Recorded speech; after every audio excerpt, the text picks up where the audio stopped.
Wait to go live. Fuck.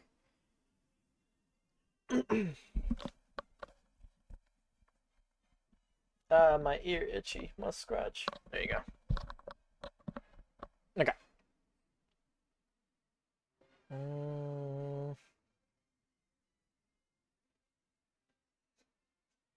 Twitch.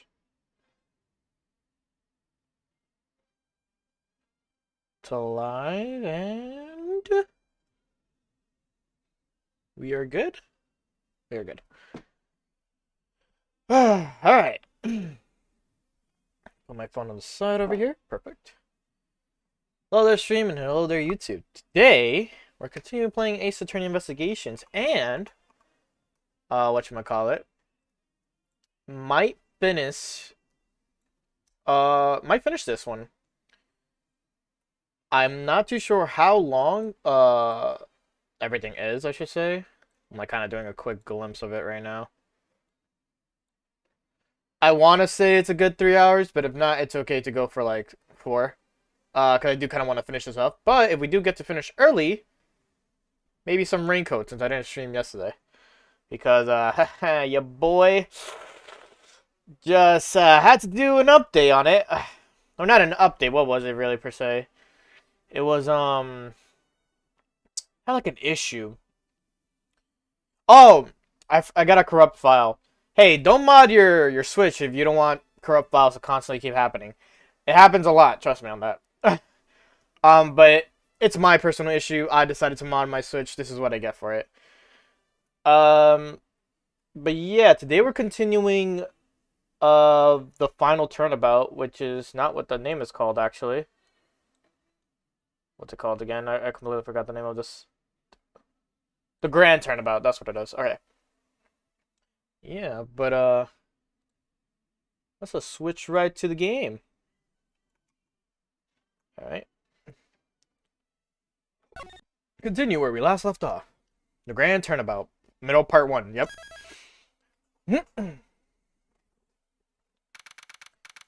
April 6th.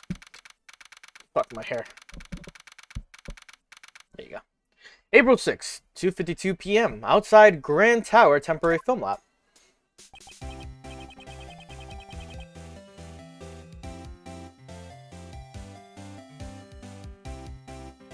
Sorry. Could you please give us the rest, give it a rest already? Like I'm telling y'all, it's been for all y'all's sake to come clean. Staff has their lips sealed shut as the reporters continue their tenacious negotiations. If you're not here to cooperate with the investigation, I must ask you to vacate the premises. Put a sock in it, Copper. Y'all couldn't even stop Mozilla's invasion. Not only did they secretly raise a giant monster, but now the staff is trying to cover it up. Like I said, we haven't been raising any monsters here at the film lot. But ain't ya said ya done saw Gordy yourself? Sure, I saw it, but it's not like we were keeping it at the film lot.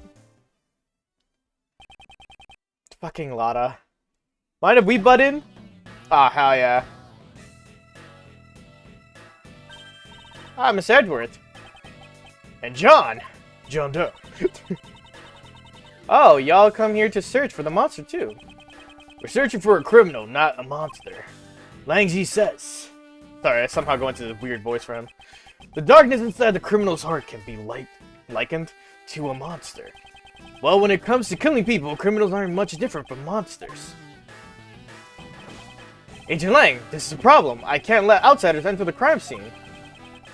These are all key figures in the case. I'd like them to be here when the investigation resumes.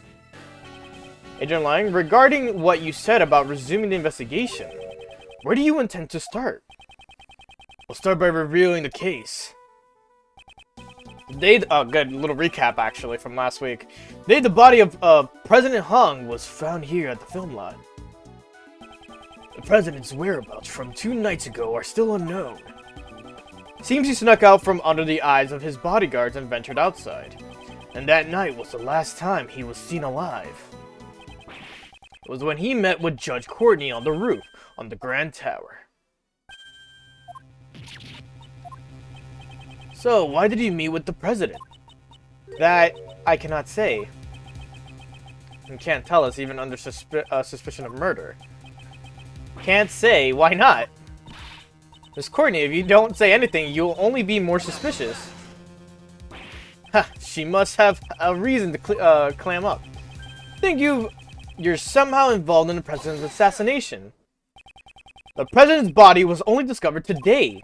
That still leaves a blank of one whole day after Judge Courtney met with him unaccounted for. And don't be so impatient, we're gonna fill in that blank right here, right now. The evening on the blank day in question is what's important. What happened here last night? So why don't you tell us, John Marsh? Me? We know you were here last night. What? John was here? Between that little Missy's testimony and the footprints we found, we can easily prove it. John, you were rehearsing here last night, right? You were spying on me? I'm sorry, I just came to check up on things. You really shouldn't be staying up so late, you know. Mind your own business. Oop. John Marsh, that young lady was worried about you. Do not speak to her like that. Sorry. How many times have I told you to be more mindful of the way you speak? Does me or does Miss Courtney's personality seem kind of different? She seems to be as strict with her own son as she is with those who violate the law. Are you listening to me? And earlier as well. Got the lecture, man. Man, it's sweating bullets. You should always bear that in mind, no matter what, no matter the occasion. Can we get on with the investigation already? Ah, pardon me. For Judge Courtney to get carried away like that. This must be her motherly side. Agent Lang, do you suspect John? All I want is the truth. Why was the president killed? And I want to know who killed him. I'll do whatever it takes to find out. Seems the president was like family to him. John, would it be alright if we asked you a few questions? Sure, that's fine. I've got nothing to hide anyway. Alright, boyo. Okay. John's rehearsal. I wasn't feeling too great during yesterday's shoot, so I made a few bloopers. They were shooting the scene today, so while I decided to rehearse a little on my own, that's all. I do it all the time, there wasn't anything out of the ordinary. You were rehearsing alone that late at night? John, when I called you last night, you told me you were at the hotel. You called him? About what time was that? I believe it was around 11 p.m. I required him to call me every night. That's our rule whenever he stays away from home. The truth is, I was at the film lot during the time. Oh god. So you lied to me! About that, mother. I'm sorry. Miss Courtney sure is angry. I think it's admirable that he practiced on his own, even if he hid it from his mom. I'm sure she was simply worried. Who knows what could have happened to him out alone so late at night. And in reality, he did get caught up in yesterday's incident. But John said there wasn't anything out of the ordinary, right? Is that really the truth? Alright.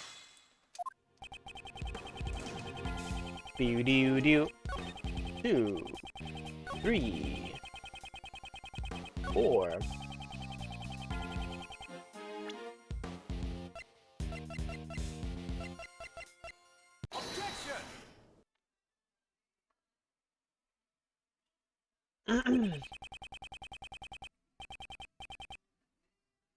Alright. There wasn't anything out of the ordinary. That's a lie, isn't it? A monster's head fell from the roof of that building. Surely you must have known about that. I don't know anything about it. Is that true?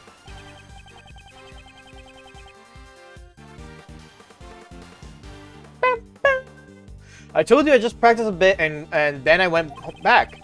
I don't know anything about Mozilla's head falling or anything like that. Or do you have evidence to show that that I know something? There certainly isn't any evidence of that. It's also possible that it fell after John had already gone back. If there's no evidence, then like I said, we're done talking. We're not done talking yet. What now? The falling monster's head wasn't the only unusual thing that happened last night, and this is something you should be well aware of. What happened last night aside from Mozilla's head falling? The video? We have evidence right here. Could that be? That's right. It's the oh my god. It's a video you recorded of your performance. What? You're telling me you have video from last night? Exactly, in this video. There is clearly something that is out of the ordinary. This is a monster's footprint. Would you say the monster's footprints are commonplace on the film set? John, why did you conceal this video from us? No reason, really. Hey pup, there's no joking matter. You had a reason to hide it, right? John Marsh, answered him clearly. But Mom! Well? I didn't want anyone to see me rehearsing.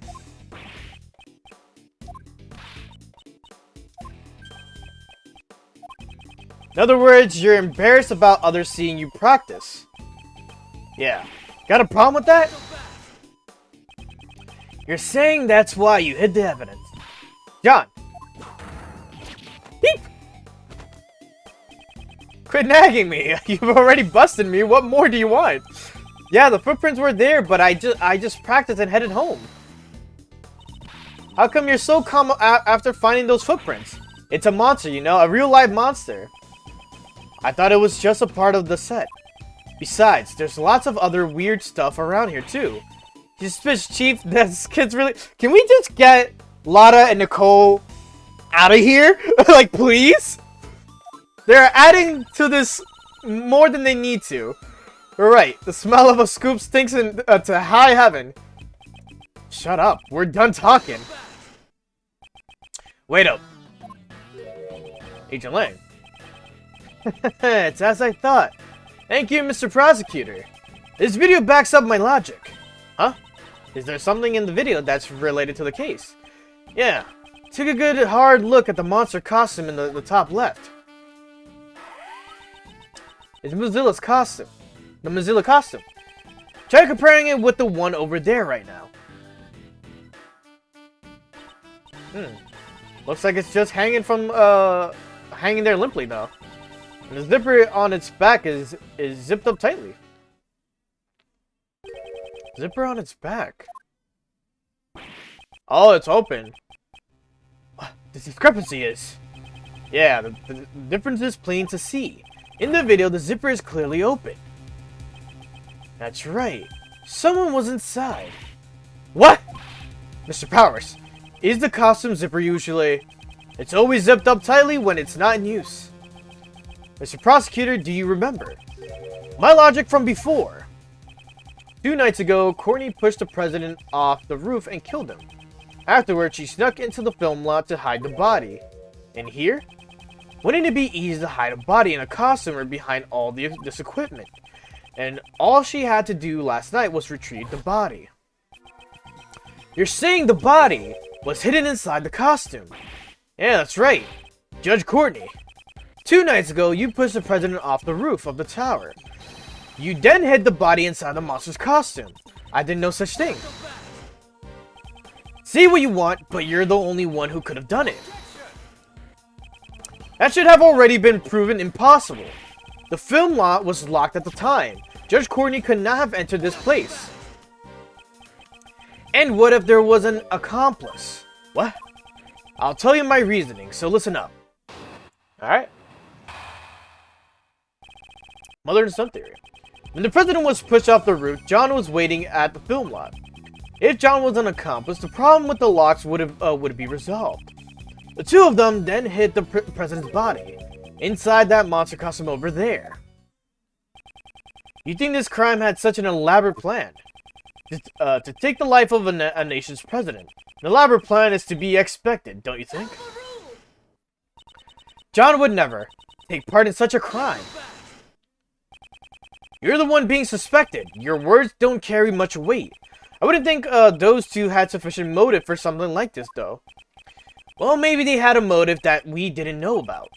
You were the last one to meet with the president, and you're still keeping the details secret. Don't you think it's only natural that you're being suspected? Got out the point, Courtney. There's Courtney. Is there no way for you to tell us your secret? My apologies, I just cannot, no matter what. However, when the time I can talk about it comes, I will surely let you know. So if you could please... Believe you? Is that what you wanted to say? That's what all criminals say. And you, pup, if you got an explanation, hurry up and spit it out. I didn't do nothing. That's all I'm saying. Both mother and son won't talk. You still gonna defend them like this? It's true Judge Courtney's actions are a mystery. However, we still don't know whether or not that ties in with a motive for murder. Yeah, that's right. Their motive for murder can wait. For now, let's talk about the situation surrounding the crime. And the fact that these two are the only ones who could have done it. Alright.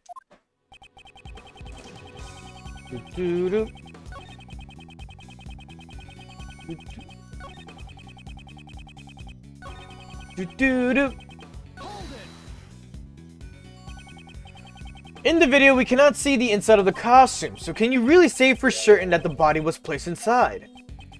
Yeah, I'll give you that much in that case. Wait. Yeah, I'll give you that much. In that case, why don't we try examining it? The inside of the costume, there might be some traces left inside. Mr. Prowers, may we examine the inside of the costume? Sure, go ahead. But it might be kind of stinky since I sweat a lot in there. This is incredibly dirty. That's strange. We always make sure to clean it after using it, so that the sweat doesn't damage the costume. Isn't that just proof that someone beside you used this costume? I'd say that dirt from the body probably got into the costume. The president's body did fall on top of the monster's footprint. That must be where the dirt came from. Are you satisfied now? There's dirt inside the costume. It must have gotten there when the body was hidden inside. Crime scene notes.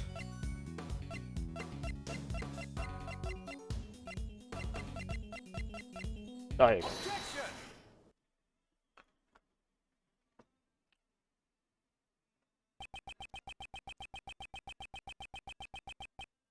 Sorry, my lip. I was biting my lip in that moment. Dirt got onto the costume when the body was hidden inside it. Is that really the case? You have a problem with that? There's a fair amount of dirt inside the front of the costume. Yeah, that is a lot of dirt. Yeah, that is a lot of dirt. That was Kate that was speaking. However, I would like you to focus on the state of the body it is in. It's lying on top of dirt, and yet there's no dirt on the front of the body. If the body really was inside the costume, then it's strange that the front of the body isn't stained with more dirt. Well then, how would you explain it? How did the dirt get inside the costume? From the video footage, it's very likely that someone was inside the costume.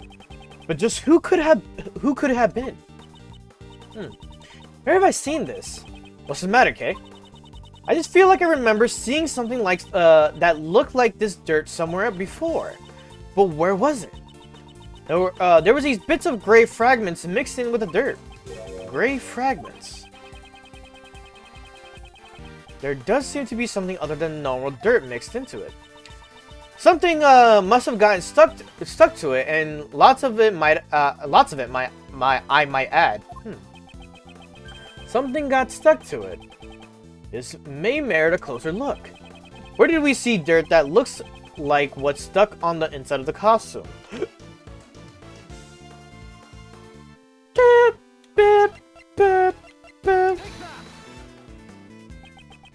This dirt has some gray bits mixed into it. Huh? What of it? We found an item belonging to a certain man that was covered in the same type of dirt. That is to say, these gloves. Those dirt stains. certainly look the same, but tell me, what exactly is this gray substance? This gray substance is concrete. This gray substance must be fragments of concrete. You mean the stuff that was scattered around the monster's footprints? I don't read the names first. Exactly. Meanwhile, who do these gloves, which are stained with the same kind of dirt, belong to? Oh, I remember. We found it in Blaze's place. Earlier today, we went to Blaze's garage. There, we discovered these dirt-stained gloves. Come to think of it, there was also hammers, shovels, and other tools placed inside as well. Why would mechanics' gloves intended to be used on machines but be covered in dirt?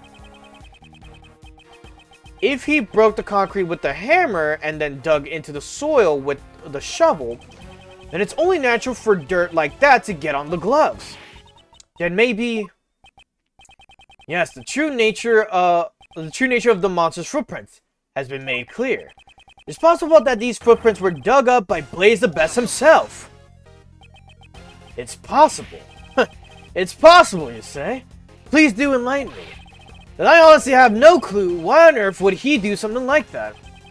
Why did he make the monster footprints? Thinking about it, the answer must be he was digging something up.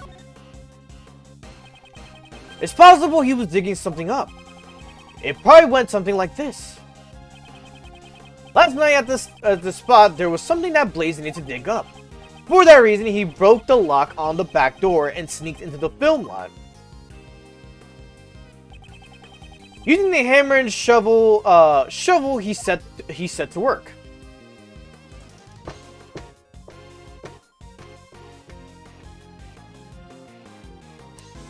Boom, boom, boom, boom. Oh my god! Oh, says the a bot. Ooh.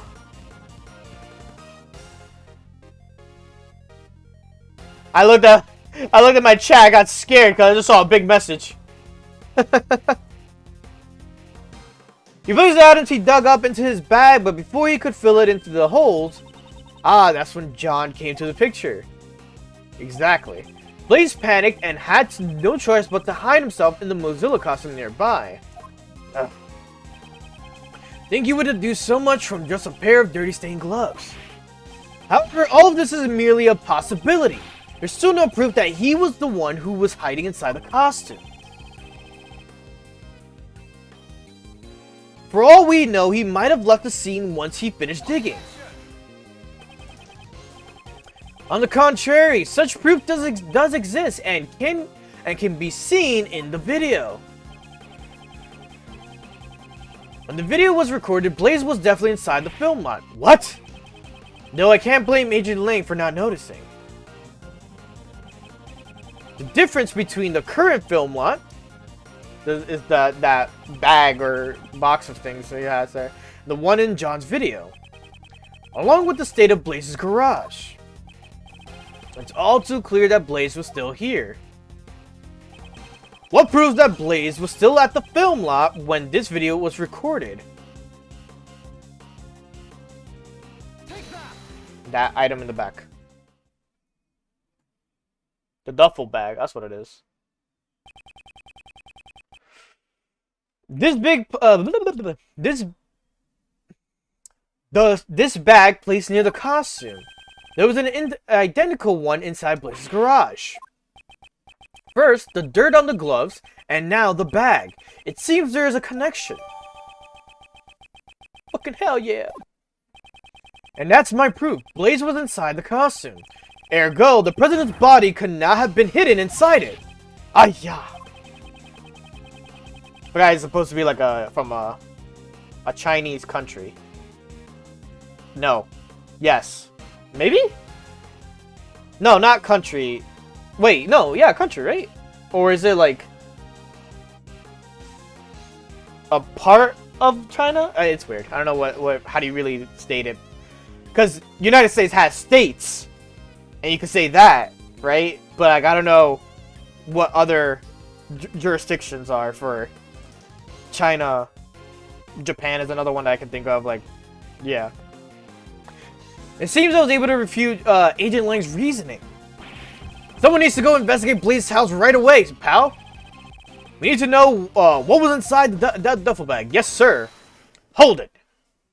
Who said hold it? Y'all pipe down and listen up. Y'all just been saying whatever works best for y'all. Lana, leave! And then the noisy one returns. That there's the footprints of Mighty Mozilla. I want to fight you. They ain't just some random hole dug up by the old coop. I believe the true nature of these footprints has already been proven quite logically. Logic's magic. I ain't buying it. When do you buy anything? Say what you want, but I know what I saw, and I saw Mozilla. You're referring to how she saw Mozilla out the window of the Grand Tower? Preposterous. About our journalist's souls, we ain't having none of it. Nicole, you're new to this, and I can see that she's enticing you and dragging you along in a sense.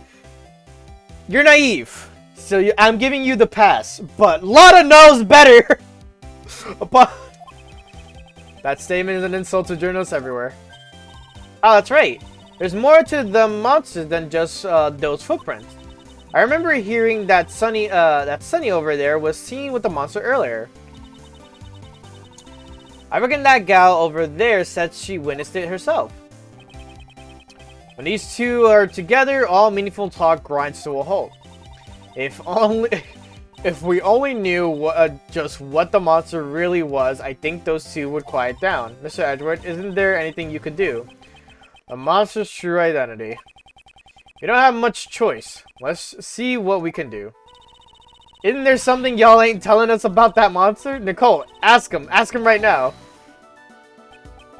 Please settle down. Regarding the true identity of that monster, I already know what it is. What do you say? That's right. The video John recorded provided the hint that I needed. What you talking about? Miss Nichols saw Growdy. Oh, Miss Nichols. When she went to check up on John's practice, and that time she mistook something for Growdy. The monster can be seen in the photograph. What? Ain't that just some plain old souvenir photo? Y'all don't really think y'all can pull the wool over the eyes of a pro like me, do you? Lada, I'ma shut you the fuck up. What did Miss Nichols really see when she mistook for Growdy?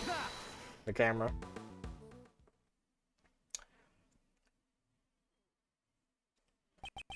You ignorant fuck. Let me show you to shut the fuck up. Naturally, Growdy's true identity was this camera crane. What? The video John recorded was shot from fairly high up. A shot from this position would be impossible without a camera crane. But there ain't no way Miss Nichols would mistake a camera crane for Growdy. I wonder about that, Miss Nichols. Yes. Earlier you said the prescription for your glasses didn't match your eyesight anymore, correct? Yes, lately it seems like my eyesight has suddenly gotten a lot worse. Fucking I'm with you there, Nicole. Or Penny. So, would you say that you weren't able to see Growdy very clearly in the dark? That's right. Its silhouette was all I could make out. But remember what Miss Nicole said, and I quote, its skin was really scaly, almost like a reptile. Camera cranes ain't got no flesh on them, let alone skin. It's just a bare steel frame. That is certainly true, at least in the case of this photo. However, last night, it did have skin. Y'all just doing whatever you can to get in the way of our big scoop, ain't ya? You're also doing the same to get your big scoop. The fuck are you on about? I will fight you! That was not my intention. But since I've come this far, it's time to put an end to your nonsense. Thank you! Growdy's skin is right before our very eyes. This is the skin of Growdy that Miss Nichols saw.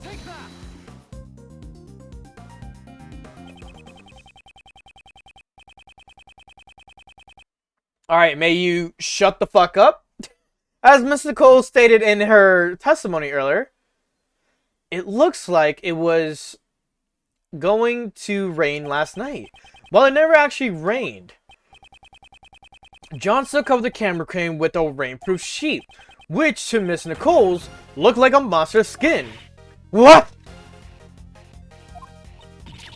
You gotta be kidding me. Isn't that right, John? Man, you saw through it all.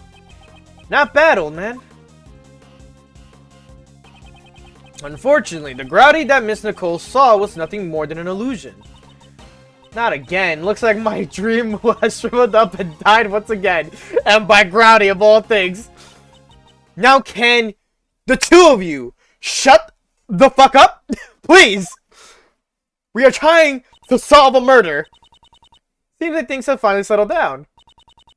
I really thought the boy was hiding something from me. Guess I had it all wrong. Alright, well then, now that we figured out the true form of the monster, everyone seems refreshed. Actually, there's two people here who are totally bummed out. Agent Lang! What to do, baby? The report is in, sir. We've got the results of President Hung's autopsy. Good, show it to me.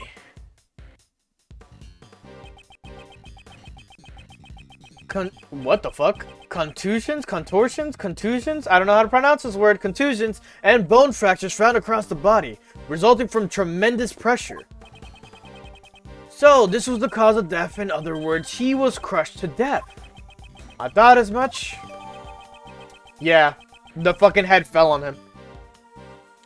Crime scene notes updated in my organizer.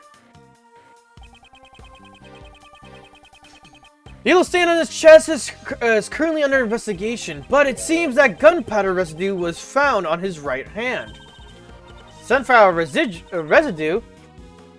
What?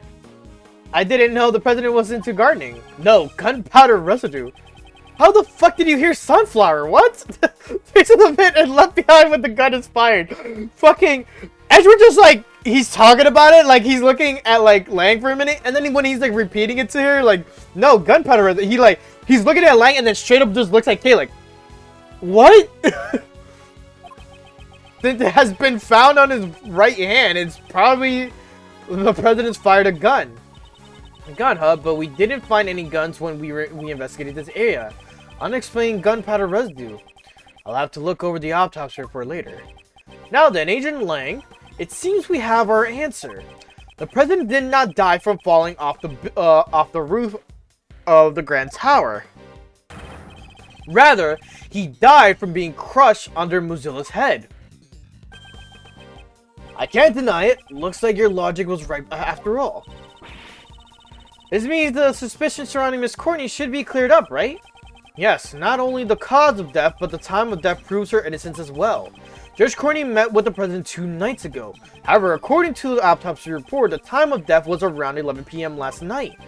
Mozilla's head also fell last night and matches up perfectly. That's a relief. Isn't it a bit too early to be relieved? Agent Lang. The president died after being crushed by the Mozilla's head. That I will admit. But the problem is, who was responsible for the falling head?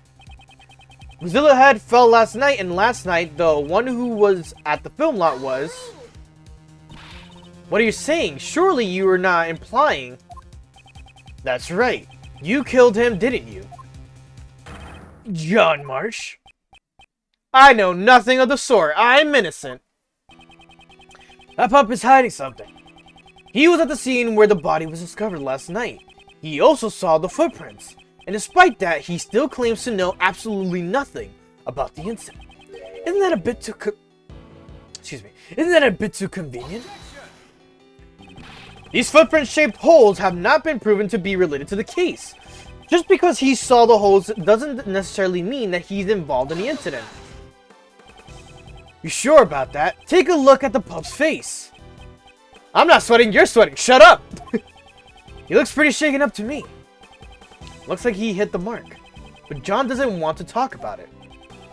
If he doesn't feel like talking, then I have an idea of my own. Let's check the tape.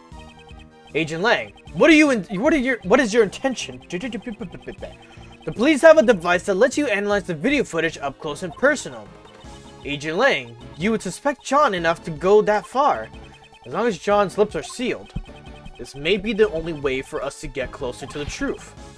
Detective Gumshoe, if I'm not mistaken, you have that device with you, correct? Mr. Analysis is ready to go, sir. Now we're talking. Prosecutor Edgeworth, would you please perform the video analysis for us? She wants me to do it. She wants me to do it? Who knows what kind of faults that Wolfman will find in it? This isn't exactly my strong suit, but I suppose I have no choice. Are there any new clues shown in the video? Wonder a way to like kind of okay. Oh, I was about to say, yeah, like I can see the bottom portion of his suit.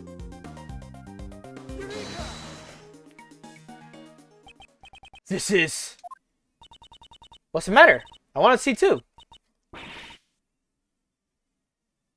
Alright, we're getting some conversation happening. Eek! Hey, what's wrong? Show it to me. Prosecutor Edgeworth, I request you submit the evidence to the court. Please take a look at the top right corner of the zoomed in video. This person is... the president! Impossible! No way!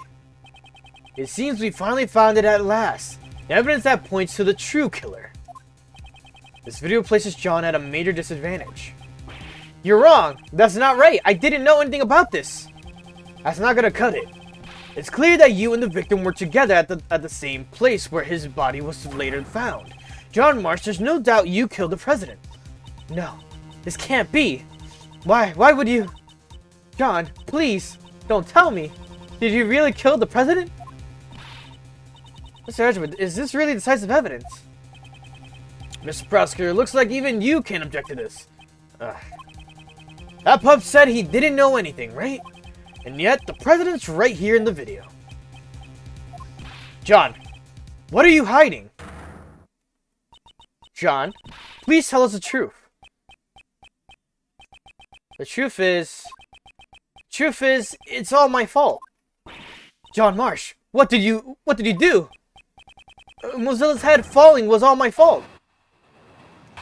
Alright, I need you to elaborate a bit during the rehearsal.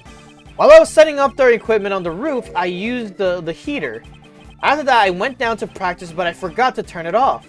Then my mom called me, so I left the film lot. When I came back to the lot after the phone call was over,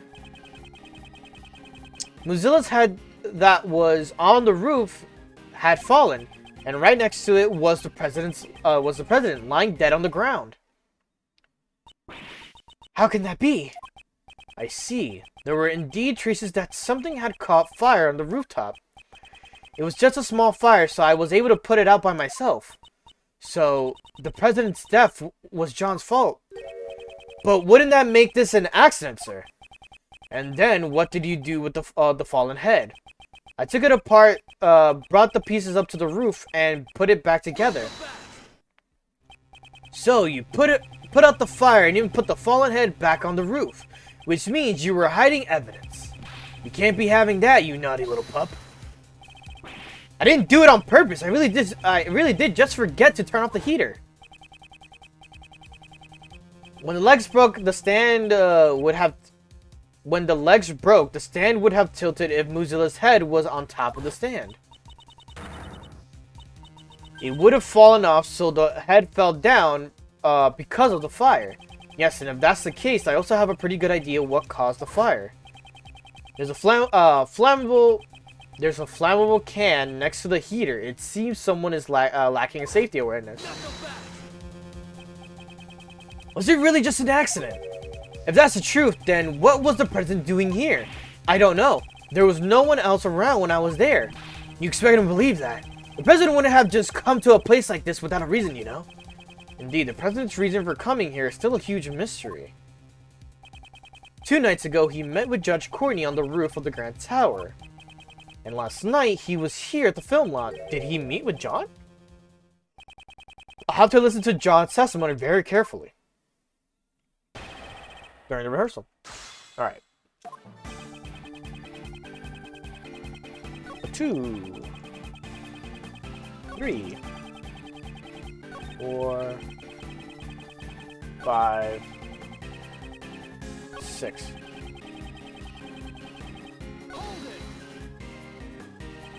What was the state of the body? I didn't get a good look because it was dark. He suddenly become as quiet as a mouse. Guess John doesn't really want to remember anything about the body. Is that the only reason why he's gone so quiet? I should press him for more details. Press him further. You didn't get a good look, then how did you know he was dead? That's... well... He's clearly shaken. He must be hiding something. What do you normally call for help if you see someone collapse on the ground? However, you did nothing of the sort. But he was already dead. Is that so? You seem quite certain that the president was already dead. Now, is there a reason for that? I wonder. A guy was collapsed on the ground, and right next to him was the fallen monster's head. I'm not stupid. It wasn't hard to imagine what happened. You can imagine whatever you want, but there was no way for you to know that he was dead. You actually checked to make sure the president was dead, didn't you? Yeah, that's right. I was scared, but I got up close to the body and checked to see if he was breathing. I thought as much. However, why would he hide that? There must be a reason. Please tell me the state of the body at the time. At first, I didn't know if he was dead. I would have realized sooner if there had been any blood. But there wasn't a single drop, and his clothes were completely spotless. Either way, he wasn't breathing. That's how I knew he was already dead. Would you please append those statements to your testimony? Didn't know right away that he was dead. There was no blood, and his clothes were spotless. Crime scene notes. A bouquet.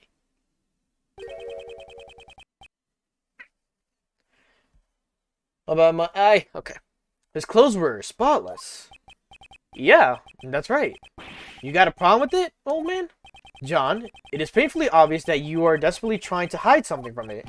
What are you going on about? I'm not hiding anything. You are hiding something about this yellow stain on the president's clothes, correct? Why did you leave it entirely out of your testimony? The fact that you made no mention of it only serves to cast more suspicion upon yourself. That's because... I hope you have a convincing explanation.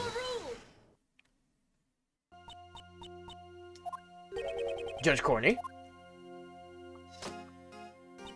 Allow me to explain. Why are you... The yellow stain left on the president's chest. It is... almost certainly Lion Lily pollen. Lion Lily. When I met with the president on the roof of the Grand Tower 2 nights ago, I brought him a bouquet of lion lilies. Lion lilies are beautiful flowers with stunning golden petals. Some of the pollen from the lilies must have gotten on the president's suit. But I didn't see any lilies in the security footage though. They were simply obscured by the president's body. Why did you bring a bouquet? That... I cannot say. Hey, you're keeping way too many secrets. You won't tell us why you met with the president or the reason you brought him flowers. My apologies. However, I did give him the bouquet, that much is true. But when the president's body was discovered, we didn't find any flowers. I honestly don't know how that could be. Huh. Hey, Miss Judge. All your answers have been too vague. You can't say this, and you don't know that. You accept flimsy testimony like that in your trials. Hey, cut it out. John. I threw the flowers away. You threw them away? So there were flowers near the body when you found it? Yeah, that's right. They were right on top of the president's body. They had been crushed as flat as pancakes, though. Ah, I see. So the flowers were squashed by Mozilla's head, too. and a large amount of pollen got stuck to the president's suit. That seems to be the gist of it. However, why did you go out of your way to dispose of the flowers? No reason. So John's not going to tell us anything either. I guess mother and son both have a lot of secrets, huh? That is not true. At the very least, I can tell you why John threw away those flowers. Huh? John, you saw me leaving the house with those flowers in hand, did you not? Ah, I get it. John saw the flowers and thought it of his mom. He threw them away in order to protect Judge Courtney from being suspected. That's not true! You're all wrong! That was his worst lie yet.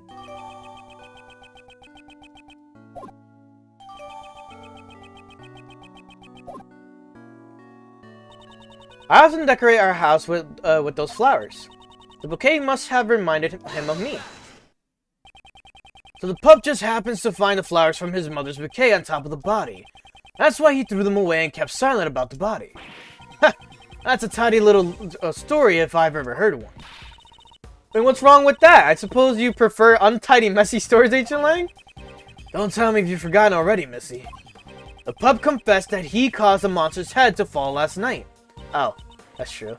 But he's currently the only suspect in the president's murder.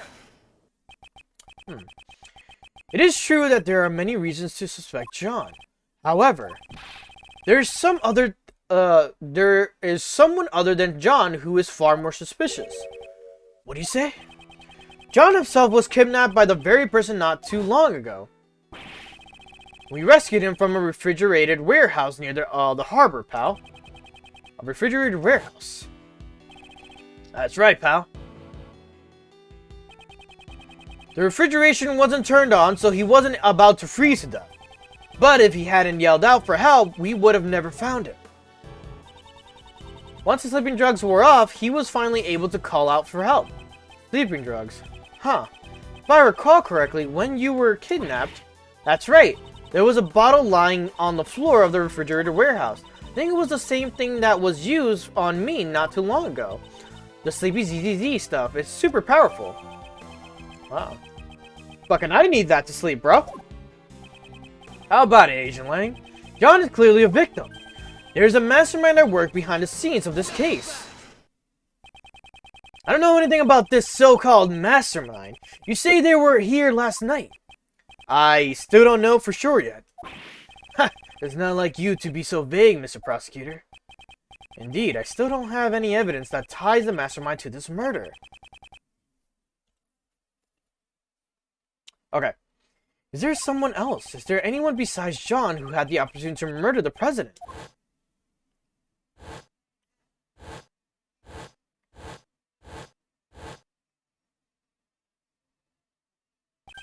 That's it.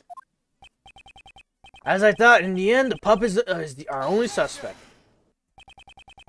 Isn't there one more suspect, Agent Lang? What's this? Didn't we prove it earlier last night? There was one more person here. Blaze the Best. You're saying he's the one who did it. Last night, John was not alone. Blaze the Best was here too. Shouldn't we consider him to be a new suspect? Blaze the Best killed the president. It's entirely possible. Blaze the Best. It can't be. The same guy from 12 years ago. 12 years ago. That keeps popping up. Well, a lot has changed. And it all happens over 12 years ago. Back then, he and my old man were close friends, and our clan protected the president's life. Lang, don't tell me you're the one from 12 years ago. You got it. Ain't this nice? Now you're finally going to the prison where you belong.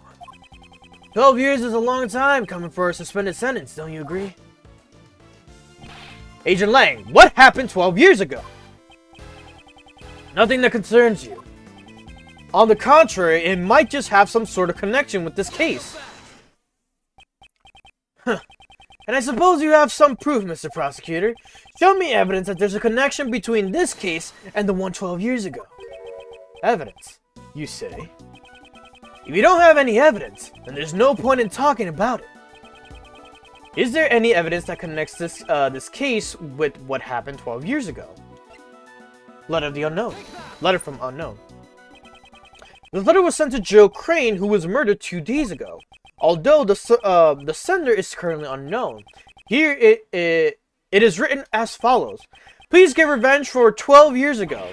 What? 12 years ago? That's not all. Take a look at this as well. This is a report written by Patricia Rowland to Blaze the Best regarding Knightley. Please read this part here. That thing he laid to rest near the flower bed 12 years ago. Agent Lang, something big is happening here. Joe Crane's murder 2 days ago, and now the president's murder today. There has to be some connection there, and the key to solving it lies in what happened 12 years ago, does it not? You're asking me to reopen the old wound of the Lang clan.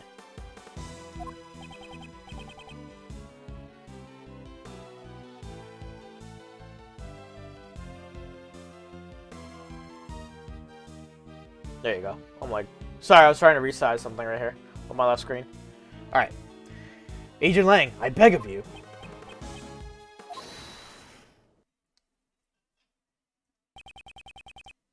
Who was that just now?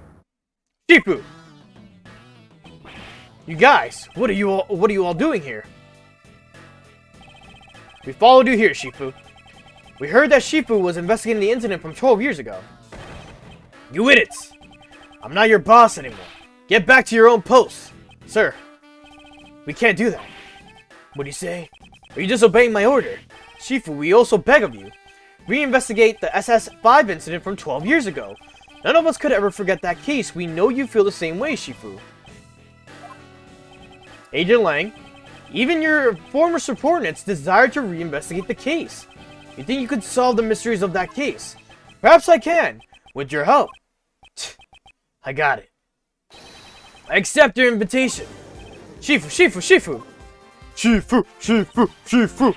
I should have said it like that. Now then, with that decided, I guess it's my turn to shine, okay? We're investigating the case from the past, right? And guess what the best tool for that is? The little Mr. Thief. Great. If we have the case files from the past case, I can recreate it. Unfortunately, I don't have the case files. Huh? What do you mean? Access to those case files is restricted. It's being treated as highly classified information. Why is that? I don't know, but it seems like there were a lot of things that they wanted to keep hidden. Even what I know is limited to what was published in the newspapers back then. That would not be a problem. In any case, please tell us what you know. Sure. We're gonna get a lot of information here. Oh my god, okay. The SS-5 incident. The incident occurred on a winter day 12 years ago. It was the 10th of February. The police department in this country received a call from a group of kidnappers. We've kidnapped President Hung, they said. Kidnapped? The SS-5 incident was the case of President Hung's kidnapping. They demanded a ransom of $100 million. 100 million? Wait, just how much is that? Such a large amount, she's having trouble visualizing it. That night, my old man was the last person to meet with the president. They were together at the Zhangfa embassy until midnight on February 10th. After that, no one knows what the president was doing up until he was kidnapped.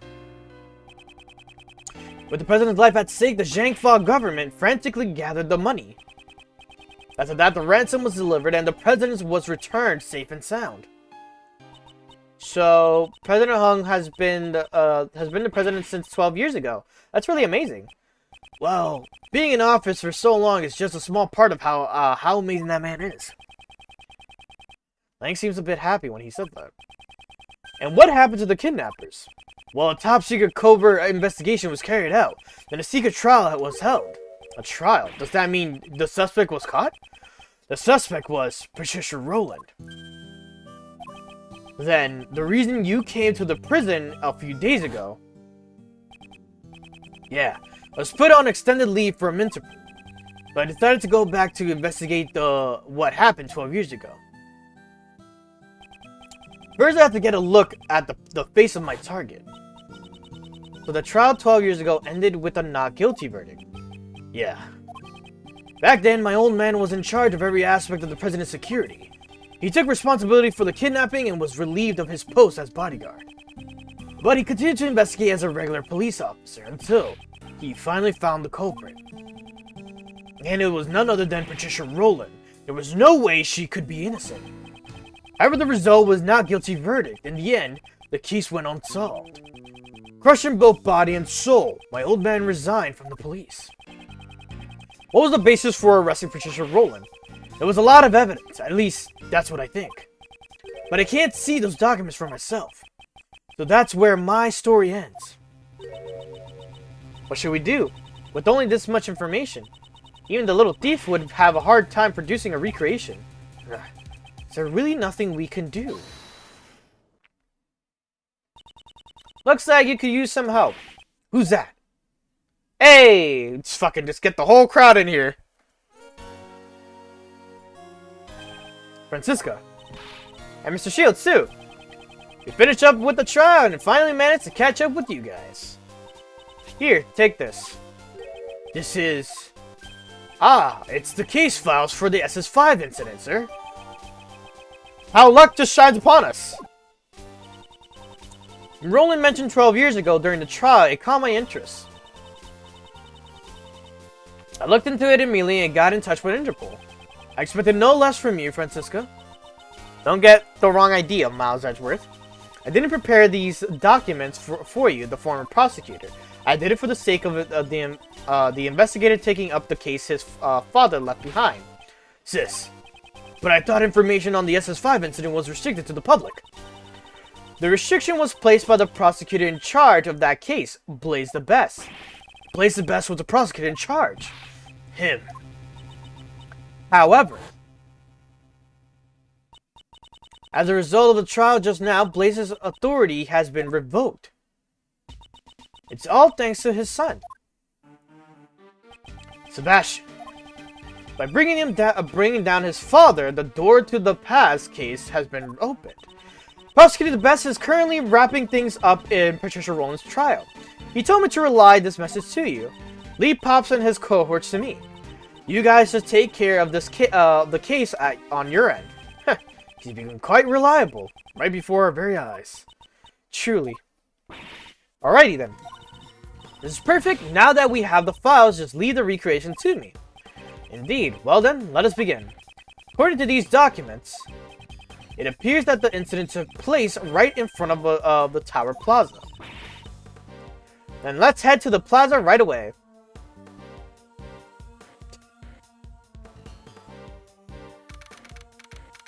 April 6th, 3:25 p.m. Outside Grand Tower, Tower Plaza. Okay, would you please activate the little Mr. Thief? Right, with these case files, recreating everything should be a snap. Where should I start?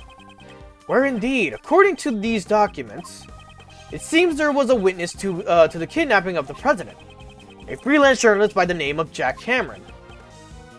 However, he happened to be in the wrong place at the wrong time and was murdered by the culprit. So that would mean the place he saw the president at was here. Here? At the Grand Tower? No, the Grand Tower was only built around a year ago, okay? Before that, this place contained mostly old abandoned buildings. However, 12 years ago, this place was... Now you're finally talking about some stuff that I know. Yeah, 12 years ago, at this very spot was... the Happy Family Home. What's that, pal? It was a place where children who had lost their parents could live. Or, to put it simply, it was an orphanage. So the president was kidnapped at that orphanage. And the head of the facility at the time was Patricia Rowland. Apparently, Rowland always referred to it as her home.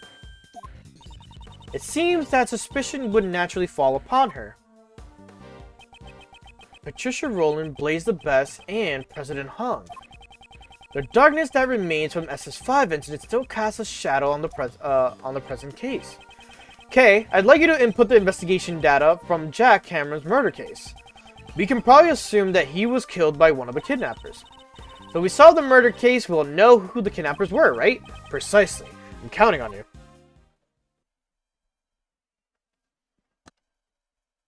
Just having everyone here is kind of wild.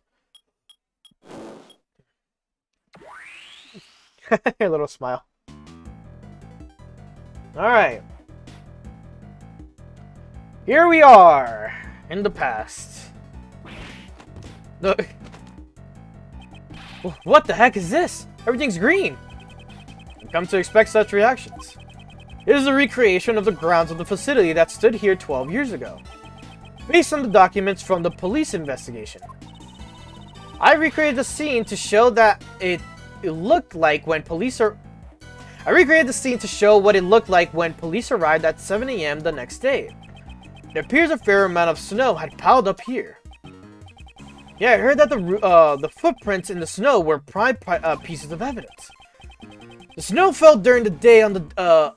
oh my god. The snow fell during the day on the day of the incident. The snow only fell before the crime took place, which means the footprints wouldn't have been erased by any further snow. I must make sure to pay close attention to these footprints. Alright, let's see. Begin examining the body of Jack Cameron. Alright. Cameron. So this is the eyewitness of the president's kidnapping, Jack Cameron. What exactly did he witness? I've recreated a state of his body based on the photos taken by the police. It appears he was struck in the head from behind. The murder weapon was a brick, right? Looks like the ones from this garden.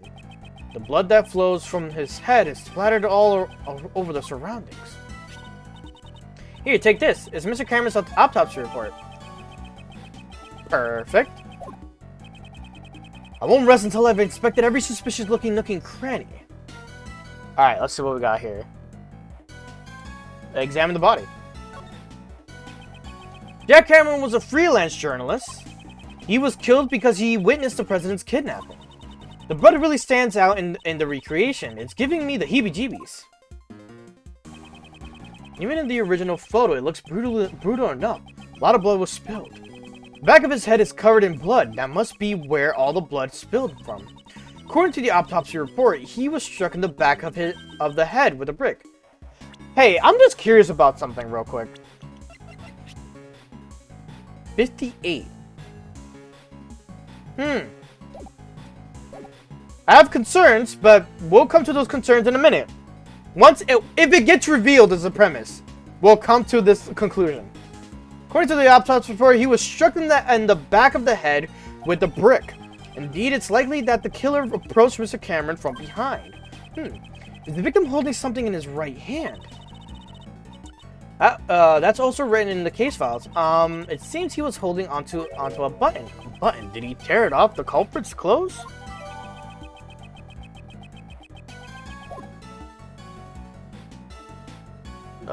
Next examine the camera.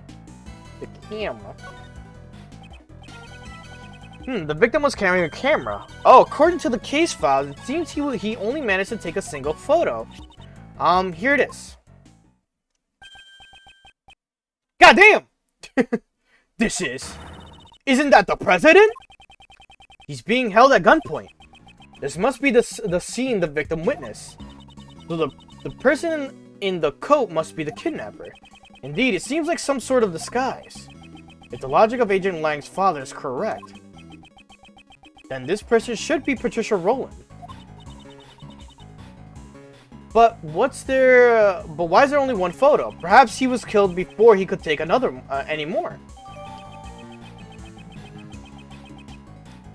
Okay. This is the brick that was used as a murder weapon. Perfect. You can find bricks like this all over the garden. They must have used one of them as a weapon. Finally examine the mobile phone. The mobile phone. Oh. I assume this is the victim's cell phone. That's right. Apparently Mr. Cameron gave his eyewitness testimony over the cell phone. What do you mean by over the cell phone? After Cameron found the president, it seemed that he called his girlfriend. But she didn't answer the phone, so Cameron left a message on her answering machine. The tape is in the case files too. You want to hear it? Please. Okay, so we're gonna have some tape information. Hello, Jill. Are you asleep? Oh, Jill, as in Jill Crane. Oh, it's connecting. Okay. Hello, Jill. Are you asleep already? I'm in front of the facility now, but something's not right. President Hong is here of all places, and what's more, crap, the light just went off. I can barely see a thing now. I can't believe it, but it almost looks like he's being kidnapped. I thought I'd let you know. Then he got bonked in the head. What was that sound at the end? It seems he was attacked while he was still on the phone. Agent Lang, may I ask, what was the name of the Mr. Cameron's beloved? I'm pretty sure I heard her name was Jill Crane. Everything's connecting. That was true. Did you say Jill? This was why she was sneaking.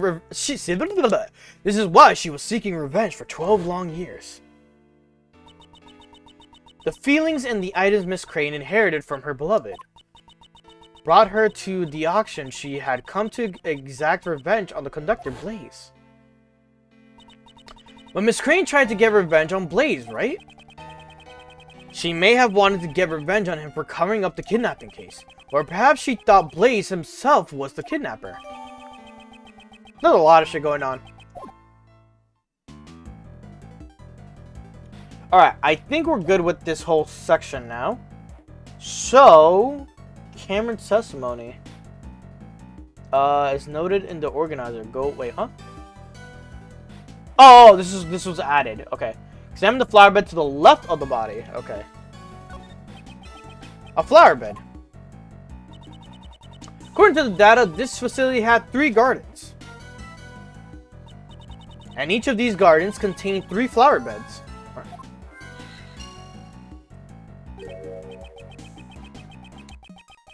The way these flower beds are lined up. Have I seen this arrangement somewhere before?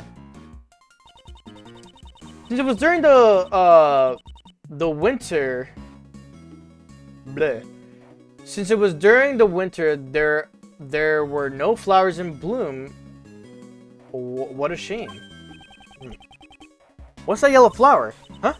Why is there a single flower here? That is a lion lily. It's a very rare type of lily.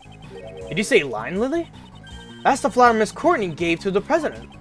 What is it doing here? Could it be just coincidence? If I recall, the lion lily originates from Asia. In the language of flowers, it means the bond between parent and child.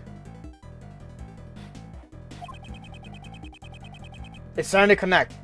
I'm starting to see the connection. And this one case, or not case, but this one factor is bothering me. But we'll see when we get to it. Never knew you were so familiar with flowers. That much is common sense. You're simply lacking in your studies, Miles Edgeworth. Alright. Flower beds. Looks familiar. Flower beds are added to your logic. Connect flower beds with 3 footprints. Whoop, wrong thing. I could see why there were certain areas that were being kind of like, you know, dug up. The pattern. Perhaps this is the true nature of the monster's footprints. True nature. While we examine the area where it is, and where we are, compare the position of the 3 footprints and the 3 flower beds on the left. Ah! Yeah, the left side. The exposed areas of dirt match the areas where the flower beds were. So Blaze dug holes in front of where each of the 3 flower beds used to be. Exactly. Now, why would he do such a thing? I believe we have a piece of evidence that tells us why. The report to Knightley. That's a 7. Report to Knightley.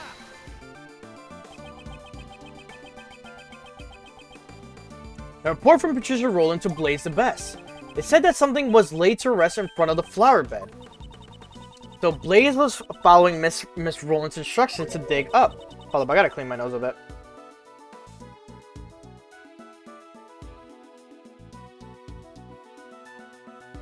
Okay, so sorry, I'm like, my father is currently playing music pretty loud, and I'm like just curious if it was picking up as well. I just looked at the thing right now. I need more tissues. I'm running out. Oh, I ran out, actually, I should say. Where is it? There you go. Ah, there you go. I need a crack of the neck for a minute. Alright. But why would he dig up 3 holes? The reporter didn't state which of the 3 flower beds the item was in front of. Oh, so Blaze didn't know exactly where to dig. That's why he had to dig up all 3 spots. Most likely, yes. I'm sure Blaze himself was none too happy about that. He went through all that trouble, and I wonder what he was trying to dig up. Okay. We got that added to our information. Okay, examine the 2 sets of footprints. The one on the left appeared to be Cameron's. The case file described. Okay. These footprints stopped near the body. They must be Mr. Cameron's footprints. He sure has some big feet. They look like a size 11. According to the data, his shoes match these footprints. And then we look at the ones on the right.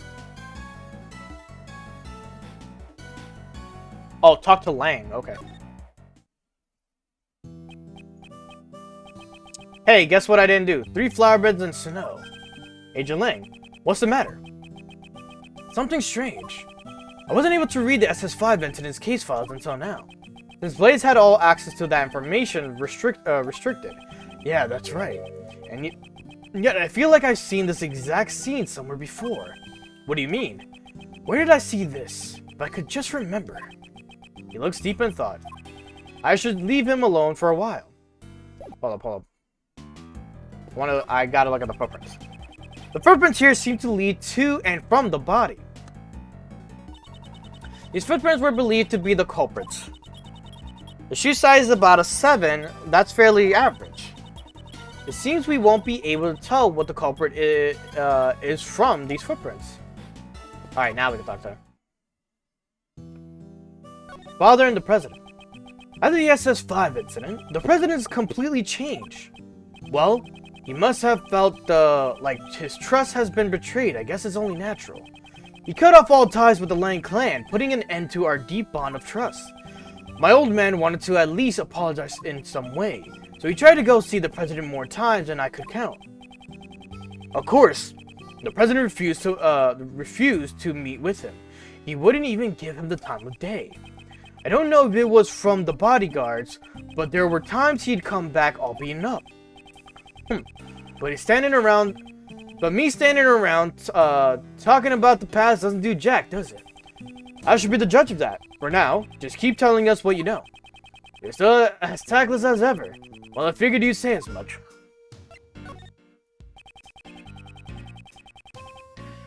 The fall of the old man was also the fall of the Lang clan. The family that failed to protect the President. That's what we became.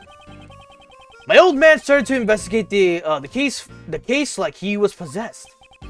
Could someone so driven by obsession truly conduct a proper investigation? Sheesh, you really don't pull your punches, Mr. Prosecutor.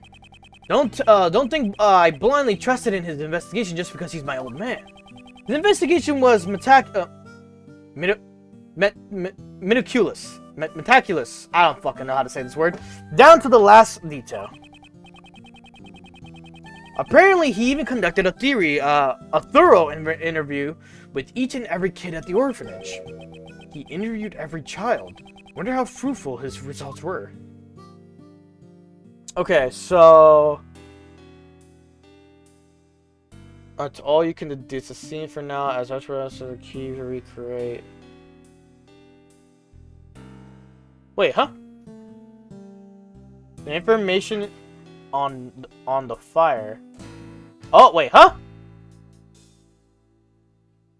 Oh, I didn't do this.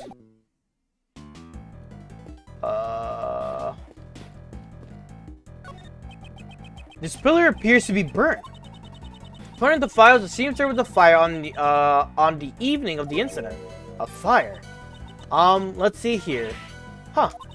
It says that one of the children at the orphanage spilled, kerosene and set it on fire as a prank. I guess that kid had far too much energy. And thanks to that, we can't make out, any of the footprints near the main hall. Alright, so we got that out the way. We've learned pretty much all that we can about the situation at the time of the murder. Oh, in that case, is there another scene you would like to recreate?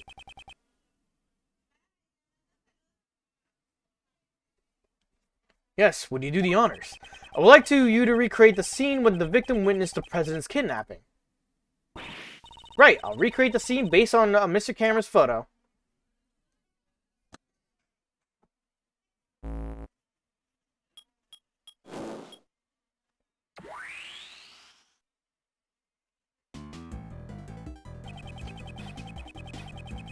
Mr.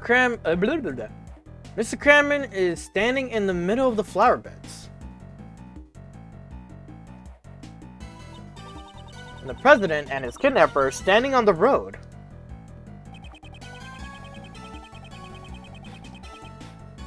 My old man based his initial investigation on this man's eyewitness testimony. As a result, it led him to believe that the kidnapping and this facility were related. And that's how he came to suspect the head of the orphanage, Patricia Rowland. Yeah. But in court, Blaze the Best treated this testimony as if it meant nothing. Why would he do that? The president and his kidnapper were not standing inside the orphanage grounds, so the connection between the orphanage and the kidnapping was difficult to prove. I see, it's not like they were seen inside the orphanage after all. No matter how much evidence the detectives gathered at the crime scene, it doesn't mean squat if the prosecutor won't use it in court. Blaze the Best had some kind of connection with Patricia Rowland.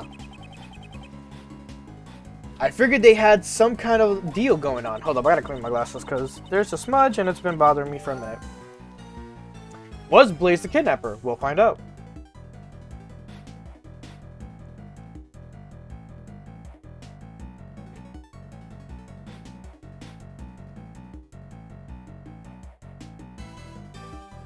Alright. In other words, you think that Blaze was the one of the kidnappers. However, your father was convinced that Patricia Rowland was the culprit. Your father was a highly capable investigator, I presume. Might he have had some other basis for his conclusion besides the eyewitness testimony? Yeah, figured he did, but I have no idea what it was. My old man never really talked much about this case.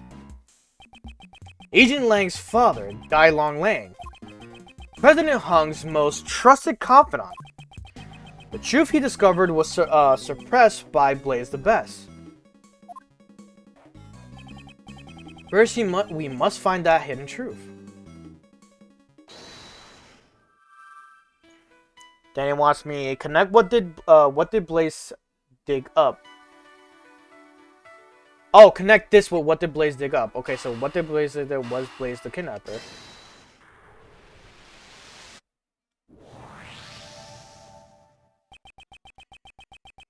If we suppose that Blaze was one of the kidnappers, it becomes more likely that what he dug up yesterday is connected to the abduction. Ah, what is it? I figured it out. It was treasure. Treasure! Couldn't Blaze have dug up the ransom money? The $1 million ransom, buried in the ground until the heat had died down. Certainly possible. I know, right?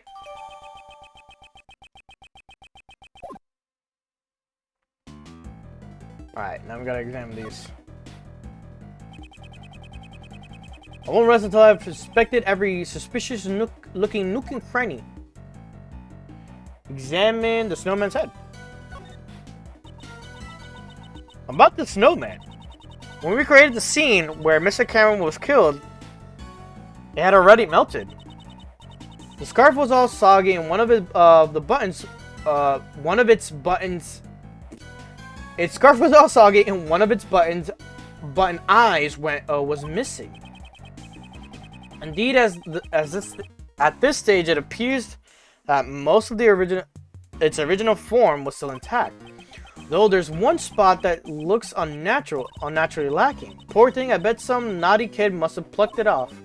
Although from a thief's perspective, that kid does have some promise. Was it plucked off by one of the children at the orphanage? No, perhaps it was taken by an entirely different person altogether.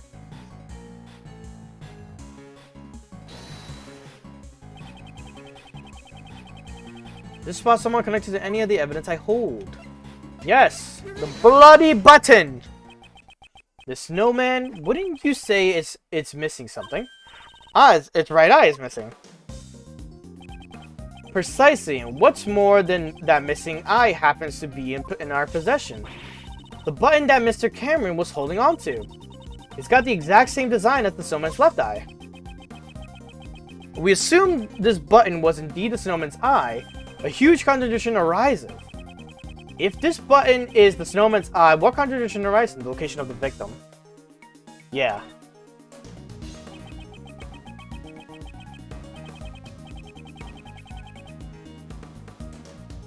The victim was holding onto the button. Furthermore, the button was stained with blood. In other words, he grabbed the button after he was attacked. For example, if we were to picture it like this, in this way, after being struck in the back of the head, Mr. Cameron lost his balance. As he was falling, he reached out his hand towards the nearby snowman. However, it could not support his weight, and he collapsed while he still grasping the button. Huh? That means Mr. Cameron was near the snowman when he was attacked. Indeed, at the very least, he must have been within arm's reach. However, it's quite clear that he would not have been able to reach it from his current position. But Mr. Cameron's footprints only lead towards the flower bed. Can we be certain that those footprints really are Mr. Cameron? It seems we'll need to investigate them one more time. Understood? I'll recreate the time of the body was discovered scene one more time.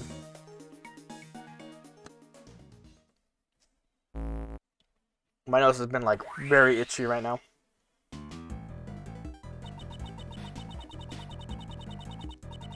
These footprints should match up with Mr. Cameron's shoes, right? Let's inspect them again.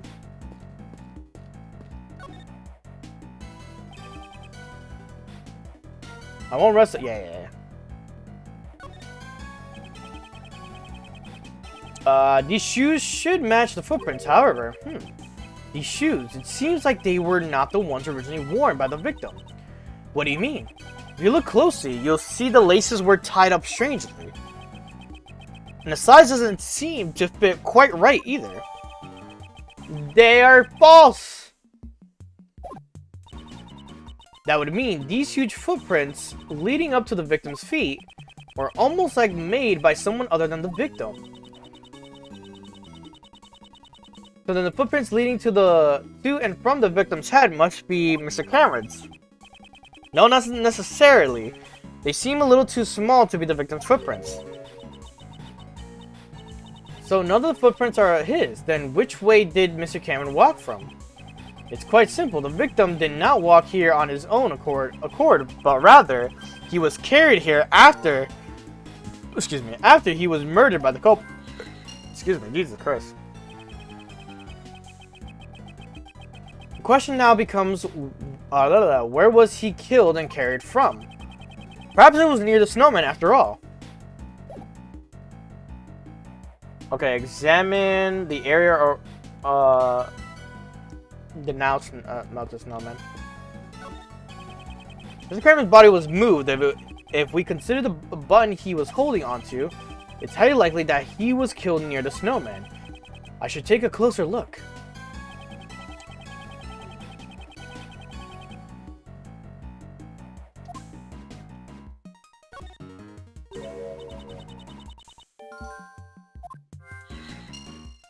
Okay, some connections now. The rest are all in order. That's strange that the only one is missing.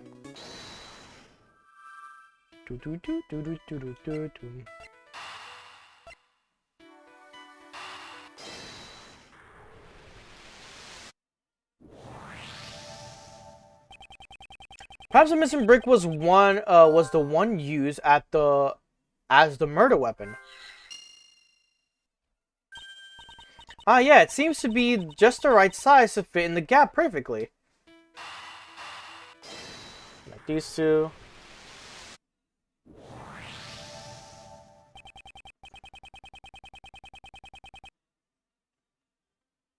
Okay. As I thought, it seems the murder actually occurred near the snowman. Both the button Mr. Cameron was holding and the murder weapon came from there. Indeed, also we assume that the killer picked up the brick near the snowman and then tried to sneak up from behind Mr. Cameron. Oh, Mr. Cameron totally would have seen the person picking up the brick. Exactly. Okay, please update the recreation. Mr. Cameron was not in the middle of the flower bed, but near the snowman. Okay, I'm on it.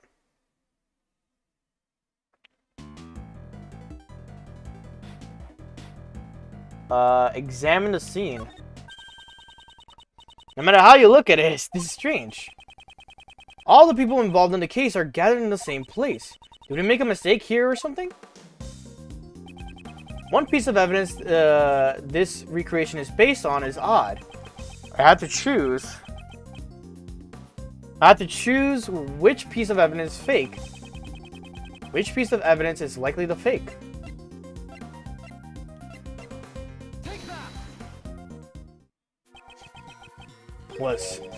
Was this photo really taken by Mr. Cameron? Huh? What do you mean? We have proven that whoever killed Mr. Cameron also moved the body. For what reason would they have to deliberately move his body? Perhaps the culprit wanted to falsify the scene that Mr. Cameron witnessed. And that's why they took a fake photo. They made the president stand under the street light and took a photo with Cameron's camera. It would have been quite simple. Now that you mention it, Mr. Cameron's camera only had one photo on it, right? Indeed, in all likelihood, the original roll of film had been removed from the camera. And after loading a new roll of film into the camera, the fake photo was taken. I see. The photo must have been taken after Mr. Cameron was killed, right? Exactly. This was not the scene Mr. Cameron actually witnessed. It's likely that this photo is forged evidence. And where did Mr. Cameron witness the president and his kidnapper? The photo isn't the only place of evidence that indicates that Mr. Cameron witnessed. Ah, the testimony he left on the answering machine. Precisely, we should listen to the recording one more time and confirm what that was.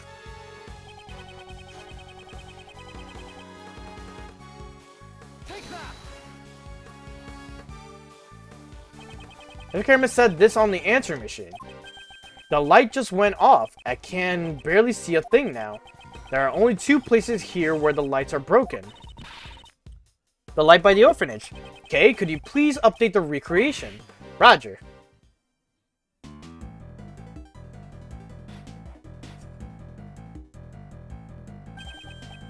So the kidnapper was near the orphanage.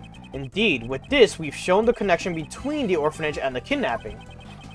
But that's why they moved the body and took a fake photo to create false testimony, in order to remove any suspicions towards the orphanage in court.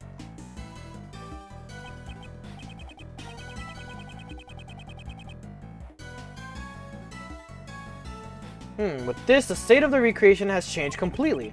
The time the body was discovered scene has probably been greatly impacted as a result. Then let's go check it out right away. Preparations are ready. Since the state of the recreation has changed once again, I should press the Y button. Sorry. Ooh.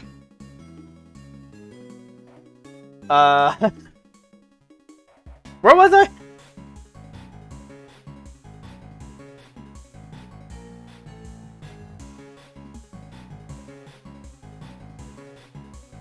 Okay. I should press the Y button and select Change Recreation. Let's give it a try.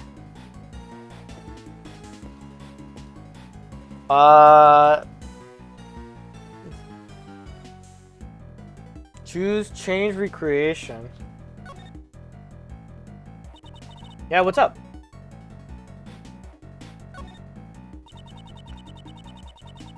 So you want to recreate the scene based on the police investigation data.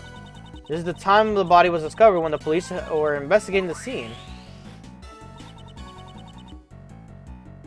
I recreated the scene.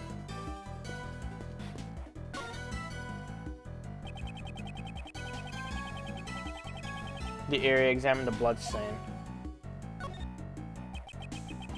The blood spatter above the snow, there certainly was a substantial amount. It's almost as if the murder was actually committed here. But Mr. Cameron should have been attacked near the snowman. Exactly. In that case, this blood must belong to someone else. What? But the police report said this was Mr. Cameron's blood. The one in charge of this case was Blaze the Best. It would have been simple for him to falsify that information. But wouldn't it be faster to just clean up the blood stains rather than falsify the information? He wouldn't be able to do that. Think about it. Blaze knew that Mr. Cameron's body would be discovered here, in which case the forensic department would naturally become involved. Aluminum recreation. They would have discovered it with the power of science. Precisely, would have been difficult to completely erase all traces of blood. However, falsifying the results of a blood test would be much easier in comparison. He would just have to switch the results from the forensic reports. What a bummer. Knowing those documents I read were falsified. It looks like Mr. Cameron's clothes were completely soaked in blood. If the blood scattered here got onto Cameron's clothes, that would mean at the time the bloodstains here had not dried yet. I see, so then somebody's blood was splattered here just a short while before Mr. Cameron was murdered. Indeed, that's exactly right. However, if that's the case, wouldn't a new contradiction arise in the recreation? Mysterious bloodstain deduced from fire.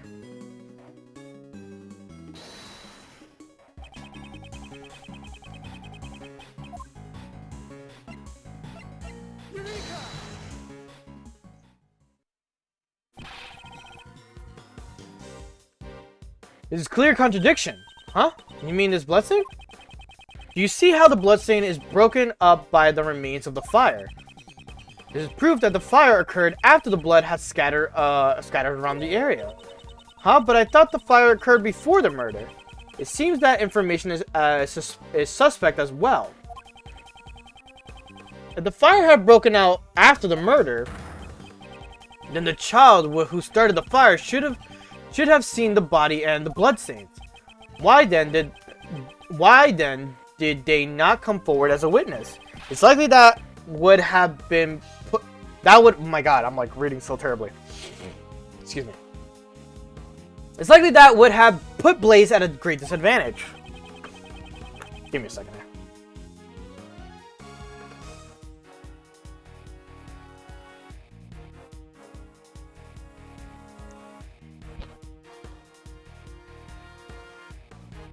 My nose has been like consistently itching and it's kind of annoying. So just give me a second.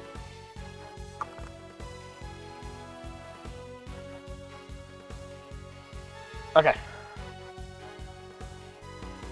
Guess we'll need to investigate this fire in more detail. Hey, you. Yes, sir. There should be some records of a fire in the police department under the different case file. I want you to bring me every last investigation report about the fire. Understood, Shifu. Oh, and one more thing. What is it, sir? Contact the house of Lang and Jiang Fa. There should be evidence from the case in my old man's room. What do you mean?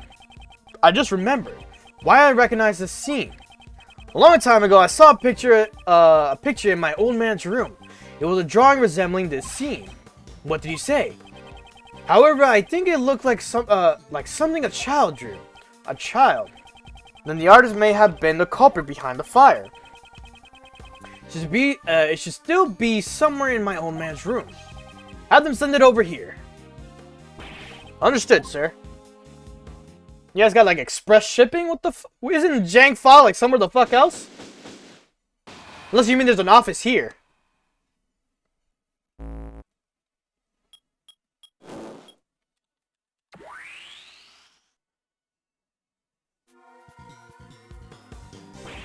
Shifu, I'm back.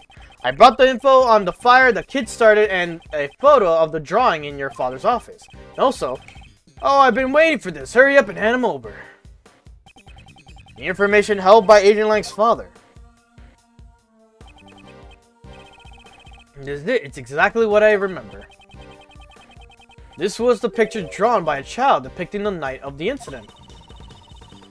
It sure looks like it was drawn with a child's touch. I thought the one who drew this, it most likely the child who started the fire. Huh? Who does that bald man look like? With a dog or some sort? Shifu.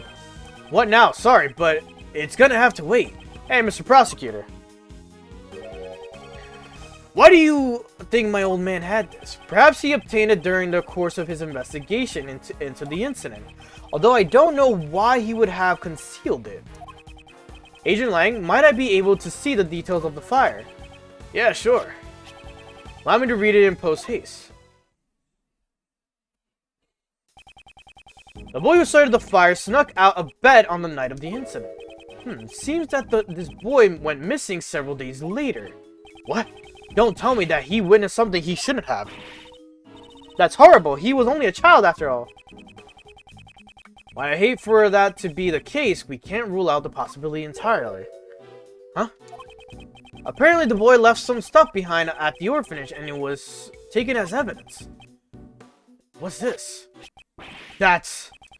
What's that doing here? Mr. Prosecutor, do you recognize this? Yes, I know one piece of evidence that's related to this. Which piece of evidence is related to what the boy left behind? I don't know what it's doing here, but isn't that the missing horn from this Mozilla doll? No way, you mean this came off of the president's... You know of it. Yeah, I've noticed the president kept it close by as a decoration. I always thought it was strange how one of the horns was missing. If you twist the horn, this doll will play back any previously recorded audio.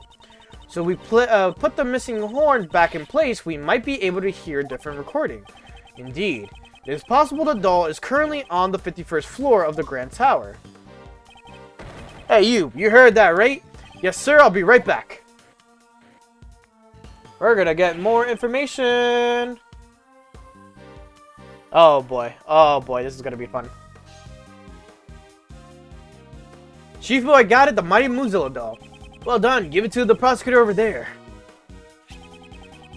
We insert the horn found at the orphanage into the doll. It's a perfect fit. Well, can you hear anything? What? Mr. Hong, it's Army. It's been a while. Oh, it's Amy. I said Army. I saw the news that you would be coming to this country. I was really nervous about doing this, but I decided to send you a message. Please stop the playback. There's Courtney. What's wrong? Stop it, now. It's a boy, your son. He's just been born. I'm sorry, that's all I wanted to tell you. His name is John Marsh. It's a fine name for him, don't you think? Marsh. Did she say John? I'll be waiting in the courtyard of the orphanage at midnight on February 9th. Even if it's just once, I want John to be able to meet you. I'm sorry if I'm being selfish, but I'll be waiting. Ha! Ha! No way! That was my... John. What's the meaning of this, Miss Courtney? John is not my... Okay! That solves everything right now! Bro! Look at Di Jung Hung's fucking age! 58! And Justine's fucking age! 26! I was like, there's no way she had a kid at 13 with this man! Oh my god, that shit's been in the back of my head the entire duration, bro. Woo! Alright, that's settled. Good. Fucking lovely. 6, 7, 8. Oh my, there had to be some fucked up shit that happened. But no, it's not entirely fucked up. Ooh, okay. Sorry, I got a tear in my eye. Ooh, okay. Okay. John is not my biological son. He's adopted. Did John know about this? Of course he knew. John's mother, Amy Marsh, passed away about 5 years ago. She and I were cousins. Since we were young, we've always been really close. We were often mistaken for sisters. That's why when she passed away, I thought it was only natural that I took after John. So, just for pretext, you said she's younger than you, or? Because it's still going to add to the fact that that's 13, right?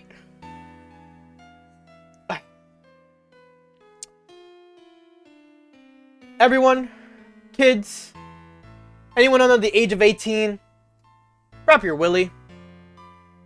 Just for good reasons overall. Just be careful out there. Just be careful. Be careful. Wrap the willy. Everything that is the safety. Just do those. That's a PSA from me. Also, there were circumstances which prevented me from revealing his father's identity. I never even told John his father's name.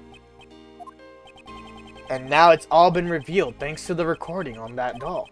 Did John's mother send the doll to the president? Ah, my fucking toe. I stretched it out weird. Hey, John? Was he, the president, really my dad? Yes, he was. Before you were born, Amy worked as a diplomat in Jiangfa. Okay. A diplomat, so that must be how she became acquainted with President Hong. Hang on, didn't you tell me she worked at the orphanage? Yes, after returning to this country, Amy left her job as a diplomat. She always had great passion for charity work, so she began working at the orphanage. Hey, Miss Courtney. So this Amy girl, she called the president there herself, but she never showed up at the scene of the SS5 incident. What's with that? Amy couldn't make it. Apparently, someone had been following her the whole night. Perhaps it was Blaze. I can't say for certain, but it's possible that it was his doing. After that, Amy never got another chance to see the president again. So she died 5 years ago. This conversation must be painful for John. Oh, right. Hey, John. You thirsty? How about I buy us both some juice? We can go together. I'm a part of this too. I'll listen until the end. Besides, I can afford to buy my own juice. Oh, shot down by a kid.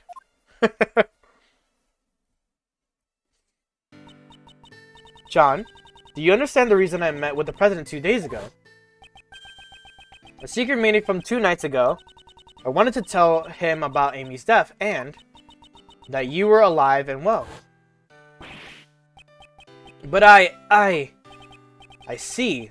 That's why you couldn't tell us your reasons for meeting with the president until now. I get it. She would have had to reveal his connection with John. I bought a bouquet of line lilies so that he would understand I truly did know about Amy. Those flowers are a dear memory to the president and Amy. The first present she received from the president was a bouquet of line lilies. Now, even he has passed away. If only he were still alive. Perhaps I could have introduced him to John.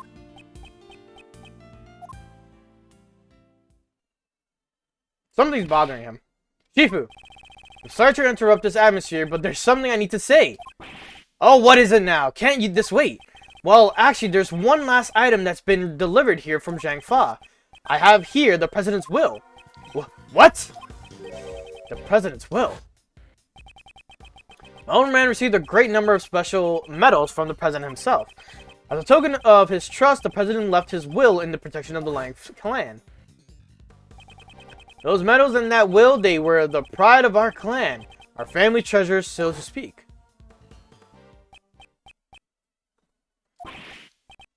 This is... Agent Lang, does the will have something to do with the current case? You bet it does. It says here, I hereby acknowledge John Marsh as my own son. What? John's name is in the president's will?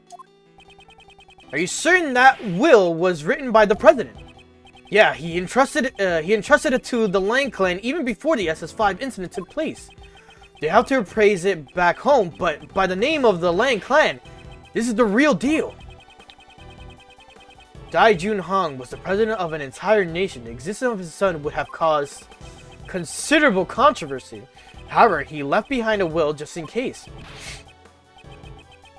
This makes it doubly sure. I still can't believe it myself, but there's no room for doubt. John Marsh, you are the son of Di Junhong, president of Zhangfa. Does that make him John Hong? Because that'd be sick. I like his name. John. Did he just run away? Yep, he ran away. John! Now you have to take over. Alright, next chapter. Or next part. Save cleared, save cleared stage data. Yes. I'm having a stroke. Don't worry about it.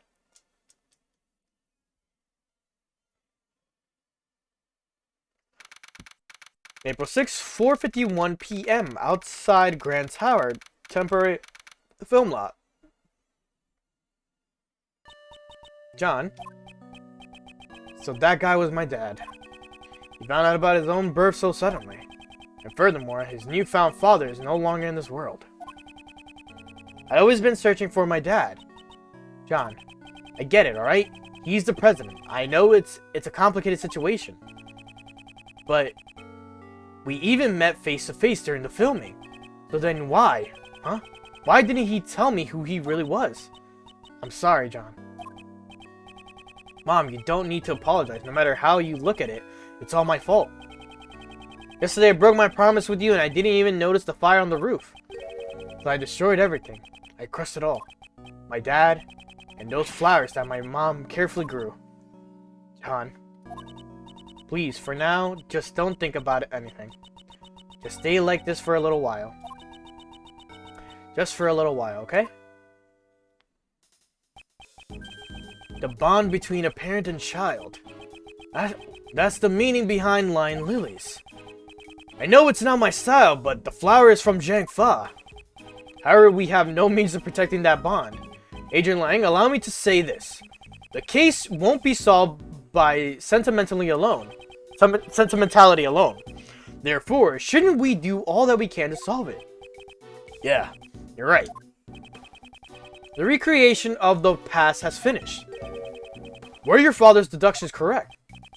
My old man took his deductions to the grave. He never told anyone about them. So, who knows if they were right or not? In that case, what about your own deductions? I would like to hear what you think happened based on the recreation. In order for us to get closer to the truth of 12 years ago. Yeah, I was thinking it's about time. Sorry. I can see it now. My old man's back, real close. I'll catch up to him for sure. To the truth that my old man uncovered. Alright. There's no mistake that the president went to the orphanage. The stuffed toy is proof of that. He was planning to meet with Amy Marsh. However, the president was kidnapped and Cameron just happened to witness it. If Cameron hadn't been there, it probably would have just been a kidnapping with no murder. Afterwards, the body was moved to the flower beds and a fake photo was taken. Was that really what happened 12 years ago? Alright. However, there's one thing I still don't get. Something you don't get. It's this. Why did they need to take a fake photo? Why would they go through all the trouble and even make the president take part in the photo? Well, you see, it's like this. That's true. However, the answer to the riddle must lie somewhere within. Once we get past the layers upon layers of deductions, we shall uncover it. Yeah, that's right. I'd like to hear your deductions as well. Right now, this is not an argument. This is a discussion of what's happening.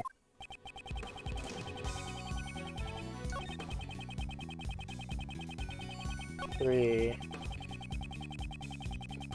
4. Alright.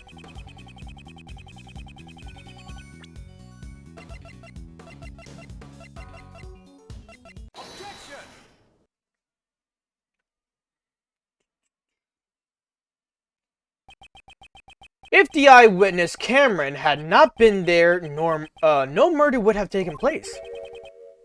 Is that really the case? The criminal's goal was only to kidnap the president. If there were no witnesses, there would have been no need to commit murder, right?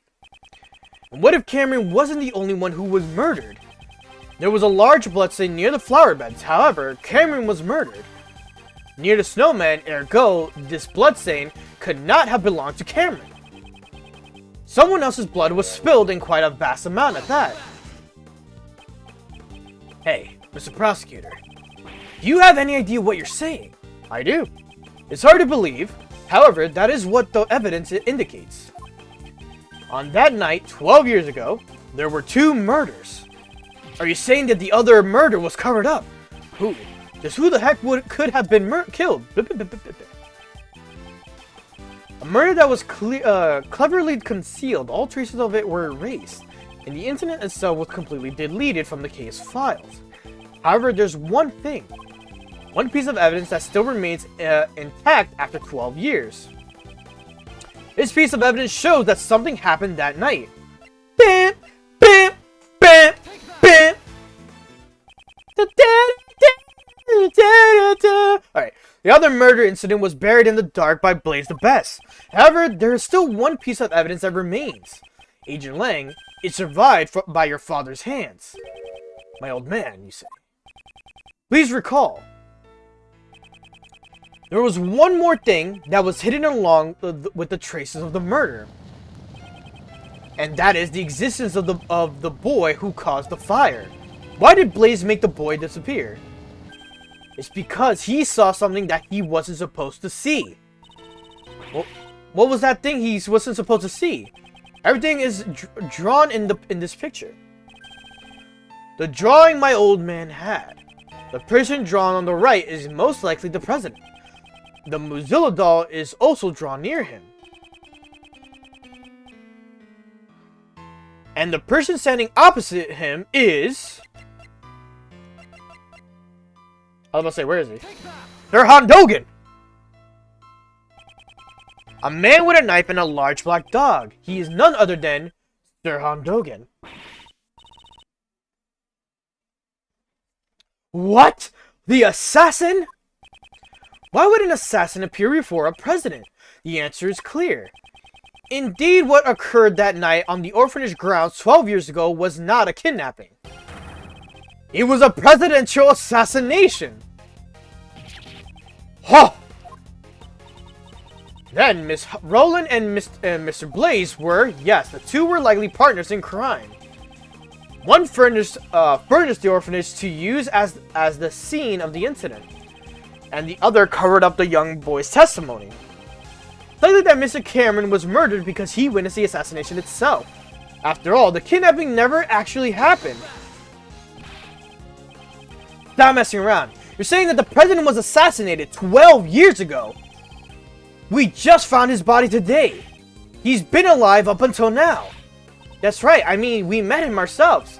If the president was assassinated 12 years ago, and the president's body was found today, that would imply there were 2 presidents. Yeah, and that can't be right. Are you sure about that? There is a possibility that there were 2 presidents. That's right. Up until now, I've been getting a strange feeling from the president. Even so, I still respect the man. Jiangfao is a small country, but he carried the nation with his strength. The image of President Hong that Agent Lang described. You are wrong. He revealed his true form. Differs far too greatly from the President Hong we knew. It's as if they were 2 entirely different people. If there were in fact 2 Jiangfao presidents, how would such a scenario be possible? What would make this existence of 2 presidents possible? The president had a twin brother. One of them was a body double. If we were to assume that one of them was a body double, wouldn't it be possible then? A body double? President Hong possesses immense power and authority in Jiangfa. I'm sure there were those who envied his position and made attempts on his life. Yes, just as he was attacked a few days ago at Ground Lake. It's true, there were those who sought Hong's life from time to time, but I can't easily believe there were two presidents, at least not without any evidence. I'm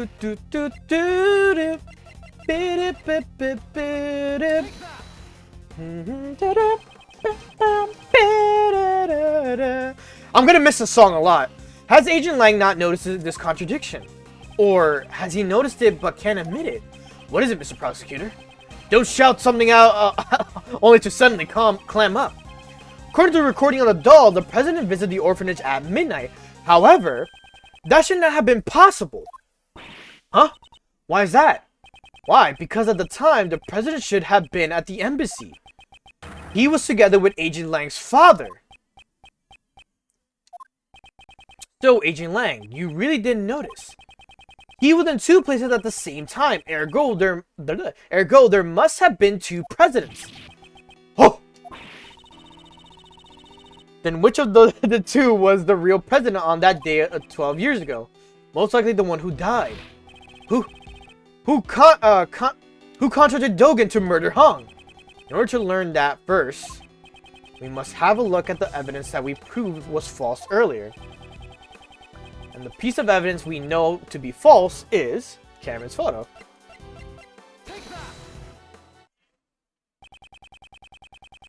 The photo taken in Cameron's camera was taken after he was murdered. And he was murdered because he witnessed the presidential assassination. In other words, the photo must have been taken following the assassination. Given that, who is the president pictured in the fake photo? We must consider him to be the body double. In other words, the body double had the real president murdered and then took his place. Patricia Rowland and Blaze must have cooperated in that plan. Hold it. Hong's body was never found. Just where could it have disappeared to? The answer to that is already quite apparent. This is where the real president's body was. Wait, was that right? Yes, it was. Last night, there was something Blaze had to unearth with his own two hands. That item was not the ransom. It was something far more important. So Blaze unburied the real president's body. The possibility is quite high. What'd you say? The bones from the body buried 12 years ago would have still remained. According to Mr. Powers, construction was to begin soon at this lot. That was the deadline, both for the movie and retrieval of the body, because they would have found the body when they started the construction. Agent Lang, let us search the footprints that Blaze dug up. Yeah. If the body was buried there, there'd be traces of it. Hey, somebody call forensics. Now the results of the search. We found traces in the dirt that suggest a body was buried here. It was hung after all. We also recovered the skeletal remains that Blaze the Best dug up. They were in his home. In addition to the bone structure, the dental records and the bone fractures all match up. We can confirm that it was indeed President Hong. So, they killed the body double and the actual guy too? So the real President Hong was indeed killed 12 years ago. Yes, SS5 incident was a murder. So the SS5 incident was actually a murder incident. There's so much information, it's way too confusing. Indeed, let us take this opportunity to review the details of this case. First, the real president came to the orphanage, right? 12 years ago, the true President Hong visited the orphanage in order to meet his son. I like how he's the king. The footsteps in the snow that we thought belonged to Mr. Cameron were most likely made by the president at that time. President Hung was supposed to meet his son here.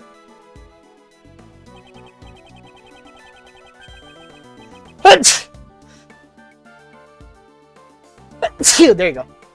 However, the one who actually showed up was the assassin, Sir Hadogen. He came here to meet his son, but was murdered instead. How horrible. A man like Dogen shows no mercy. And after that, the second tragedy occurred. You mean Mr. Cameron's murder? Indeed, Mr. Cameron saw the decisive moment. After the real president was killed by Dogen, his body was carried to the rear courtyard by the team of kidnappers. Mr. Cameron must have witnessed that moment. From the orphanage entrance, although he himself believed that he had actually witnessed a kidnapping. Furthermore, by this time, the body double who had come to meet up with Blaze and Miss Rowland was already standing behind Mr. Cameron. And that's how he got killed. And then the witness to the incident, Mr. Cameron, was killed by the body double. So was Mr. Cameron's corpse also carried by the body double? Yes, that seems likely. There wasn't anything at the crime scene that looked like the body double's footprints. Heh, I've already figured out how he accomplished that. There's a piece of evidence that would have made it possible. What did the body double use to move the body without leaving any footprints?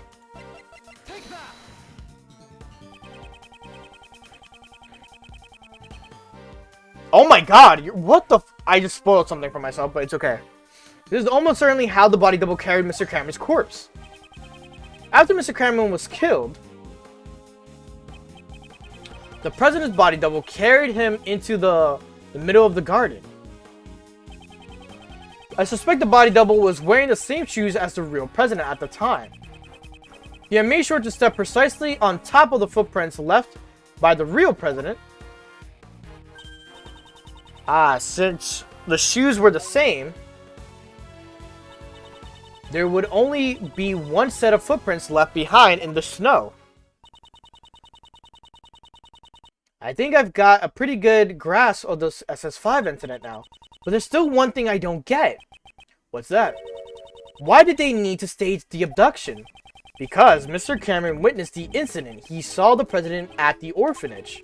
He left behind witness testimony on Miss Crane's answering machine. Even Blaze couldn't make that disappear. Ergo, the body double needed a reason for the president to have been at the orphanage. And that's why they prepared a fake kidnapping charade. The people in the fake photo are the body double and most likely Patricia Rowland. The person in the coat is Miss Rowland. What makes you say that? The two would have to leave the orphanage in order to take the photo. Just like when he moved the body, the double used the real president's footprints. So the second set of footprints must belong to the person in the coat. Indeed, we originally believed that those footprints belonged to Cameron's killer. They were size 7 footprints, too small for Blaze's feet. Thus, we presumed that the person playing the part of kidnapper was Patricia Rowland. Hidden in the shadow of the presidential kidnapping was the presidential assassination. Jesus, man. I see. So that's why my old man... What? The old man must have realized that a murder had taken place. After all, he had this kid's drawing. However, that picture was never presented as evidence. Your father likely took it from the young witness during the investigation and hid it. He had to have known that Hung was dead. But what if he had revealed that back then? Revealed the death of the president and the backbone to oh my god. Revealed the death of the president, the backbone of Zheng Fa. It would have caused chaos. And that's why my old man took the secret to his grave. He even took the blame for the kidnapping, knowing that would be the fall of the House of Lang. So this is the truth that Agent Lang's father hid 12 years ago. And now it's all become clear.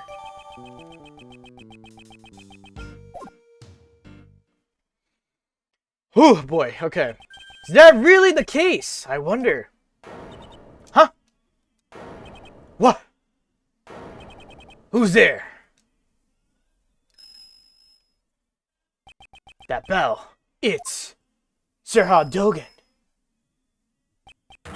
Sir Hondogen! You, why are you here? How can you just brazenly show up here? Who do you think you are, pal? I found the conversation most intriguing. Well... Huh, are you feeling nostalgic about an old murder of yours? You're the one who killed Hung. Nostalgia? I think not. You were speaking about the person I am searching for. You're searching for someone. I escaped from prison in order to meet with a young acolyte. The one who wore the red raincoat. The red raincoat? Who is this person? I suspect that it's the same person as the mastermind you are searching for. The Red Hood. Don't they seem surprised, Anubis? Yes, they are, my boy. 12 years ago, this young acolyte saved my life. Alright. Let's see what you're talking about. Dogen's savior. Certainly it was I who killed President Hung. However, my life was also targeted on that day. The body double, Blaze, and Patricia all sought to seal my lips.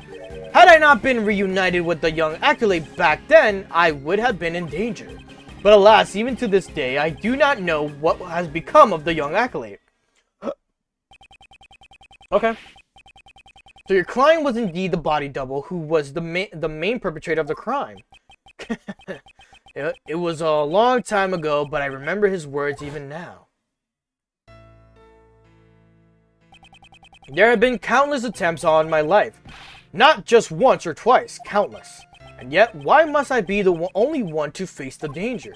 When I stand before the people, I garner the same respect as the president does. Tell me, just what is the difference between him and me? The difference was great, while the voice and style of speech may be the same. One can mimic the body, but the heart cannot be reproduced. I suppose his own weakness cost him his quest to become a leader. Now that Rook's gone, I'm in charge. I'm not sure if you're as capable as Rook was. What are you saying? I'm totally the leader now. Perhaps the king and his knight were not so different after all. The double believed that the president's only weakness was a woman called Amy. To find the woman, he needed the assistance of someone from this country. So he joined forces with Blaze. After determining her whereabouts, he simply waited for the right opportunity. That chance came with the meeting at the orphanage. Indeed, the director of the orphanage was bribed and brought in as an accomplice. He must be referring to Patricia Rowland. Well, given what I've told you, do you realize the whereabouts of the young acolyte now? You mean the boy who saved you, but how do you know that he is the mastermind? That day, the young one caused a fire at the garden of the orphanage. Ah, you're talking about the kid who started the fire as a prank. A prank? Not at all. On that night, 12 years ago, the young acolyte was hiding inside the igloo. Ah. Seems he witnessed Patricia and Blaze moving the body from his hiding place. That's a sneaky spot. Apparently, he heard them talking during the time. It would seem that they were planning to kill me because I knew the truth. He immediately came to the main hall to tell me that. I learned this about the young acolyte sometime later. It seems he was wearing a red raincoat at the time. He led me out of the main hall. And then the young acolyte said he was going to get rid of our footprints. So he scattered some lamp oil near the igloo over the snow. Then he boldly set the oil ablaze. Ah, no way, so he set the fire in order to... All their focus was diverted towards the burning flames. I took the opportunity to escape through the rear exit. So the boy in the red raincoat is the mastermind behind this case. Exactly. Isn't that right, Anubis? Yes, boy, yes it is. Alright. We got some new information. Certainly it was... Oh, yeah. 2, 3, 4. Had I not been reunited with the young acolyte back then, I would have been in danger. reunited. So when did you first meet with him? That would be 18 years ago, on the 24th of December. That is a rather long time ago. On that day, our roles were reversed. I saved the young one's life.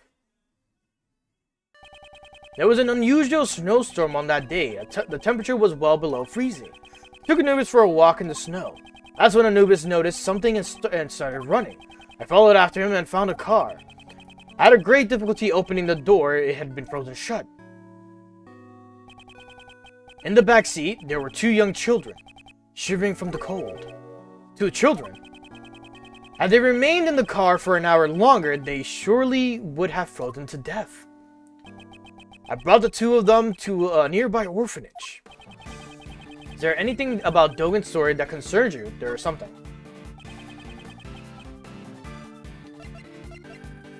The date.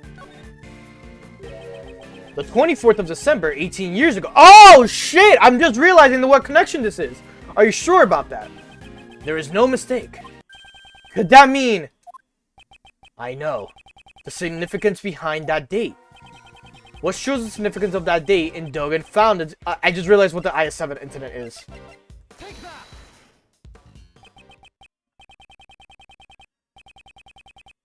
Yo, this is a crazy ass plot twist. That day a certain incident occurred. A sculptor was murdered. Ah! During that incident, two young boys went missing. The sons of the victim, Isaac Dover, and the culprit, Dane Gustavia. We never did find out where those two boys went after the case 18 years ago.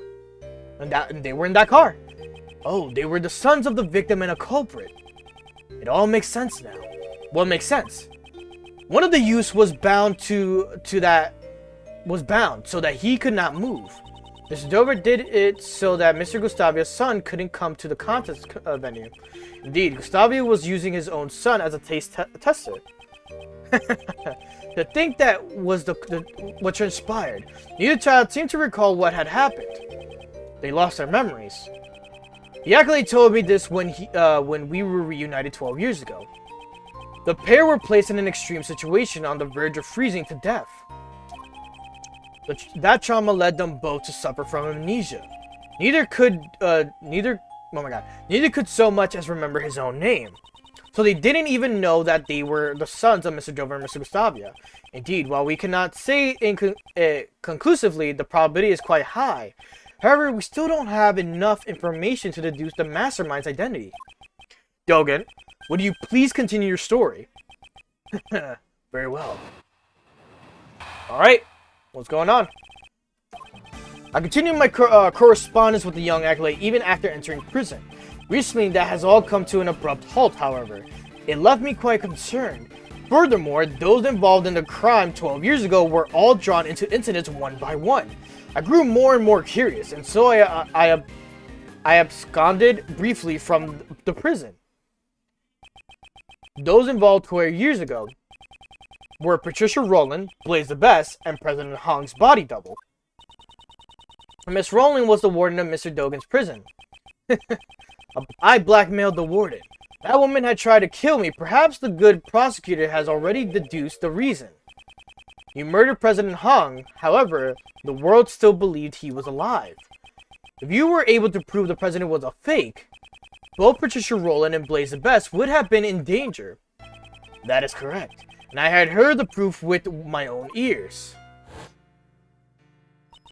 I'll be waiting in the courtyard of the orphanage at midnight on February 9th. Even if it's just once, I want John to be able to meet you. I'm sorry if I'm being selfish, but I'll be waiting.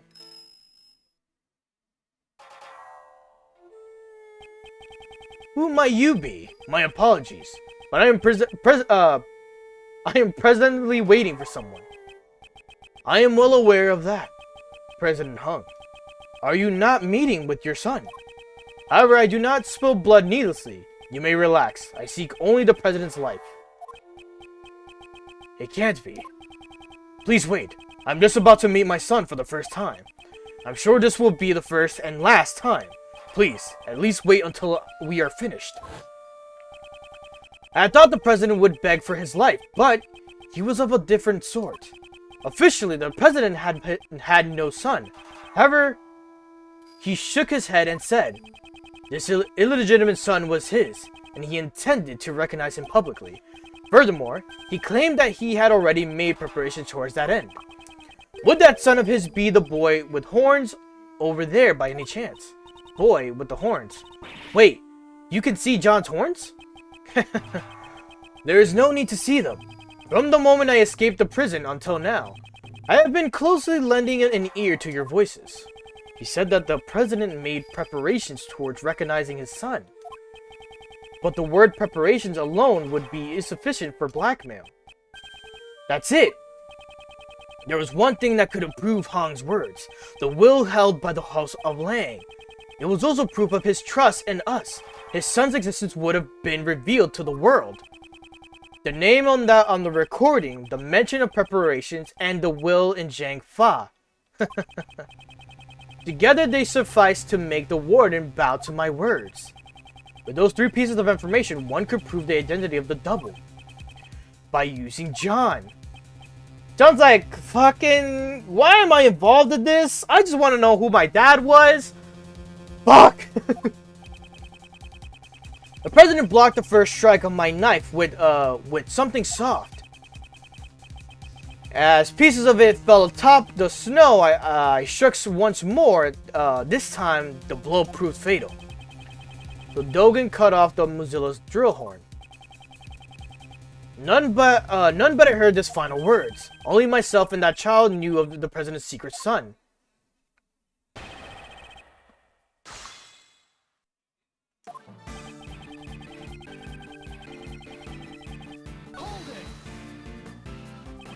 In other words, you contacted him from prison.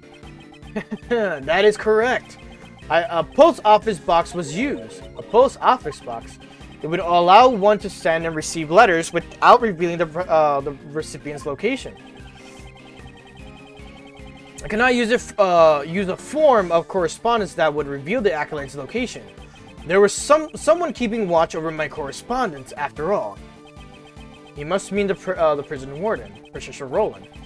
Could you be more specific about the nature of your correspondence? Well, they were mainly moves for my correspondence chess matches. Correspondence chess? If I recall, the person you were playing against...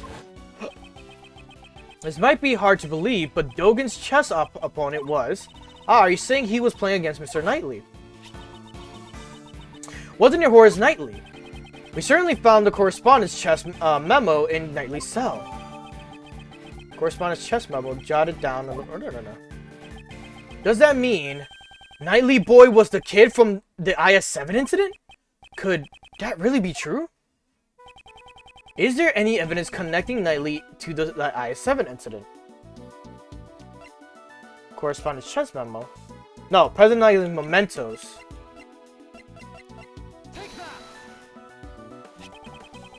This was all that Knightley left behind. Could there be a clue hidden within? Which should I investigate, the ring or the chessboard? The ring. Oh my god! The ring! Yo! That ring's been fucking forever! This ring is... Mr. Edward, what is it? Mr. Shields, please take a look at this ring! This pattern is... It's Pierre's Coquette's! I thought so. He had Mr. Dover's seal turned into a ring. However, why would he have this? Shouldn't it have been held by the police as evidence from the IS-7 incident? After the incident, the seal was returned to the victim's next of kin. And Mr. Dover's only family was his son. But since no one knew where the son had gone to, it took a while to get it to him. I'd heard that the police had finally found him and delivered his inheritance, but... So the seal was thereby safely delivered to his son. And then he turned the seal into a ring and wore it on his person. That's crazy. That's crazy. So Mr. Knightley was Mr. Dover's son.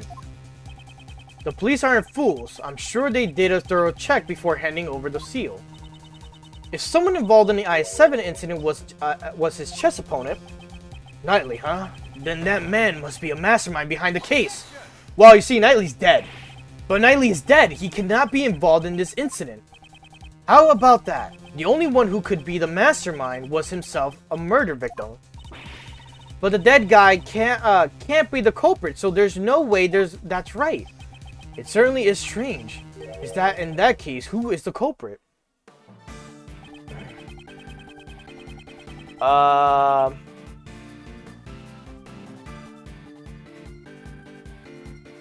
Added the end. Recently, furthermore, those involved in the crime seem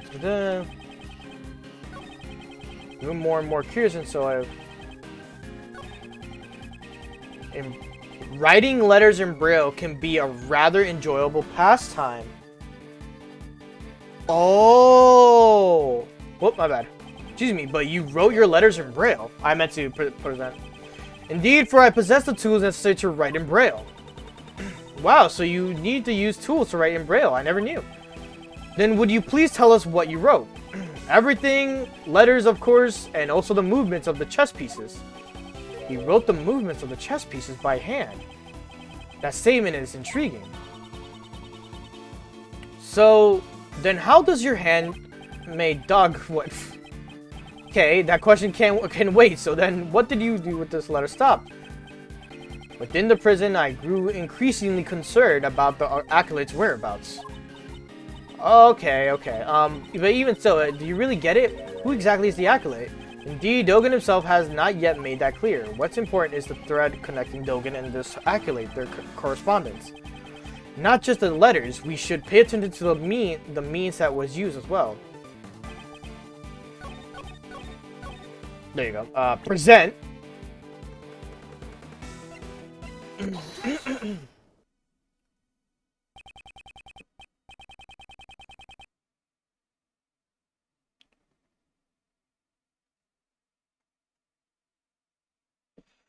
I'm certain you said you wrote your letters in Braille.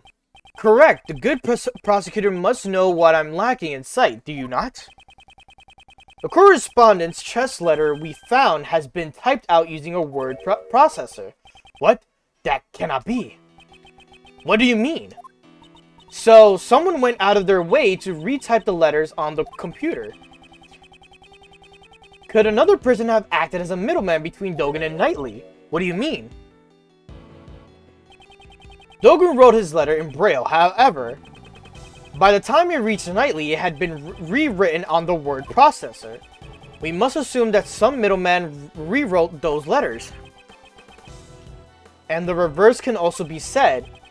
That same somebody might have taken the letters Knightley wrote and re-delivered them to Dogen. Yes, that is indeed true. What?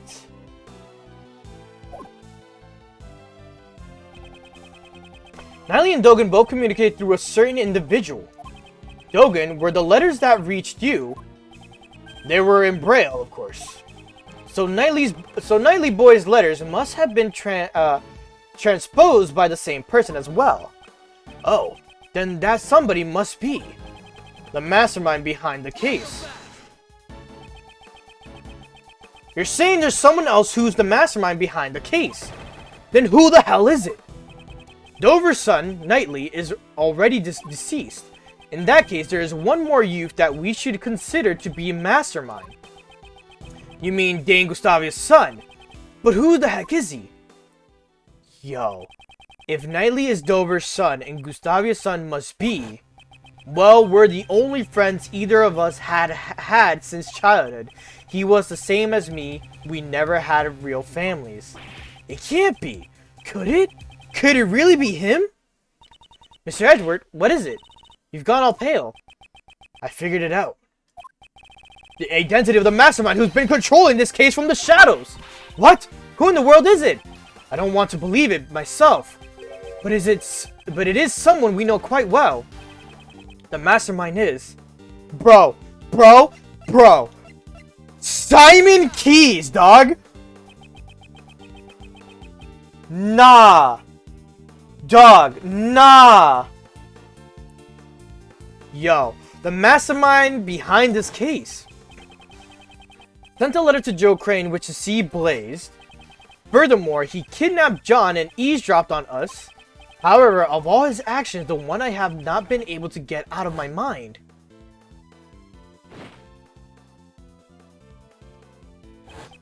is how he brought an unconscious K to the roof. The giant monster. Huh? Did you just say something? That's right. The key to exposing the mastermind is in the monster's true form. I almost forgot. If you'd like, please come to our next show. I'll also be performing in it. The Berry Big Circus is always fabulous and fun for all ages. Miss Swift, there's something I would like to ask of you. What? You mean me? You said that you recorded the sound of Mozilla spewing flames. Would this decisive evidence of yours be something you recorded on that tape recorder? That's Mr. Edward for you. You're good at figuring things out, aren't you? It's the sound of Mozilla spewing out fire. This place nearly became a sea of flames.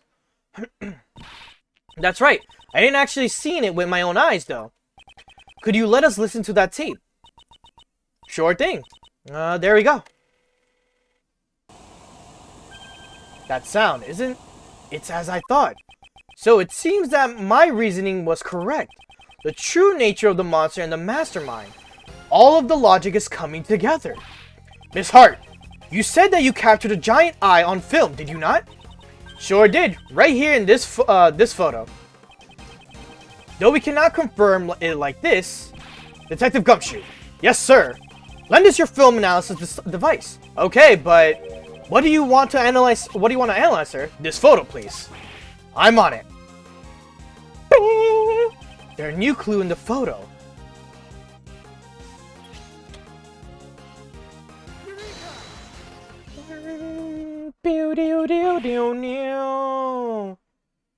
Okay, okay, we're getting to the end. We're doing the ending right now. Oh no, I revealed something I shouldn't have revealed. Ah, fuck. Okay, this is. See, ain't that Mozilla's eye right there? Right there. Oh my god, ain't that Mozilla's eye right where I said it would be? I see. I have finally grasped the true form of the giant monster that was being controlled by the mastermind.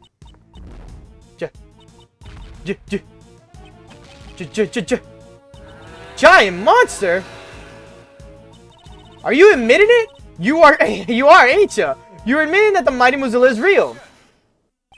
No, this is not Mozilla. This is the eye of a different monster. Please have a look at this. It's a flyer for the Berry Big Circus. Ah, this is... Precisely, there's a rather large balloon with the head of a lion pictured here. This balloon is a true identity of the giant monster. In addition, the sound Miss Swift recorded, which she believes to be Mozilla spewing flames. Mr. Prosecutor, don't tell me you're gonna say something that'll shatter my dreams of a scoop. Hot air balloons fly by using burners to heat the air, right, sir. Precisely, detective.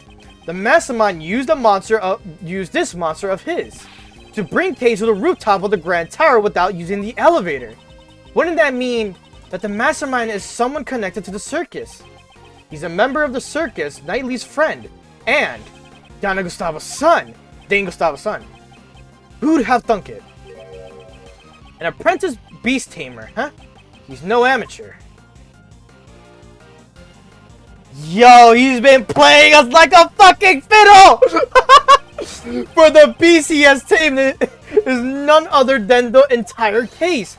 Simon Keyes. He is the mastermind behind the whole incident. Mr. Keyes was really behind it all. No way. I don't believe it. I mean, we trusted him. How could it all have been a lie? That's just heartbreaking. Okay. What is it? Hey you, stop! Where do you think you're going? The boy with horns is rather perceptive. The good prosecutor has done a remarkable job. Now that I have heard that, I have no further business here. What? Wait, Dogen! Ah! Ah! Doggo attacked me! Damn it, where did he vanish to? Mr. Edward, are you okay? Yes, I'm fine. However, that guy, John? That Dogen guy, he's the one who killed my dad, right? There is no question more difficult to answer. However, there's no use in denying the truth. Yes, John, you are correct. He'll pay for this. I swear he's gonna pay. I'll make him pay my mistake. John, you mustn't finish that thought. Prosecutor Edgeworth, please pay us no mind. Sir, I put out an APB on Dogen. All available police units will be searching for him. You heard the man, kid. I don't mean to be heartless, but we need to hurry too. So, Mr. Prosecutor, where's the mastermind right now? Agent Lang is right. Our top priority right now should be catching the mastermind. He said he would be practicing. He is most likely at the very big circus tent. But first, Agent Lang, I have a request. A request? What is it? Now that we identified the giant monster, our next order of business is to capture it. The moment we arrive at the tent, I need you to locate that specific item post-haste. And Detective, I ask that you perform a follow-up investigation on the kidnapping incident. Roger that, sir. Mr. Edgeworth, I want to help out too. In that case, you'll be in charge of calling for backup. If he is truly the mastermind, we may require assistance from the certain someone. I met him so many times, yet his facade always fooled me into sympathy. He may have got the better of me in the past, but this time I'll settle it once and for all. Yo, dog, Simon Keys? Simon being the entire mastermind behind, like, fucking case number 2 is incredibly insane. And the fact that they're the kids from the past, Simon and fucking Knightley? Oh my god, dog. Yo, and the president being a double the whole time? Yo, shit is crazy. Oh my god. Dude, I'm gonna get lightheaded from this shit. Mr. Edgeworth. Are you guys here for the show? Mr. Keys, Miss Berry. You're a little early. I'm sorry, but we're still getting ready. But I'm so happy you came. You remembered our promise. Yes, I remembered. You asked us to come and see the show when you gave me this. I'm so happy you came. Please enjoy yourselves. I'm sure my performance will surprise you, Mr. Edgeworth. Your performance has already surprised me, Mr. Keys. But he hasn't performed yet. Regina, please have a look at this photo.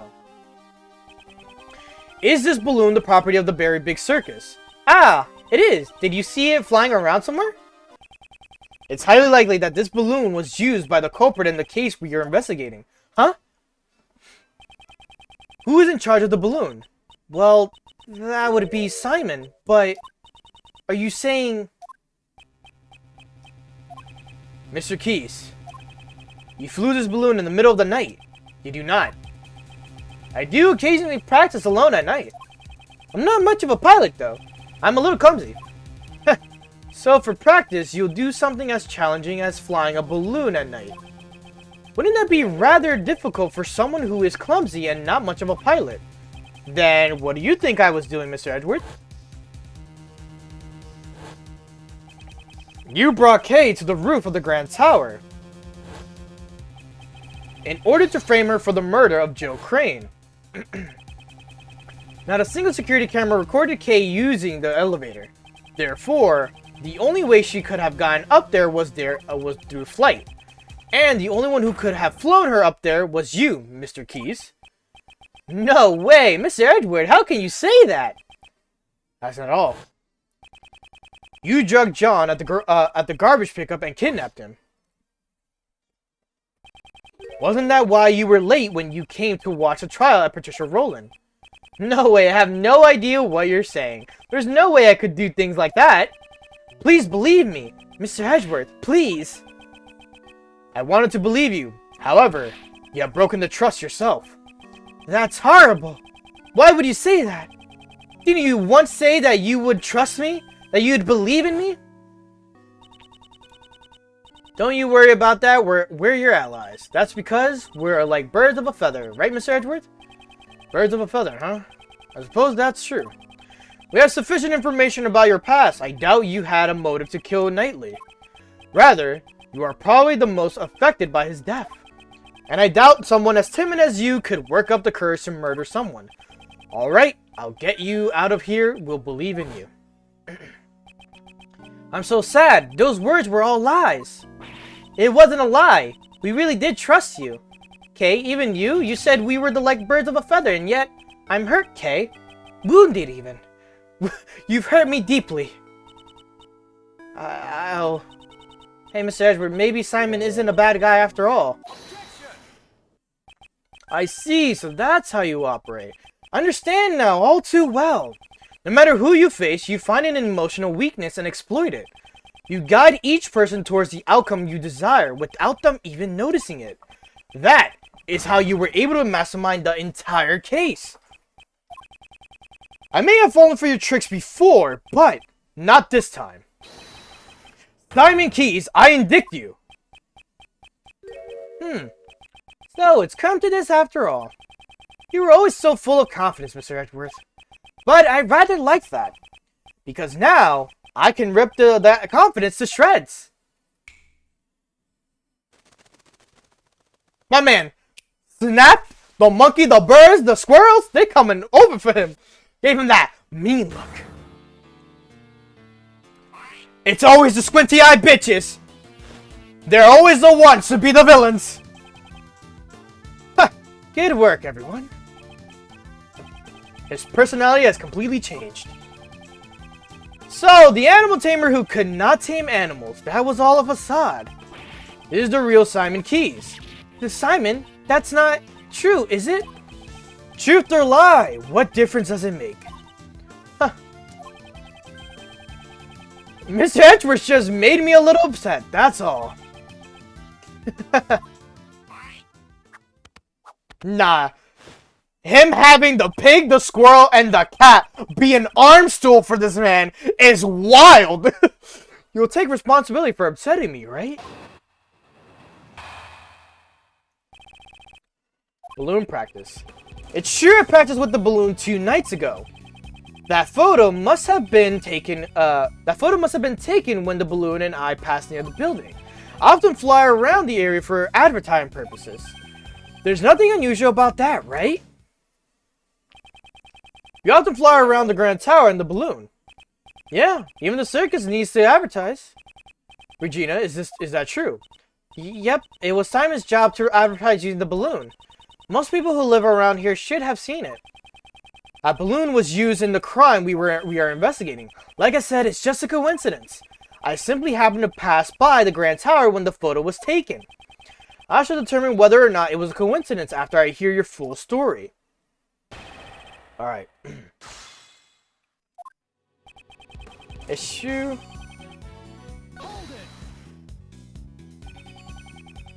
Was the balloon launched from this tent? There's a nice big park near the Sunshine Coliseum. I always launch the balloon there. I see. In that case, how do you transport the balloon to the park? Well, it's too heavy to carry by hand. It weighs several hundred pounds. You don't believe me.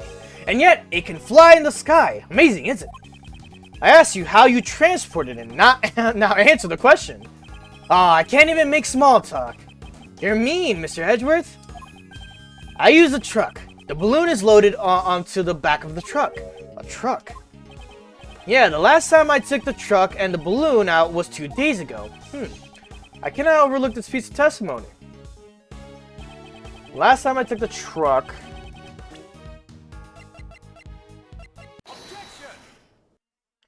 Objection! Okay. The truck you put the balloon into, was it blue by any chance? Blue? So what if it is? Today we saw a blue truck carrying a large basket. If that truck just so happened to be yours, then you claim that you last used it 2 days ago becomes a lie.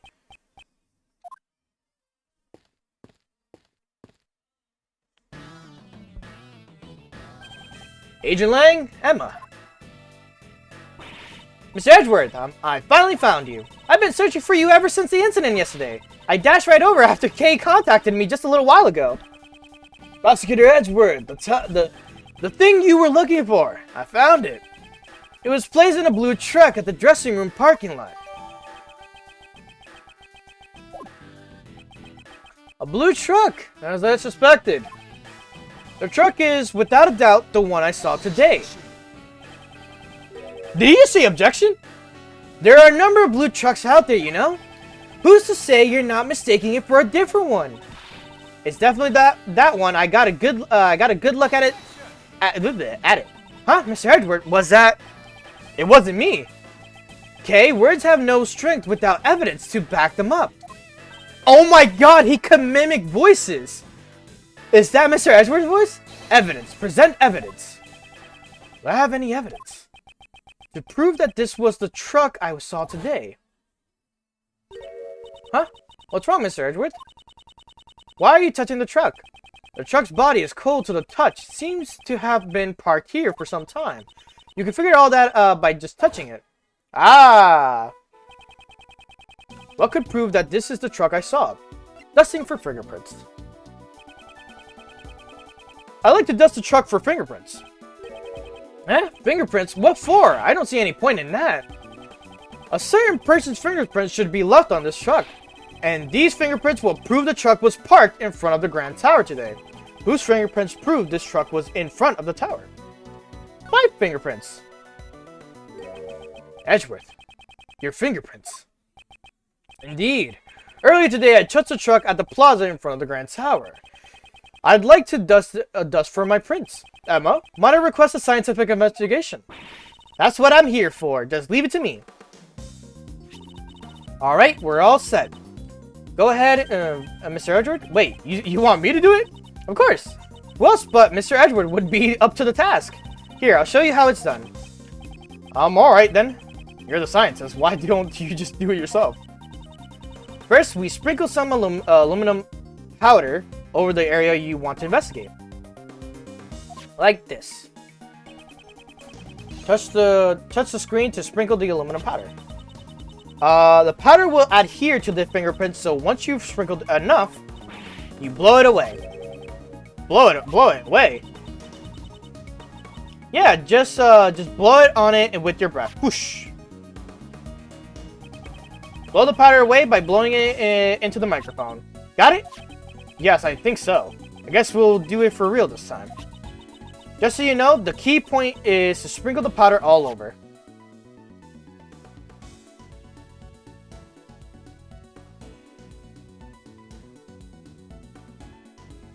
Hey, how do I blow this? I don't have a function to blow this. Hold up. Let me figure out something real quick. Inputs and hotkeys. Let's see. I don't know if this shows on my screen, but yeah. How do we do this as a microphone thing? Add-ons. General hotkeys. Microphone. Okay, here you go. Let's just put down. Oh, fuck. I made a mistake. Cancel that. Whoop.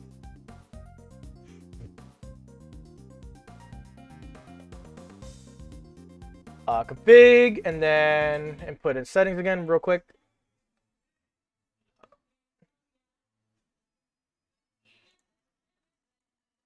Can right click not be inputted?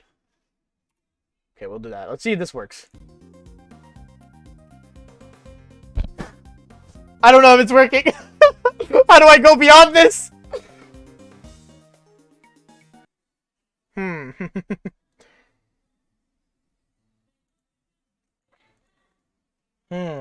What button do I not have on my regular keyboard? Hold up. Or not my keyboard, my fucking thing here.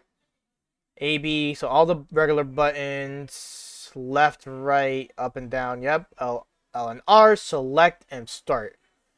Alright, let's see if I could do L to see if that works. Ah! I don't know what to do. Unless I have to configure the system to have the mic on.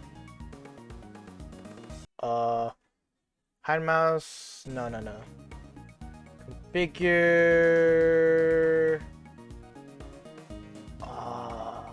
Video input and hotkeys. How do we make the key the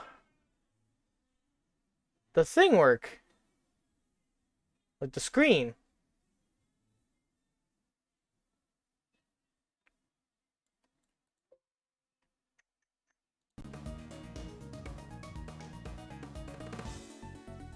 We have come to a conundrum, and I have no idea what to do.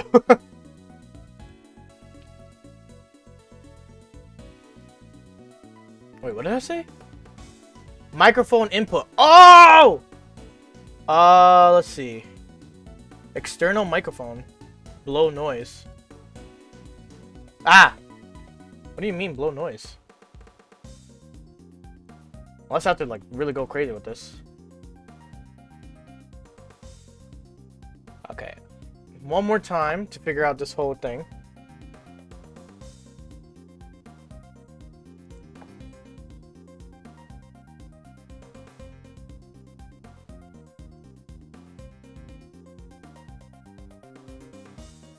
Microphone input. Huh. I have a problem. A major problem.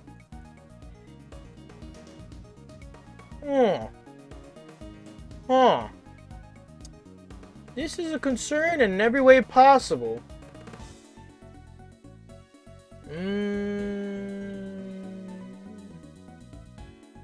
Let me see real quick. Because I can't do anything with that setting. I can't do anything with that setting. MU settings? Probably? Hold up.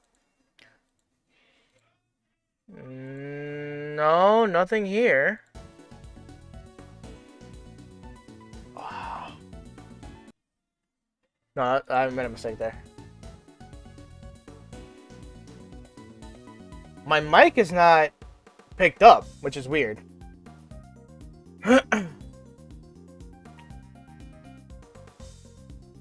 Blow noise.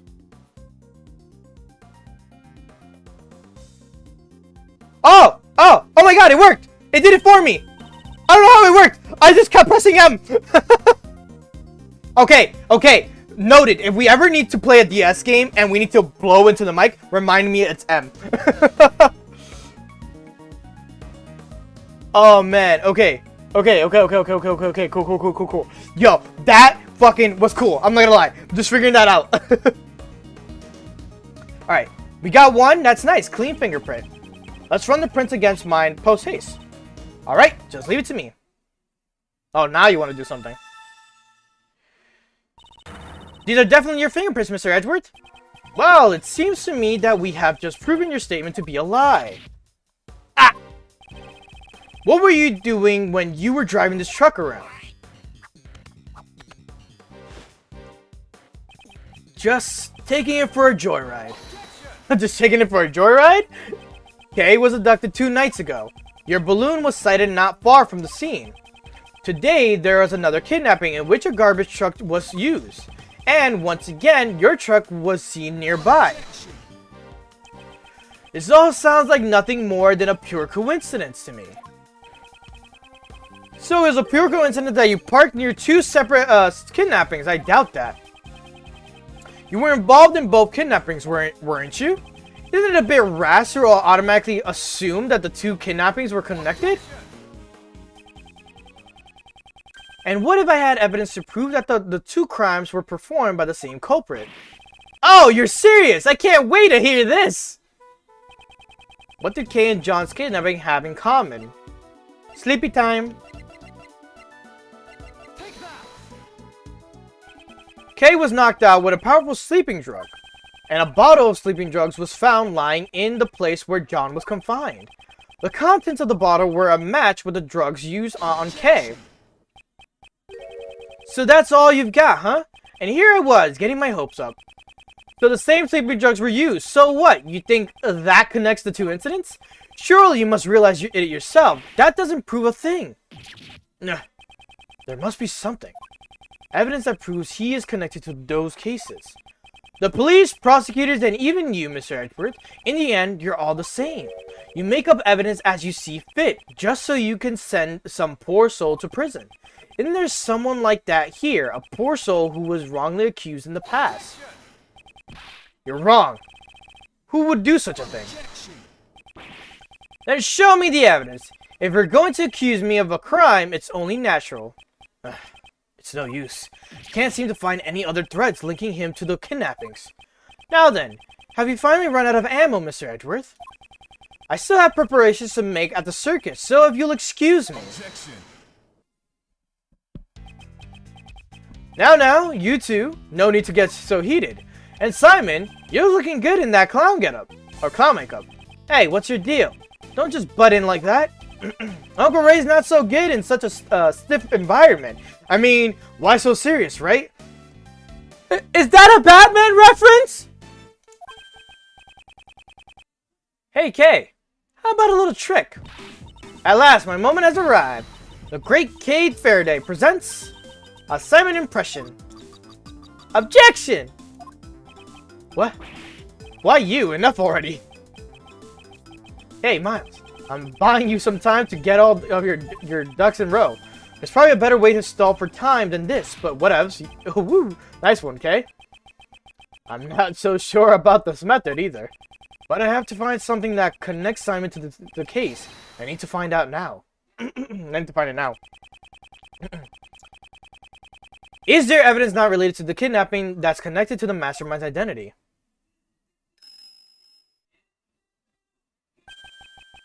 That's it. The mastermind is the same person as the young acolyte Dogen was looking for. If I can just connect a young acolyte to Simon, which piece of evidence could be connected with the mastermind's true identity? Letter from unknown? No. Correspondence chance. Whoops. Fuck. Natalie and Dogen both communicate through a certain individual. Oh, then that somebody must be the mastermind behind the case. That's it. The mastermind played a role in the correspondence chest. If I can prove that it was Simon, then that's enough. I can't stomach any more of your sorry excuse for a performance. You have no more objections, and I ask that you let me get back to preparing for the show. Thank you for the help, Mr. Shields, though you may have taken it a little too far.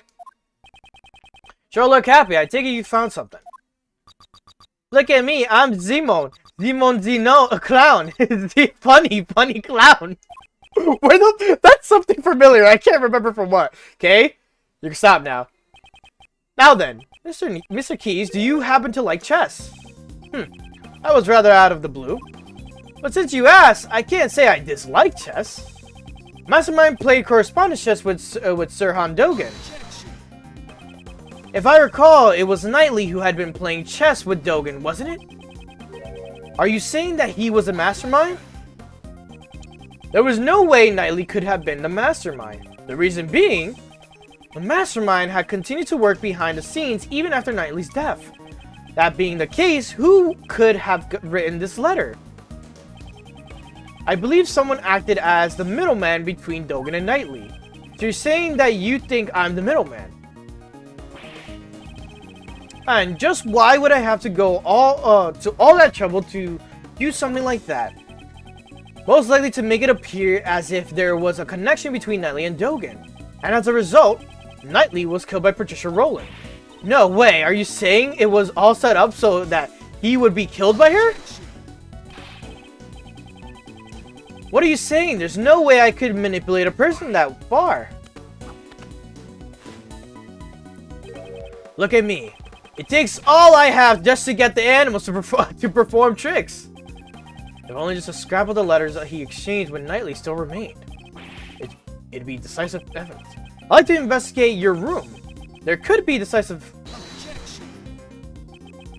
If it's the letters you're looking for, you won't find any in there. What? I'm the type of guy who throws his letters away as soon as he's done reading them. Where's the point in living in the past? Does that mean he's already gotten rid of the evidence? Mr. Edgeworth, everything you have said so far has been nothing but more than basic conjecture. The evidence, I'm just one step behind it. What should I do? Am I all out of moves? Without evidence, I won't allow you to cast doubt on my friendship with Knightley. Who was that? Excuse me. Miss Barry, what's on her mind? I've been listening in on what you all were saying, and, when you say Mr. Knightley, you mean Simon's friend, Mr. Knightley, right? Yes, that's correct. Does she know something? This morning, a letter arrived from Mr. Knightley. It was for Simon. What? What did you say? But that's impossible. Knightley is already dead. Miss Barry, please let me see that letter. Okay, here you go. Quick, open it. This is a correspondence chest letter. This is the response to Dogen's last move. Now can you see the path to checkmate? I can't wait to see the look on your face. You weren't expecting to lose that chess against me, right? The postmark says March 26th, the day before Knightley's death. It seems the letter arrived late. Since the circus moves around so much, a lot of the mail people send us arrive late. Now, why was the letter addressed to you? It's proof that you were the middleman between Dogen and Knightley. Normally, you would just transcribe this letter into Braille before sending it to Dogen. And in doing so, you created a connection between him and Knightley. Damn it! Curse you, Knightley! Why must you continue to interfere? Simon, why? Wasn't Knightley your only friend? Ha! Don't be ridiculous. I stopped thinking of him as a friend 18 years ago. 18 years ago? Would that have been the day of the IS-7 incident? Thanks to Knightley, I nearly died that day in the snowstorm. While I was on my way to the contest venue, where my father was waiting, Knightley suddenly appeared. He held me down, tied up my hands and feet, and with tears streaming down his face. He kept apologizing. My dad's too scary. I can't disobey him. Please forgive me. I'm sorry. He's Dover's son. Stop it, Horace. I promised my dad. I said I'd taste his desserts. No, wait. Wrong. Sorry. I'm confusing them both. I said I'd taste his desserts. If I'm not there, Dad will be in trouble. I'm gonna let everyone know my dad's desserts are the best in the world. After that, he locked us inside a car. It was so cold I could see my own breath. Before we knew it, the door had frozen shut and not even he could get them open. And then, I lost my father. Your father? Horace Knightley was the son of the murderer who killed my father.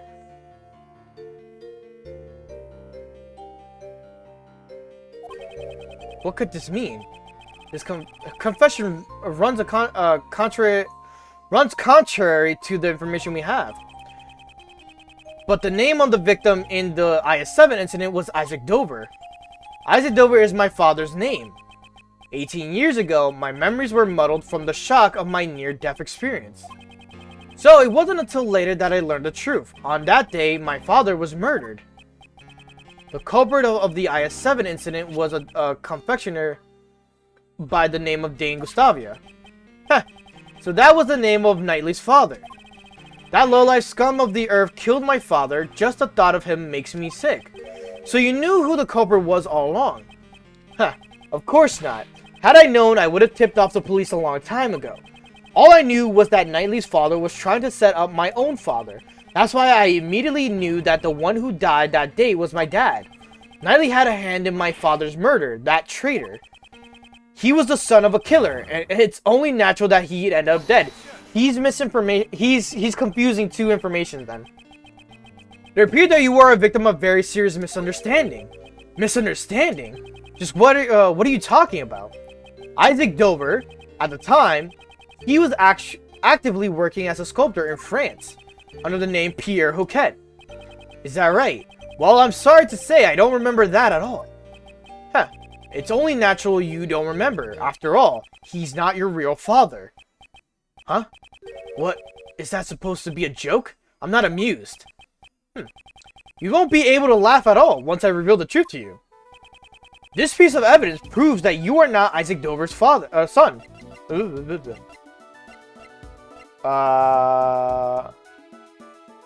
Knightley's mementos, right?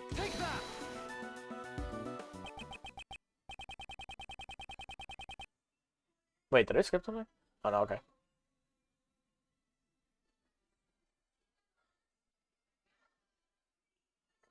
Sorry, I'm like just examining something. All right. What's that? Isn't that Knightley's chessboard in his ring? I want you to take a good look at this ring's design. There are 2 letters inscribed in it. That is the seal Pierre Hoquet used as his signature. 18 years ago, it was found lying near the body of Isaac Dover. Why would Knightley have my father's memento with him? The police have found Isaac Dover's son and gave it to him. Isaac Dover's real son is Horace Knightley. What? But that means I'm... In other words... Yeah, okay, so I was not wrong. I was like, wait, what? You are Dan Gustavia's son. That's a lie. After all, my father is... My memories are...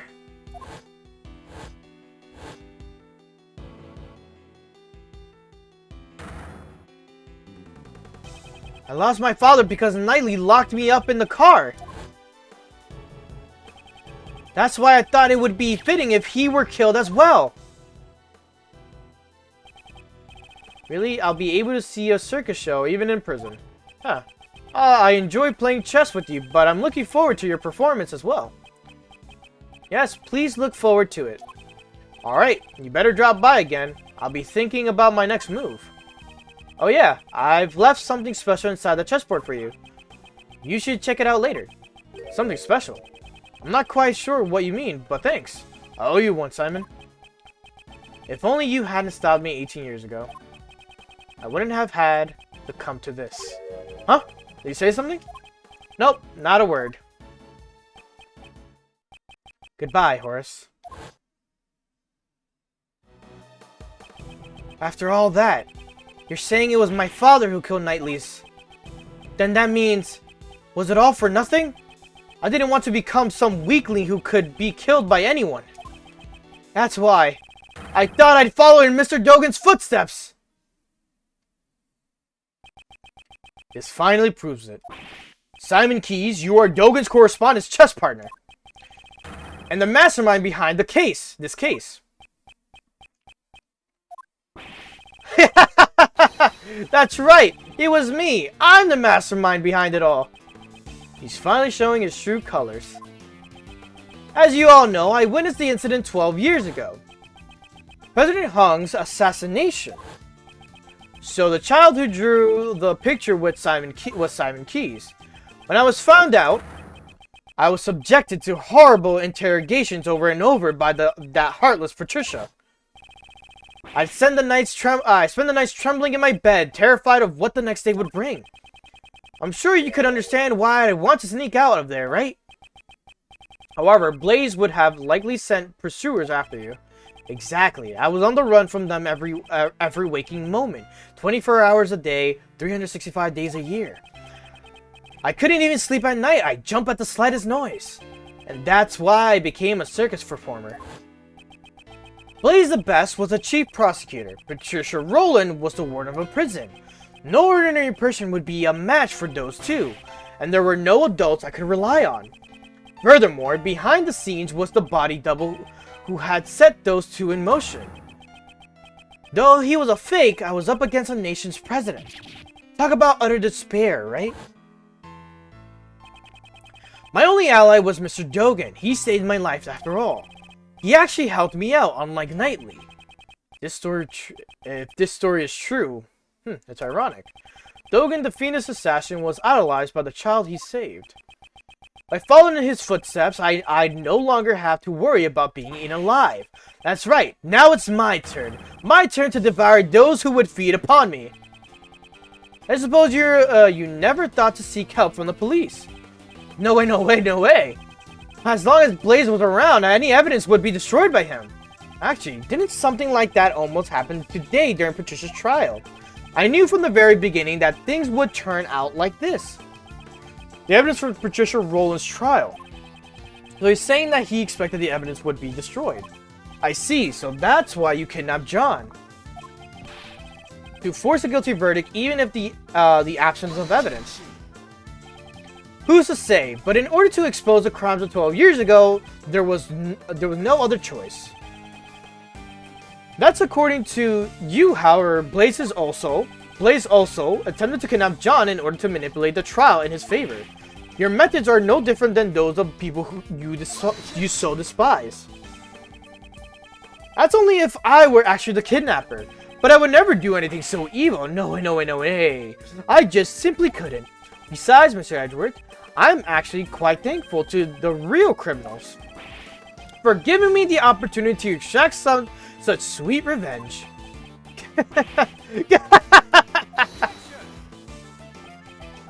So, you admit it. Your motive was revenge. Yeah, I admit it. So what? Sure, I held a grudge against those creeps. But it's not like I'm the one who actually killed them, you know? Truth be told, all I did was send some letters. I let Jill in on Blaze's secrets, and let Blaze in on Jill's secrets. And then the two simply ended up trying to kill each other. You mean to say the murder was nothing more than a result of that? Yep, just like the case of Ground Lake, it was easier than trying to control wild animals. All I did was come up with a fake assassination plan for Knightley, so that was also part of his plan. If that's the case, then Rook's murder was also yours. Whoa, don't try to pin that on me. Knightley killed him all on his own. Well, I ended up creating the perfect opportunity for me. It's funny how things work out. How can you say such a thing? It was the same for Patricia Rowland. I made it look like there was a connection between Knightley and Dogen. By using the correspondence chess match and the chisel in the chessboard. What? You mean to say that you were the one who prepared that chisel? That's right. I thought it would bring Dogen to mind. Quite a thoughtful little gift, wouldn't you agree? And that was all it took to get Patricia to murder Knightley. Oh, the feeling that everyone around you is an enemy. I know it all too well. A tiny spark can set off an explosion of fear, resulting in horrific mutual destruction. All I did was watch the comedy of errors unfold from the audience. And you were my final pawn, Mr. Edgeworth. A pawn? Me? When you solved their cases, you brought both Blaze and Patricia to their ruin.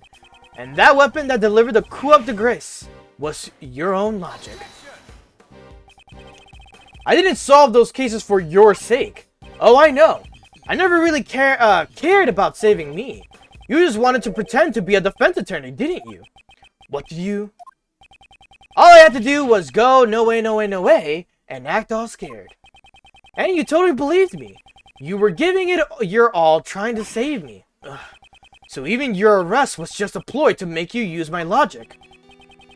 To be fair, getting arrested wasn't part of the plan. When people begin to suspect that the chisel I sent was a murder weapon, honestly, it broke out in a cold sweat. I thought for sure I would be curtains for me. But then, a turnabout of miraculous proportions. The genius prosecutor himself had come to my rescue. Well, doesn't it feel nice to be thanked by me, the one that you saved? You should be grateful. I gave you the chance to play the ace attorney. You're wrong. He wasn't pretending to be a defense attorney. Mr. Edgeworth is always serious about saving people. Even the times when he saved me in the past. Okay. Is that so? Are you sure he's not trying to emulate his own father, the one he admires so much? Absolutely not. That's not true at all. Now, okay. The person he's talking about now isn't Miles, but rather Simon himself. Clearly, he is not able to trust others. The desire to save someone other than himself is something he cannot even comprehend. Say what you want, but make sure you think about it long and hard. Sure, all my targets for revenge got what they deserved in the end. However, here we go. Instigating murder. Think about it. Can any one of my actions really be considered a crime? I instigated murder. There's not a single word about that in the letter, is there? If I had said the word kill, or even once, I guess I could be considered investigation. Well, maybe I did say it, but there's no way for you to prove it. What are you saying? You kidnapped me? I'm sorry, but that hasn't been proven yet, has it? The only thing I'd admitted to was sending the letters. That's... Besides, those letters contain no threats or corrosions. I simply conveyed information that each recipient would find beneficial. You crafty little... Can't we do something about it? What was he said? Integrating murder? Instigating murder is when a person directs someone else to commit murder. The person who directed the murder can be charged as if he committed the crime himself. So we just have to find proof that he directed those murders. You make it sound so easy. To be honest, it kind of pisses me off a little. You're all trying to frame an innocent person for murder. Don't you understand? I'm not obligated to waste any more time on this pointless discussion. The police are waiting for you outside of this tent. You have nowhere to run.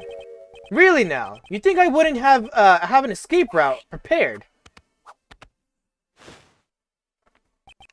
For example, let's say I gave an order so that all the animals here attacked you. Now what if I were to take my leave during the ensuing chaos? What do you say? You can't be serious. It was just an example. Wouldn't that make for an interesting show? Here's another idea. What if I pulled out a hidden gun and took John hostage? That might be more exciting.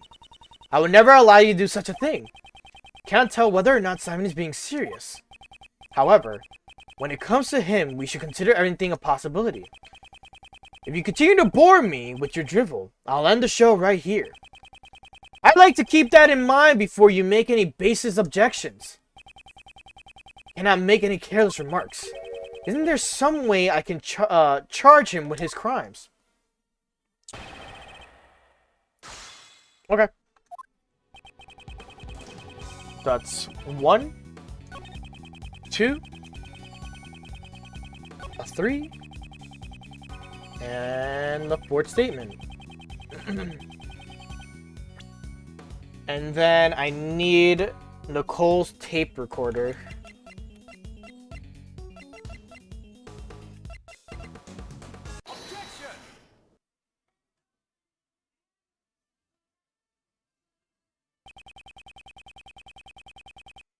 It is my firm conviction that you instigated the murders. After all, you told me so yourself. Perhaps I should let you in on this, Mr. Edgeworth. Actually, I was the one who ordered Blaze the Best to kill Jail Crane. What? Did I say that? Did I say that? I really don't remember. You may think you can deceive us as much as you want. But unfortunately for you, you used a bug to eavesdrop on our conversations. But there was someone else who wiretapped that bug of yours and recorded the whole thing. It was recorded? In other words, the conversation between you and that clown is recorded on that tape. Langsy says, a schemer drowned in his own schemes. And this is what he meant. Miss Swift, I'd like to listen to your tape. Roger! Ah, it's right about here. Miss Edgeworth, Judge Courtney's cell phone is ringing. Who is this?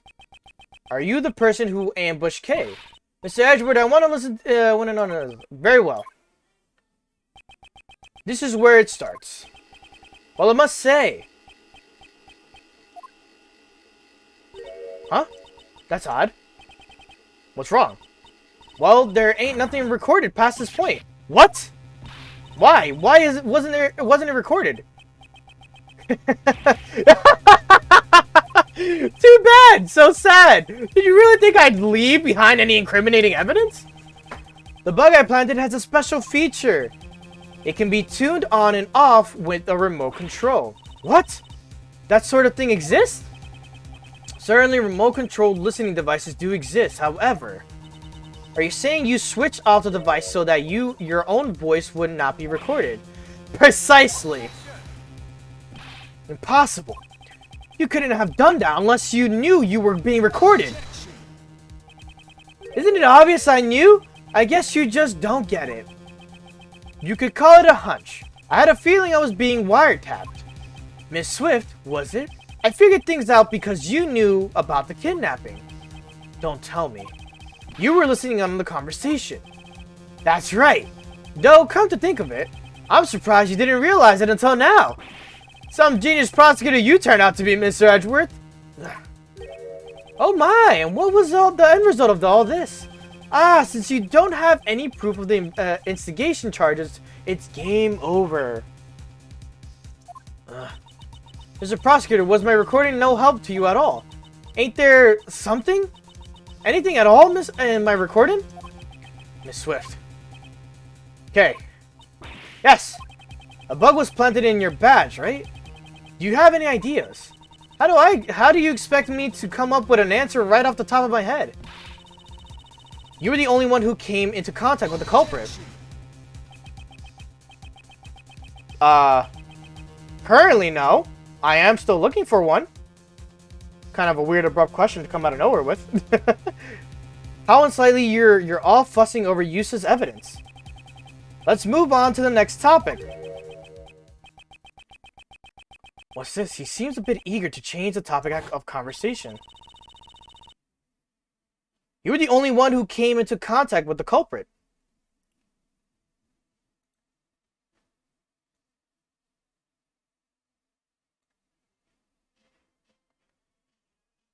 You were the only one who came into contact with the culprit.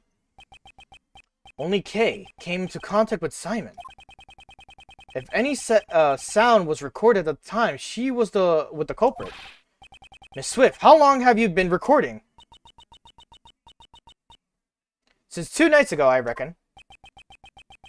Since 2 nights ago? In that case. When could a conversation with Simon possibly have been recorded? 2 nights ago.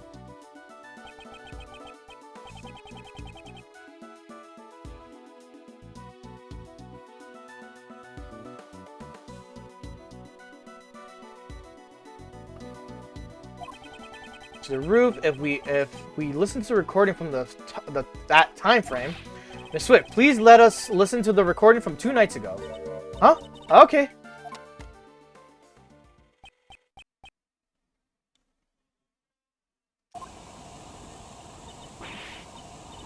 This is the sound of the hot air balloon. That's right. At the time, Simon was carrying Kay in the hot air balloon. Ergo, he was near Kay. Isn't there anything recorded?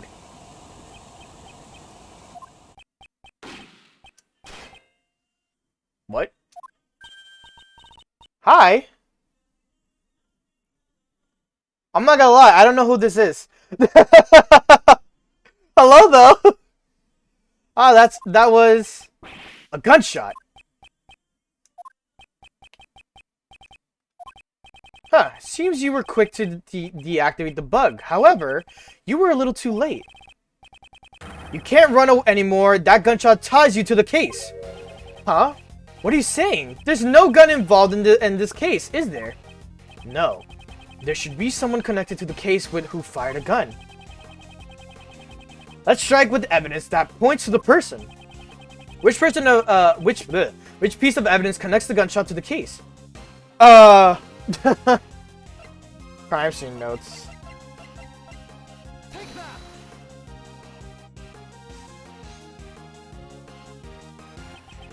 It's written right here in the body double's autopsy report. Gunpowder residue was detected on his right hand. Where was Kay at the time this gunshot was recorded? That's right, she was being carried to the roof of the Grand Tower in your ballroom, in your ballroom. And as it turns out, there were a few more people on that very same rooftop at the time. You mean the double and me? Ah, certainly, after we talked for a brief moment. The body double noticed something and had me leave before him. Now, what if the gunshot rang out after that? We can clearly hear it in the recording. I doubt that you wouldn't have noticed it.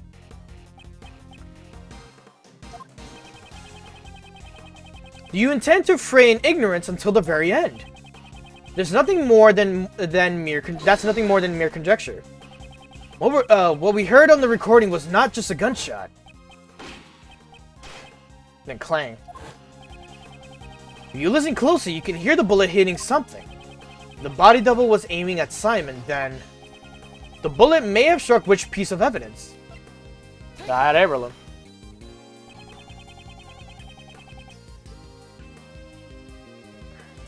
Body double likely fired the gun at the balloon. If we assume that the bullet hit something, it would have been the balloon's basket. Let's examine it immediately. Immediately. Yep, right there. This hole! It's a bullet hole! A bullet hole was found in the basket. You won't be able to talk your way out of this one. It's been a while?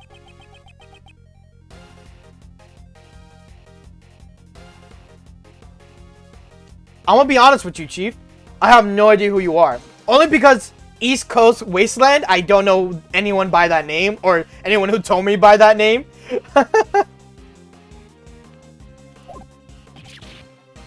At least that I can't remember. How do you intend to explain the gunshot and bullet hole? So, you figured it out. You're good. I guess it's impossible to hide anything from you. Spit it out already. Okay, okay, no need to be impatient. Alright, here we go. 2 nights ago. It happened when I was riding the balloon to the rooftop. I saw the body double and you, Miss Courtney, on the roof. Talk about a surprise. Only the double noticed me. He told Miss Courtney to leave ahead of me.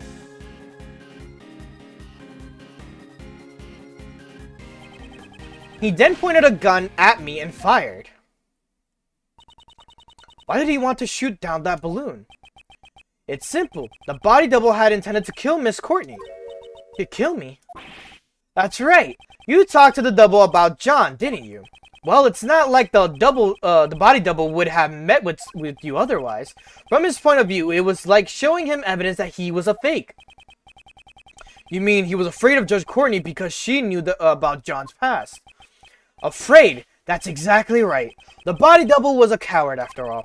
I even remember how his hands were trembling when he fired the gun at my balloon. Are we all clear now? I was only there by chance, just a friendly witness who was passing by. Alright. Press on the 4th one.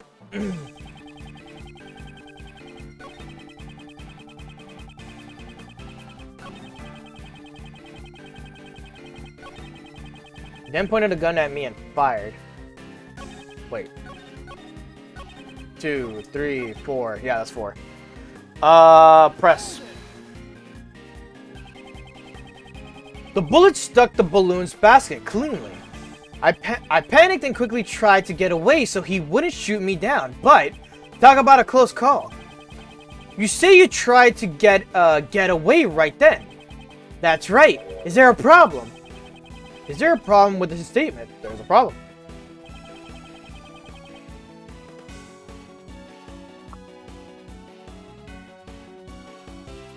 You must have placed K on the rooftop.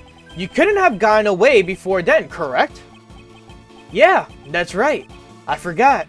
After the body double fired one shot, he entered the hatch to the 51st floor.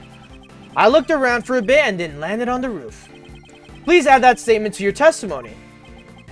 Sure, I don't mind. Present Lotta's testimony.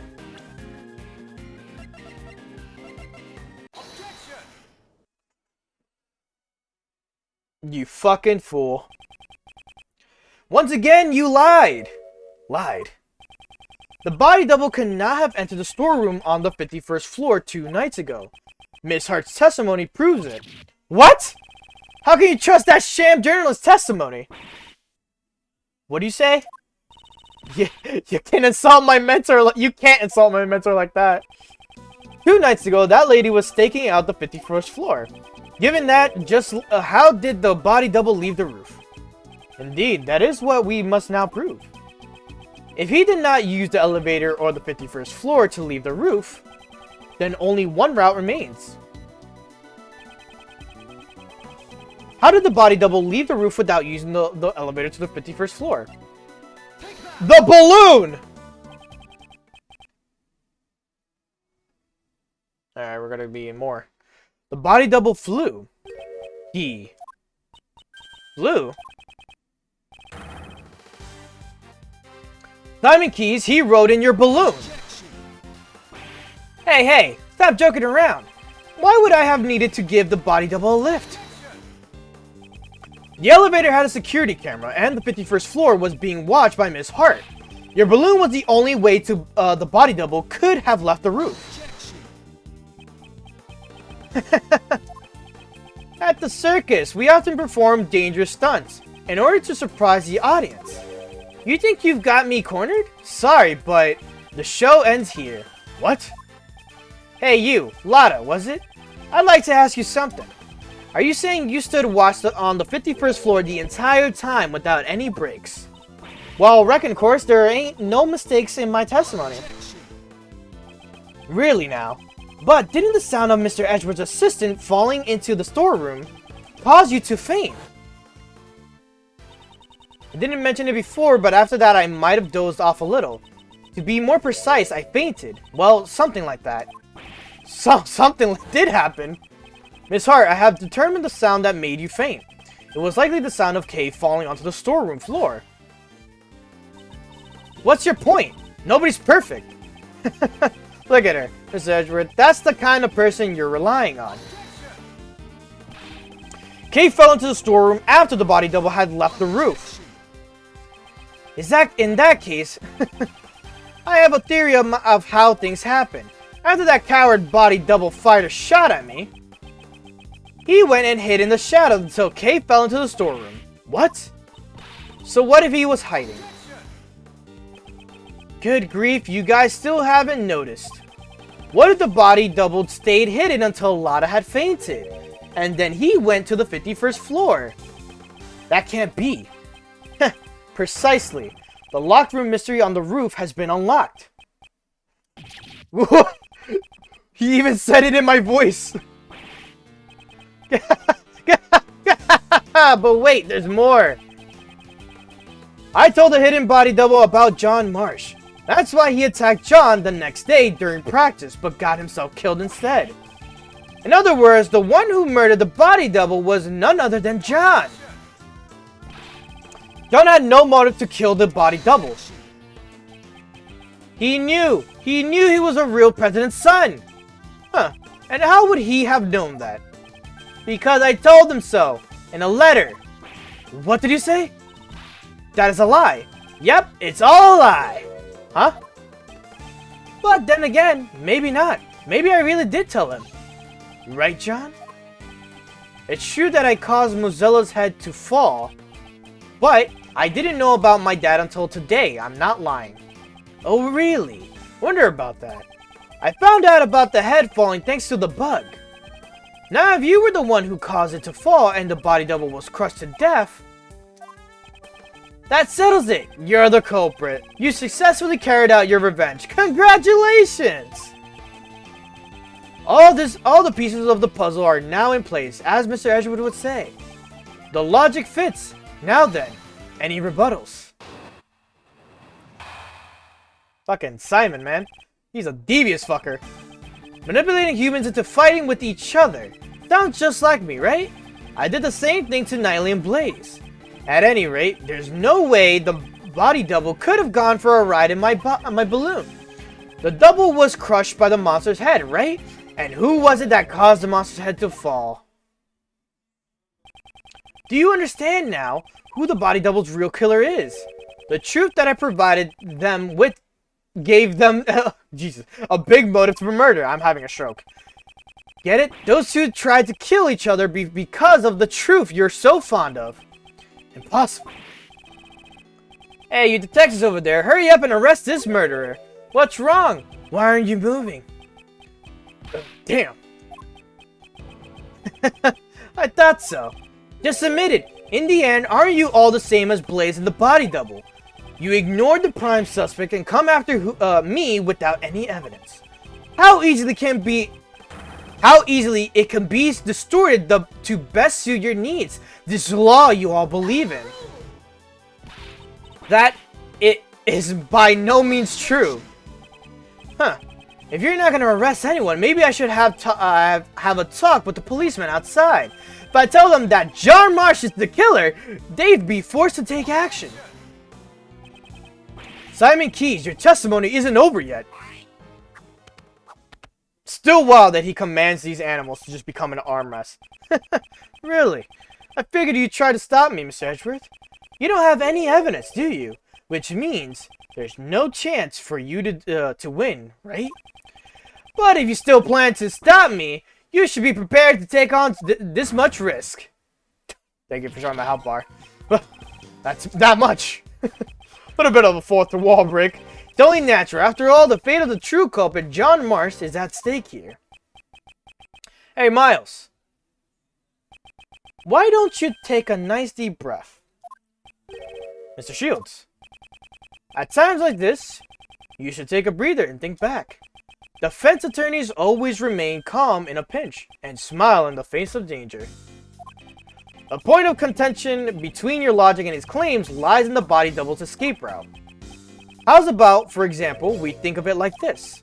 What's important isn't whether or not the body double got on the balloon, but rather, if we were to assume he did, what circumstances would have allowed for that?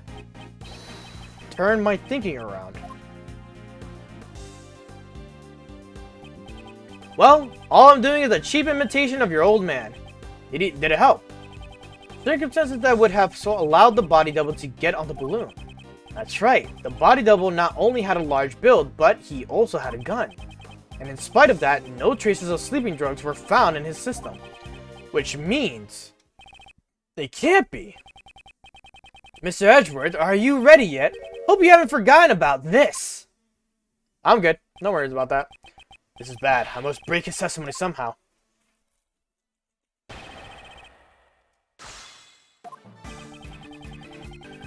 That's number 1, number 2, number 3, and number 4.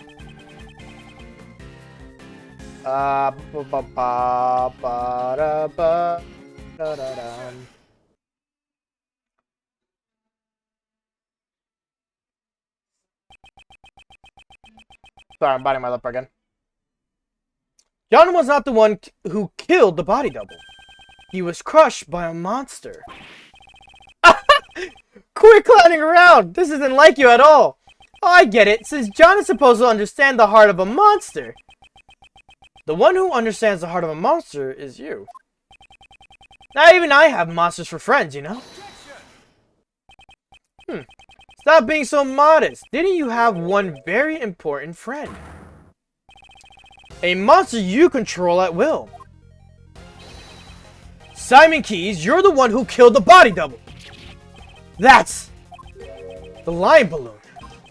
A monster made of cloth that expands when filled with hot air.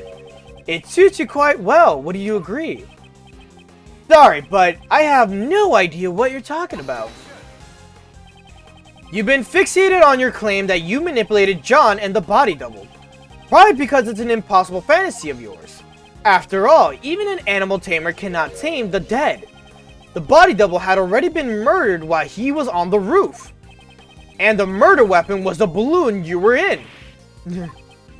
I see, although it floats in the air, the balloon still weighs several hundred pounds. When the double threatened you on the rooftop, you immediately came up with a plan to defend yourself. And that plan was to crush him with your balloon. Whether the body double wanted to get on or that he was carrying a gun, none of that matters. Because what you carried in your balloon was the body double's corpse. Hold on a second, Mr. Edgeworth. You're saying the double was killed on the rooftop 2 nights ago. Well, that simply doesn't match up with the time of death. What did you say? That's not like you at all, Mr. Edgeworth. Take a good look at the autopsy report. The time of death was around 11 p.m. last night. Ugh. Last night? That's right. The very night that Mozilla's head fell. Well, Johnny boy, come on. How about telling us the truth? You killed your father, right? I know the feeling. You hated him, didn't you? Your father who left you all alone forever. You're wrong. I had no idea that guy was my dad. Not this again. Didn't I personally tell you myself? Was my logic wrong? Mr. Edgeworth, Allow me to thank you once again for chasing down Blaze and Patricia and bringing them both to ruin. My revenge was a success, all thanks to your logic. If only the time of death matched up with then my logic would fit. Perhaps he did something to throw off the time of death. And what's more, Dane Gustavia, was it? Who even took down the culprit of the IS-7 incident? Dane Gustavia. And the IS-7 incident. That's it. Gustavia killed Dover and hid his body in a block of ice. Mr. Gustavia intended to freeze the body in order to throw off the time of death.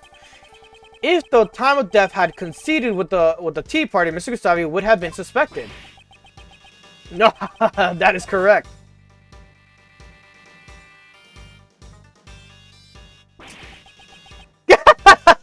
It's a shame that I didn't get to witness his destruction. How can you say that? Wasn't Mr. Gustavia your father, Simon? I'm scared. I'm so scared. Miss Rowland keeps asking me about that day. Daddy, help me. Why won't you come save me? Is it because I broke my promise with you and didn't eat your sweets? I couldn't care less. My father left me all alone. Even if we share the same blood, that man is not my father.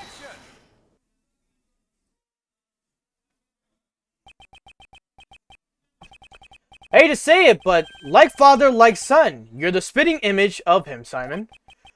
The father you hated so much. Huh? What are you talking about? It must have been fate. By sheer coincidence, you just happened to use an exact same method your father did to throw out the victim's time of death. We rescued him from the refrigerated warehouse near the harbor, pal. Refrigerator warehouse. You're saying that I threw out the time of death. How would I have done that? The answer lies in where you hid the body double. Where you hid the body double body. Fucking. This was a place.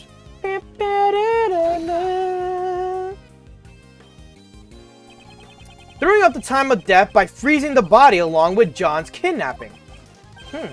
It seems that everything is coming together.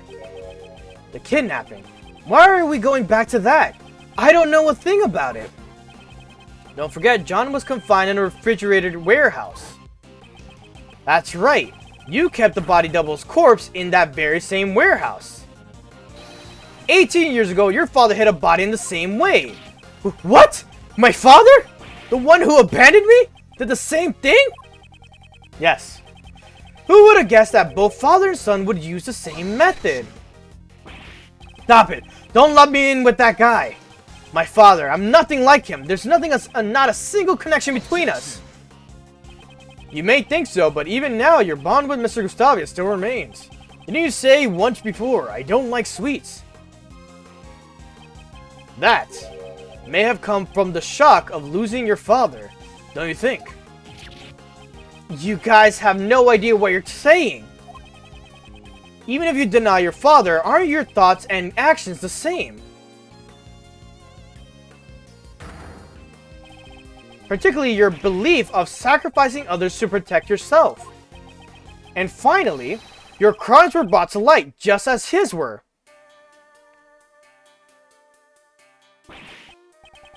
Ugh.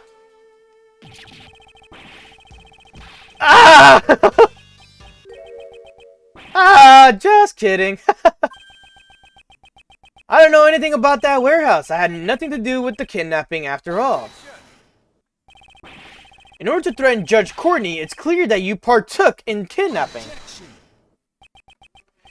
How scary, those who get involved with you will get charged with all sorts of crimes.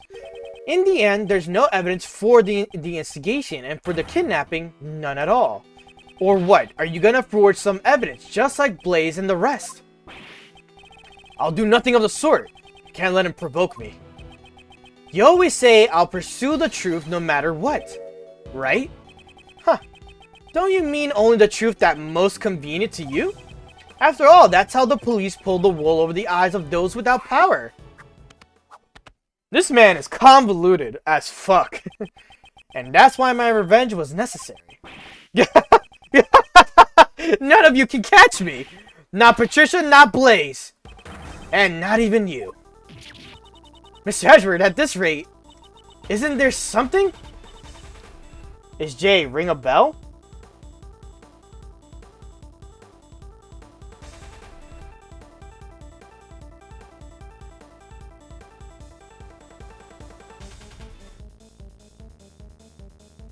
No. I'm like thinking, I'm like, Jay. I got nothing, bro. I'm sorry. Explain your looks in detail. Elaborate everything about you. Tell me about your life. Stupid shit. Mr. Edgeworth, at this rate, isn't there anything we can do? Even though all my logic points to this man, I just need evidence. Even a single piece of evidence would suffice. Well, it's been a fun show, but it looks like it's time for the curtains to close. If you like, why don't you come to see my next performance? I'll let you if you admit defeat. If you can't tell, I do like making laughs of villains. Or doing the laughs. Who was that? Fucking Dick Gumshoe, that's who! Sorry to keep you waiting, Mr. Edgeworth. Gummy, where'd you go? I completely forgot I sent him on a task. I was just doing the job that I'm able to do, pal. Detective Gumshoe. Your report, please. I did a quick investigation, sir, about the warehouse John was at. That refrigerator warehouse is currently being rented by the Very Big Circus, just as Mr. Edgeworth said. So, it's finally here. Our trump card. Well done, Detective Gumshoe. Now then, Mr. Keys. There must be some mistake. Maybe it has something to do with the circus. I see. Indeed, we are not well informed with the affairs of the circus. In that case, why don't we get your boss' opinion on this? Regina? We are renting a refrigerator warehouse to store the animals' food, but I don't know much about the place. After all, I let Simon handle everything. Curse you! Yeah, Simon! How scary! What a shame! It seems your desperate actions after the crime were in vain. If the body was found in the warehouse, suspicion would have fallen onto you, or on you, the one in charge. That's why you specifically moved the body back to the Grand Tower, wasn't it? However, us finding John confined at the warehouse was a fatal mistake on your part. Our resident great thief and detective are both rather exemplary. What's wrong? I can't even tell through your face paint that you're looking pale. It's not over yet, Mr. Edgeworth. Your logic is missing the most important piece of evidence. Oh, please do tell. Isn't it obvious? Evidence that I killed the body double with the balloon. You can't present it, can't you? Can you? Can you? Can you? After all, there's no way such evidence could probably exist. The evidence. It exists. What'd you say? If Mr. Keys murdered the victim, traces of the murder should still remain here.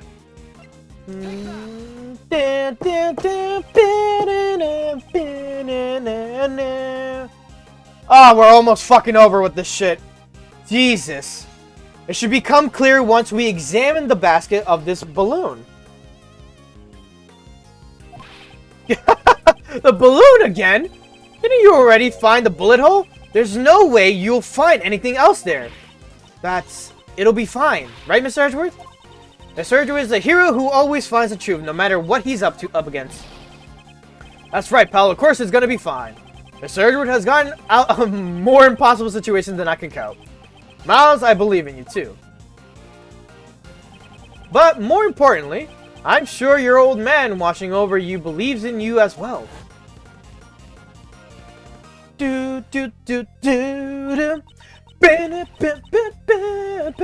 Miles Edgeworth, calm down and think. You're just one step away from the perfect proof.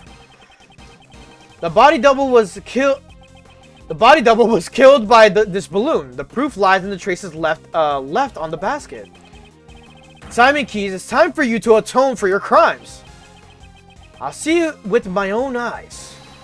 The moment this past case is settled once and for all. Please, Prosecutor Edgeworth.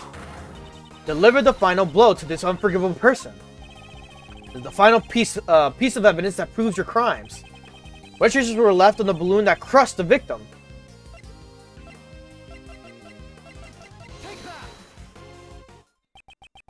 When John found the body, a bouquet of lion lilies was there as well.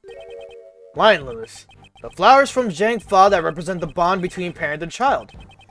That's your evidence? Surely they must be buried under a mountain of garbage by now. Moreover, the one who threw it away was John himself. That's not much of a bond now, is it? That language of flower stuff has nothing to do with this. Do you remember Sam? Yeah. Calm down, John. Certainly you may have thrown the flowers away. However, I believe those emotions remain strong as ever. Those bonds will surely protect you from that man, in the form of my final piece of evidence. What the heck are you talking about? Those flowers were crushed. Ergo, they must have come into contact with the murder weapon. Perhaps we'll find the very small St. pollen still stuck in the to the basket of your balloon. No way, no way, no way. You guys examined the basket just a few moments ago. If there had been any yellow pollen stuck on there, wouldn't you have noticed it then? Mr. Keys, evidence is not restricted to what you can see with the naked eye. What? Emma? Yes! Would you perform one more scientific investigation for us? Leave it to me. Leave it to me, the balloons basket, right? We got it. Ah, reaction. This is clearly pollen from a yellow flower. We'll find out soon enough whether or not it's from the same flower. What? I say this proves that. The body double's death was caused directly by your own hand. No way. That can't be. You crushed the body double to death on the roof of the tower.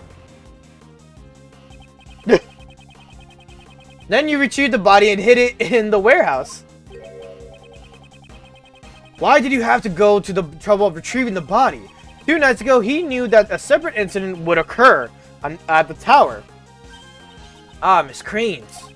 Precisely, leaving the body there would have disrupted his plans. I see, but even so, he couldn't leave the body in the circus warehouse either. Exactly, so the next day when he was bringing the body back to the tower once again, he saw the small fire John started, which caused the Mozilla's head to fall. Was that when the idea came to you, your plan to pin the crime on John? Gah! You made it look like the murder weapon was the fallen's head. Such foul, cowardly behavior.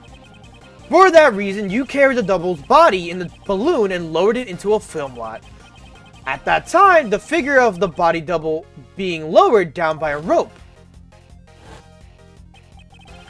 was captured in John's video recording. Damn, it was all... You saw through it all! Damn it! Damn you! You manipulated animals, you manipulated people, and you manipulated cases. Almost as if you were a king. However, it's now all come to an end. Simon, the animals have gotten angry. Even Money and Astique. You never thought of them as your friends at all. How sad. Damn it, don't you look at me with those eyes. It's about time you went back to being a mere clown. A fitting end to your pitiful jester's act. Stay away! Get away from me! Stop it, please stop it! Daddy, help me. I'm scared. I'm so scared. I don't know anything. I didn't do anything bad. They were the bad ones, weren't they? Horace, why? Why did you stop me? If he hadn't done that, I couldn't even trust the police. Nobody would help me.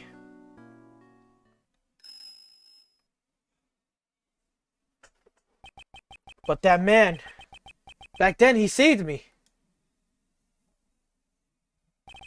The only one who helped me was Dogen. But I used everyone else. What's wrong with that? Stop it! Don't come any closer! Stop! Oh. No, not you! Ah! Please! No more!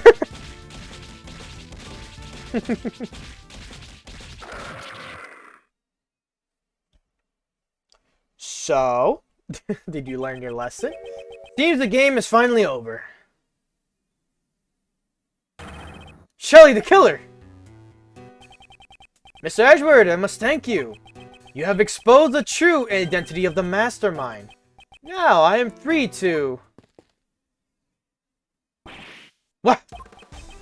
Drawing a gun would be most inadvisable. Stay where you are. Drawing a gun would be most inadvisable. Stay where you are and do not move. I don't have a gun. You do have a gun, do you not? You intended to draw and fire it without anyone noticing. He must have taken it from the body double when he killed him. See ya. Peace out, man. Thanks for dropping by. I appreciate it. I'm sorry I didn't remember too well, though. This man has betrayed his bond of trust with me. He would have me kill the president while knowing full well he was the body double. Lying about a target is an extremely dangerous thing to an assassin. Not having all the cards on the table can seriously jeopardize an assassination.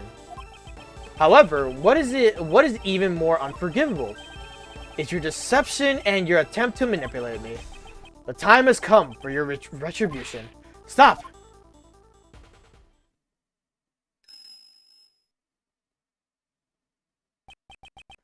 You are. It has been far too long, Shelly. Please step aside. This man is my prey. I must ask you to spare his life. Please permit this young acolyte to receive his proper punishment in prison. And if I refuse, his is the first life I have saved. I will not allow it to be taken away so easily. You saved a life. The assassin, Sirhan Dogan. Ironic, is it not? That I, the one who was taking countless lives, am making a plea for this young one's life. He saved my life just as I have saved his. Before I knew it, I grew quite fond of the lad. You may laugh at me as much as you wish. However, I must ask that you spare his life of the boy. From one assassin to another, please make this allowance. I understand. If you are willing to go that far, you have my thanks. I am in your debt. No need for thanks. I simply felt there would be no merit in a fight to the death with you. That is all. Yo, a fight with Sirhan Dogan and fucking Shelly the Killer is sick. That would be wild. With that, I must take my leave. Damn it, wait. Prosecutor Edgeworth, I must thank you as well. It was necessary for this young acolyte to be put in his place, and that you have done. Now then, it is time for me to return to my humble cage, surrounded by iron bars. Right. Excuse me, I'm burping. Right, Anubis. Right, boy. Oh, look who's here. Hey, priest guy. You killed my dad, right? Indeed. I am not one to forget those I have slain. I see, you must despise me, my boy with horns. In that case... John! Do not panic. I simply let the boy with horns hit my knife. Take that knife and run it through my neck. Or through my throat. A single stab should do it. I've long grown weary of my wooden carvings. Revenge. John, don't do it! John! Please! I beg of you! Until just now, I had intended to seek revenge. No matter how many years it took. Revenge. Revenge is good. Really good. All your pain and suffering slips away. Everything becomes numb, and you'll feel nothing. Yeah, you may be right. I thought about that while I listened to what you had to say. John! But the only one who would be satisfied with revenge would be myself, right? If I become a murderer, my mom would be through even more pain and suffering. My friends from the movie too. all those people who care about me as well. The boy with horns says some interesting things. That's right. Finally get it now. I'll never forgive you, but I'm not the one who should punish you. After all, isn't that what my mom and the prosecutor guy are here for? John, you just said some really profound stuff just now. I kinda didn't understand half of it, but I got it. Okay, perhaps you should study up a little more yourself. Is that so? Well then, young one. It's time for us to depart. Where to? To prison, of course. The place will be our home. Our home?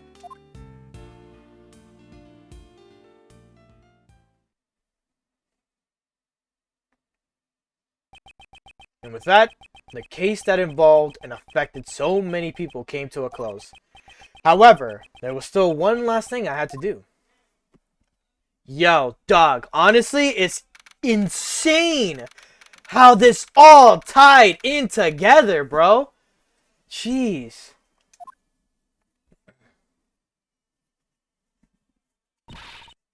Mr. Edgeworth, sorry to keep you waiting. Why do you call Uncle Ray and the rest of us out here?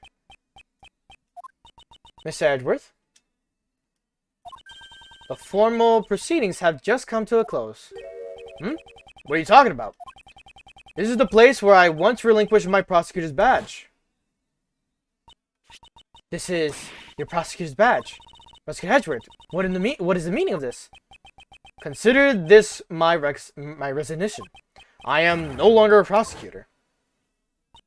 In order to save me when I was suffering from memory loss, a certain man once said, the only ally a defendant has is their attorney. By trusting in their client, an attorney draws closer to the truth. The sight of that man still shines brilliantly in my eyes. Just as the image of my father fighting in court does. It would have been cool if they showed Phoenix for a moment. Gregory. However, this is nothing more than that man and my father's way of life. It is not mine. Mr. Edgeworth, I think I should live as a prosecutor after all. I see. So you've made your decision. I'm sorry. No, I understand. That's your answer, isn't it? It is. Okay, then that's the end of this conversation.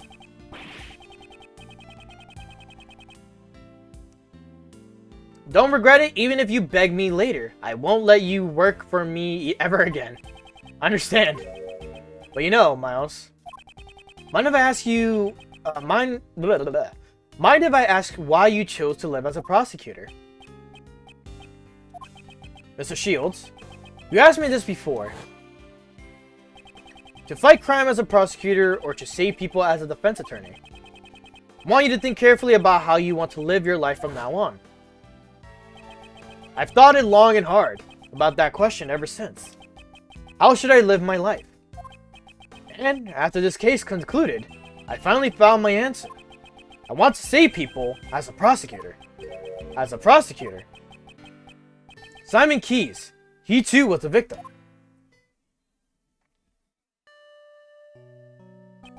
He lost a parent in a past murder, and with it, the ability to believe in anything else. I too know that feeling. The feeling of losing what's important to you and being unable to believe in anything. I doubted everything during my lonely battles in those days. All that I can hope to do is get every defendant declared guilty. The one who saved me was... Tell me Phoenix is showing up! Oh, you dickhead! You dickheads! Capcom, you fucked to show Phoenix! I mean, this is an old game, but still! There's the Keyes. Must have been all alone. Unable to find salvation from the law, he had no choice but to turn his hand to revenge. And I suppose you never thought to seek help from the police. No way. As long as Blaze was around, any evidence would be destroyed by him. Actually, didn't something like that almost happen today during Patricia's trial? Want to save those like Simon Keyes. So how would you save him? I'm sure this tragedy could have been avoided if only he could have relied on the courts, when instead he was cornered by Blaze the Best, who used the power of law for evil. The form of the law can change depending on who wields it. It can be at once a shield to protect and a blade to harm. That too is a contradiction of the law. A contradiction, huh? That's true. It sure is a contradiction in the law. The way the law is right now, it isn't always completely right. The only way to right those contradictions is by joining in the court system. The one who could have saved Simon Keyes was not an attorney, but rather a watchman of the law, a prosecutor. I shall face the contradictions in the law as a prosecutor. I see. That's just like you. But you know, it'll be tough. Won't be just a walk in the park. It'll be going up against the law itself. You do realize that, right? I do. However, someone must. Yep, Uncle Ray believes in you too. The law evolved and grows just like all of us do. I'm sure you can pull it off. After all, you're Gregory's son. The old man would never give up no matter what. His eyes always saw only what laid straight ahead. Miles, when you choose to live as a prosecutor, your eyes look just like your father's. Looks like you've grown up a bit. I really wish your old man could see you now. Thank you very much, Mr. Shields. So then, Prosecutor Edgeworth, allow me to formally return this to you. Please do. I, Justine Courtney, as a member of the PIC, do hereby return Miles Edgeworth the rights and privileges of a prosecutor, in the name of the Goddess of Law.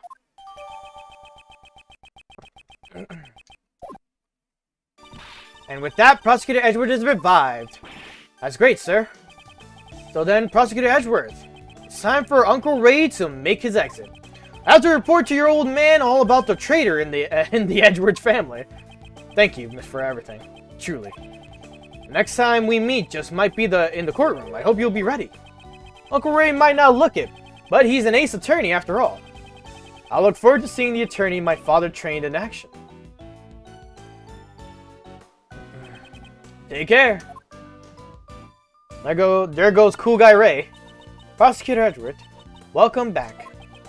Judge Courtney, I must give my thanks to you as well. To me. You sought to fix the corruption within the PIC from the inside.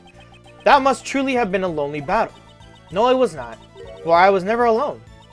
Because the Goddess of Law is always by your side, right? You made me realize that one could fight in such a way. The prosecutor's office, no, the entire legal world is caught up in this contradiction. If that cannot be set right, there is a truth that will never see the light of day. It was only through your help that I was able to find this new path, one that fights against the contradiction in the law. I too find that promising, as one of the service of Goddess of Law. You shall certainly succeed in helping the law grow. Let us meet again in the courtroom. Yes. I must apologize for my shameful acts during the trial 2 days ago. Next time, I shall fulfill my duties as a judge perfectly. Your Honor, I do not intend to speak regarding your ideals, Prosecutor Edgeworth. However, the greatest judge I know is one overflowing with humanity. Even during a trial, that judge experiences happiness, anger, sadness, and joy. But nevertheless, always hands down the correct verdict in the end. It's difficult to say, but sometimes I feel that perfection is not always correct. So a judge too has the right to behave in such a manner. Thank you very much. Prosecutor Edgeworth, when I pursued and fought against Blaze the Best, the Goddess of Law was not the only one by my side. Ah, it's John. When I have this cutout with me, I feel a strange sense of courage well up from within.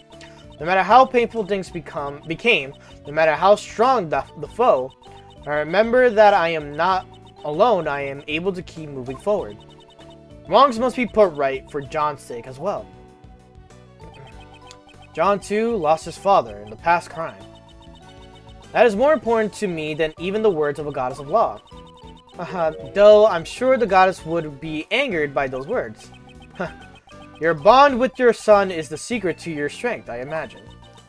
I don't have to be perfect, I just want to grow little by little. Both as a judge and as a mother. That is how I feel. It seems there is much each of us has yet to learn. Agreed, we are still but children before the world. Let us grow in our respective paths until we meet again. I shall look forward to your reunion.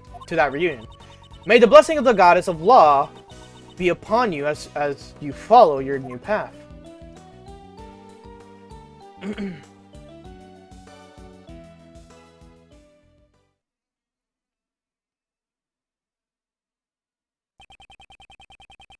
Though I once lost my position as a prosecutor, I have now reclaimed it.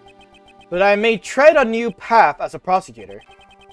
I shall surely reach ultimate, no matter how difficult the path may be. If any seek to stop me on my path, they shall receive no mercy. No matter who they may be, I will shout just one word. Hell yeah. Oh man, that was some good stuff.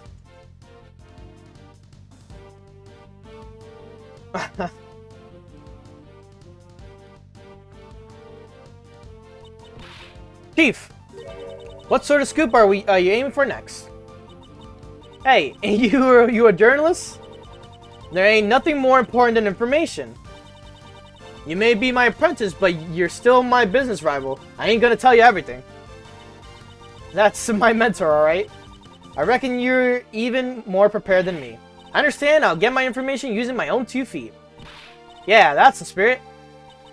By the way, would you mind me asking what sort of scoop you're aiming for next? Huh?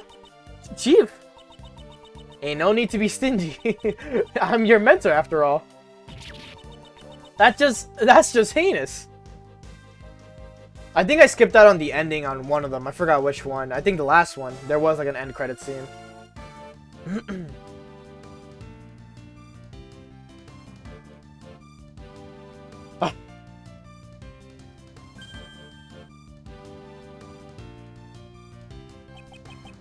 It seems that the wound on my left arm has yet to heal. The bodyguard who inflicted this wound upon me. His is the name I will never forget. Now then, shall I return to being a simple ice cream salesman? Perhaps this time I should try being a crepe salesman instead. For now, I shall live a calm life until my services are required once more.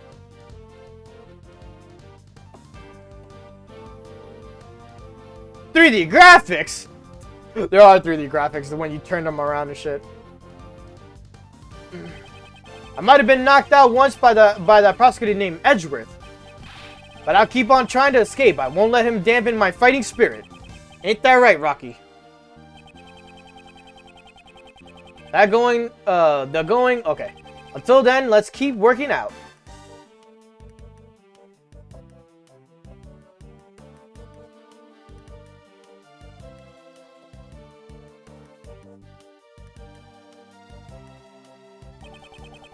Are you inquiring into my studies to become a pet groomer?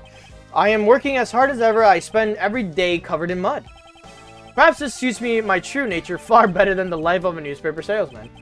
Once I leave the prison, I hope to earn an honest wage as a pet trimmer. Huh? My sentence has been extended because I was Warden Roller's accomplice. Oh. Oh. Why do you think I've been giving a rat's ass about these stupid animals? The hell is the pet trimmer's license? Damn it!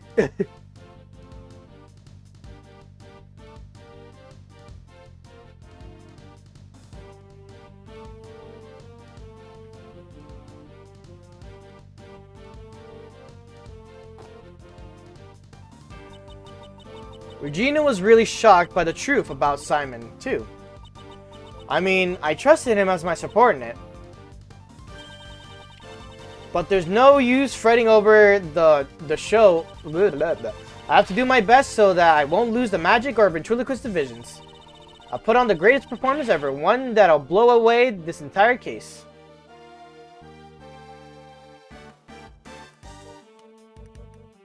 quality assurance.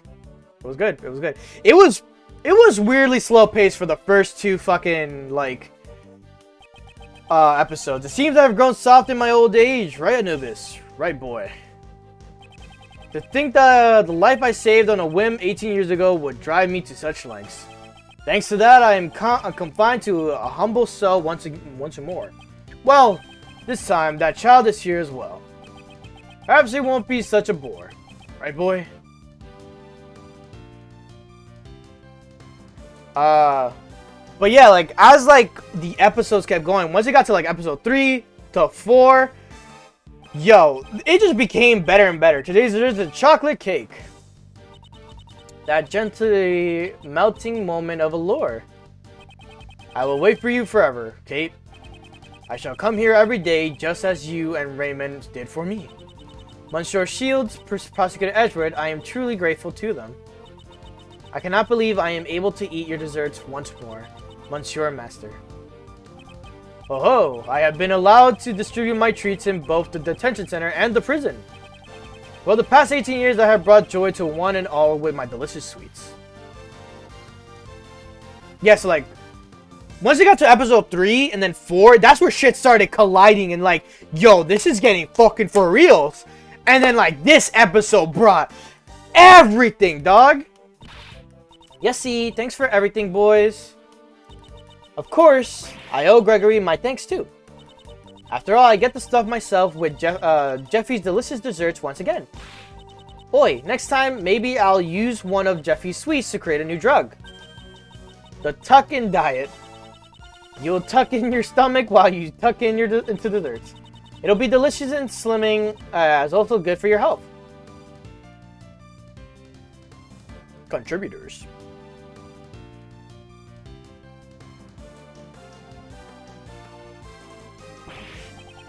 Man, I'm glad I got to meet and sketch so many beauties. But Mandy caught a glimpse of my beauty sketch.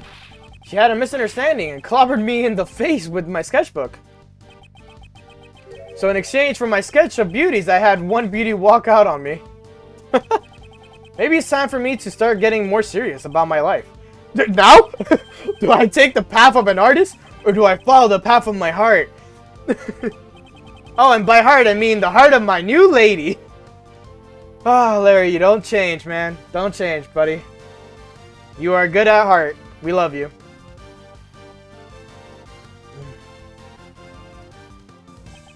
Mr. Bad, thanks for all your help today. Huh. I'll testify about the IS-7 incident as much as you need me to. Prosecutor Edgeworth seems pretty active, too. He chose not to take the same path as Gregory, but rather to live as a prosecutor. Well, I'm kind of sad that I won't get to work with him, but I'll continue to watch over him. Looks like you've grown up quite a bit yourself. I'm so happy. Mr. Bad actually praised me. If you ever need a hand from Attorney Raymond Shields, give me a call, anytime, any place.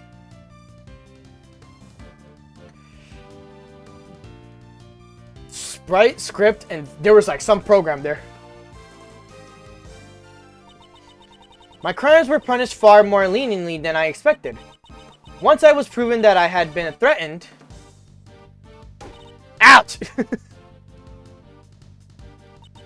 No crime is more heavy or light than any other. I'm sorry. Of course I regret what I did. However, I'm so glad I can still be together with you, Granny. Huh? You want to hurry back to work? Haha, that's right. The next corpse is waiting for us after all. Yeah, those cryptic terms. Thank you to the translators for the translations. Thank you very much for that. That's very well done. Because this game is only in Japanese originally. I'm glad that the scientific investigation came in handy this time around as well. Good thing I rushed back here all the way from Europe. And now, I have to leave again. That kind of takes the fire out of a girl, and as you can imagine. But this is all so that I can become an actual forensic scientist. So then, I guess it's time to go. If anything comes up, be sure to call me right away. The second I get the word, I'll dash right over. But yeah, to those who translated this game, thank you very much. Localization, everything. These are the people who did it, I believe. Localization and translating. Because, again, it was only exclusively to Japan, and we had fans to translate it, which is beautiful. The greater the father, the greater the expectations are for the children. Prosecutor the best? Was it? His way of life shall be tested henceforth. Just as mine was. Miles Edgeworth chose to live a different life from his father as a prosecutor. I suppose that too is an answer. Texan surgeons. Damn. Yeah, because they had to change a lot of things too, like from images and shit. Because they were probably like Japanese, like only like signs and shit. Could never have imagined the truth that my old man was hiding. Unlike me, who only thought about the Lion Clan. My old man was trying to protect an entire nation.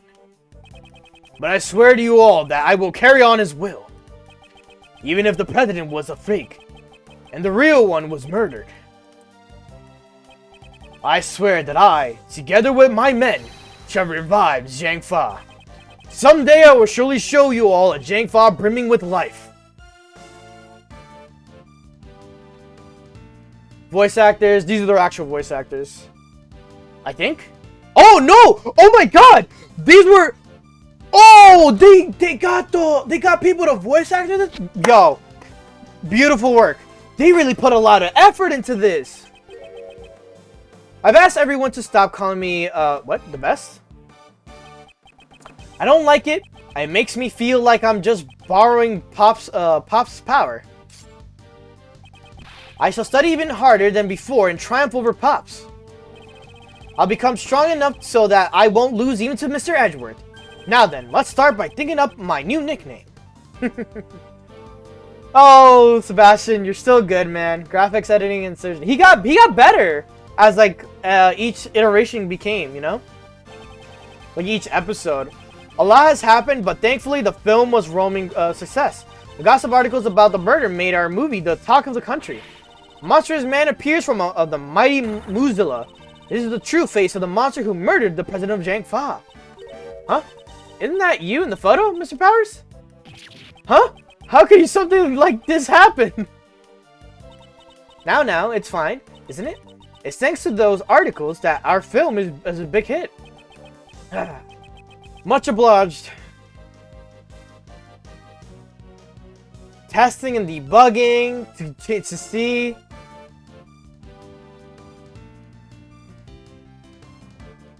That's cute. John, I greatly enjoyed watching your movie. It's no big deal. It's not like I had a major role or anything. What are you saying? You play the key character who connects Mozilla and Growdy. There is no one else besides you who could have played the part. Yeah, I guess. Well, it would be nice if there's a sequel. I really enjoyed working as an actor. Mom, before we head home, can we go buy something? I'd like to decorate our home with a lion lily for Dad. And one will not suffice. You will need 2 more. One for me and one for Amy. All for our supporters and for Capcom making this game. Yeah! And here we are, the epilogue / ending. Woo boy! Wow, we were really busy with all those cases, weren't we, sir? Indeed, we were. Why did all these incidents happen in such quick succession? I feel like things are always busy whenever I'm around. Wait, Kay, wouldn't that mean you're a magnet for crimes? Hey, Gummy, that was rude. I do get the impression that he's not entirely wrong. So then, Kay, do you intend to resume your training to become a great thief? I don't know. Huh? Is something on your mind, pal? How should I put it? Until now, I've always been chasing after my father, so that I could become a great thief just like him. Like the previous Yatagarasu, I suppose. But, watching you, Mr. Edgeworth, made me think. Maybe instead of chasing after my father, I should find my own path. I mean, you didn't become a defense attorney either. Chasing after a parent's shadow isn't the only path in life for a child, after all. I'm going to aim to be a hero in my own way. That sounds good. But of course, that doesn't mean I'm gonna throw away the name of the great thief Yatagarasu. No matter what sort of hero you become, K will always still be K. Thanks, Gummy. And Gummy will always be Gummy. Of course, pal. I plan to keep pushing forward on my path of a detective, after all. Mr. Edward, I look forward to continuing to work with you, sir. Yes, I'll be counting on you, Detective Gumshoe. Detective, you saved me many times during these past cases. You have my gratitude. I suggest you look forward to your next salary assessment. Huh? What? Does that mean what I think it means? What's wrong? I am saying that your salary ought to be raised. Really, sir? I can't believe it. Isn't that great, Gummy? It's like a dream come true. I can finally say goodbye to the instant little lifestyle. However, that doesn't mean you can start slacking off. The real work begins from here on out. You should prepare yourself. Yes, sir. Roger that. I'll devote my body and soul to following after you, Mr. Edward. Yeah. A path Mr. Shields and Judge Courtney taught me is to take a stand against the contradictions in the law and to reach the truth at the end of that road. Such a blessing ending, man. What am I able to do? That is the question I must continue to dwell upon. You know what I realized?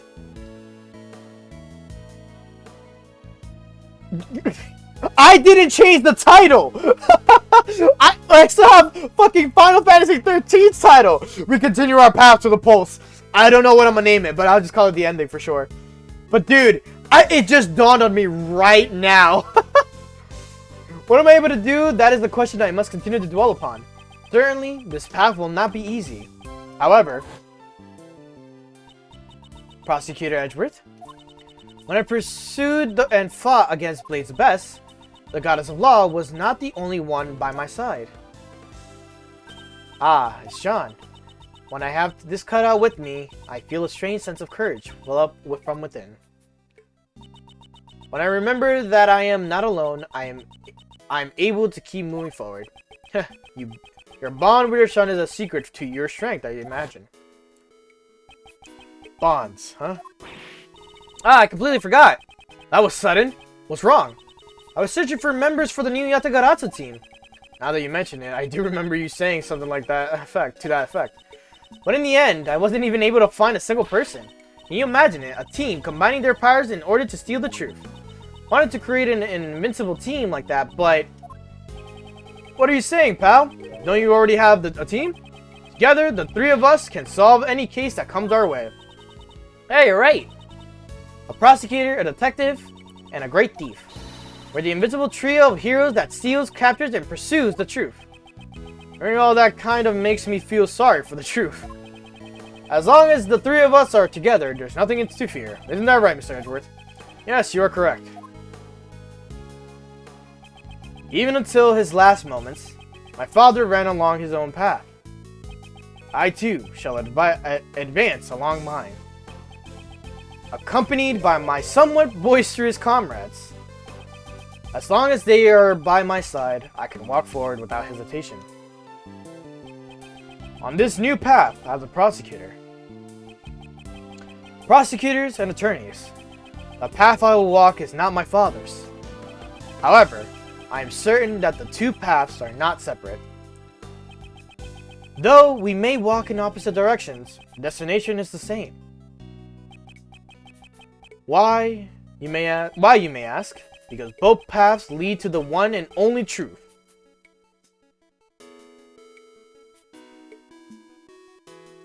Good stuff. Good stuff.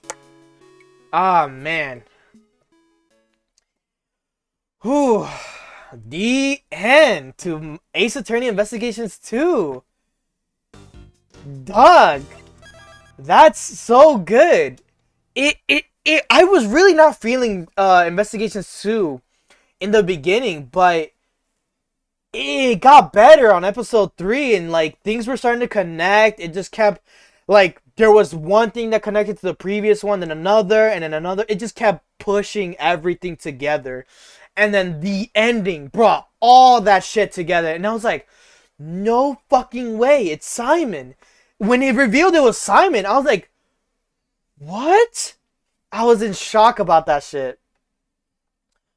But yeah. Other than that, though, hey, so Ace Attorney, the series itself, will take a break on Saturdays. So this is what I'm now planning. I have already mentioned this beforehand.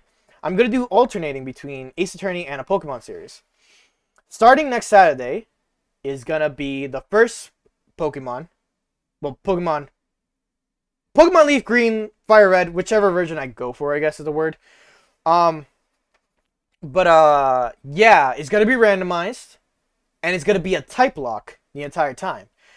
So I don't know when I'm gonna do the wheel spin, but I will do the wheel spin. I should do it maybe the day before, like during a stream. Not during a stream, but like kind of like before I do whatever I'm gonna do for the game. So that way we can have a preset. Maybe, I don't know. We'll see. But yeah. I will, make it spin. So that way we see what type I get to be the trainer I will become. Will I get water type? Will I get bug type? Will I get normal types? We'll find out later. But yeah, that's about really it. I really got nothing else to say. Next week's schedule. Hopefully I do stream on Wednesday. I know I didn't stream on Wednesday. This week has been kind of weird for me. I've been on and off about my sleep schedule, so that's why it's like my sleep schedule has been weird. I've been exhausted by like just something about it. But hopefully I resolved an issue for it, whatever. On Wednesday, Persona 5 Tactica. Thursday. Okay, so Persona 5 Tactica on Wednesday. Thursday, Final Fantasy 13. I was trying to remember. Saturday, TikTok. Might be, it's an in-betweener again, where I might go for the next Legend of Zelda game, or what's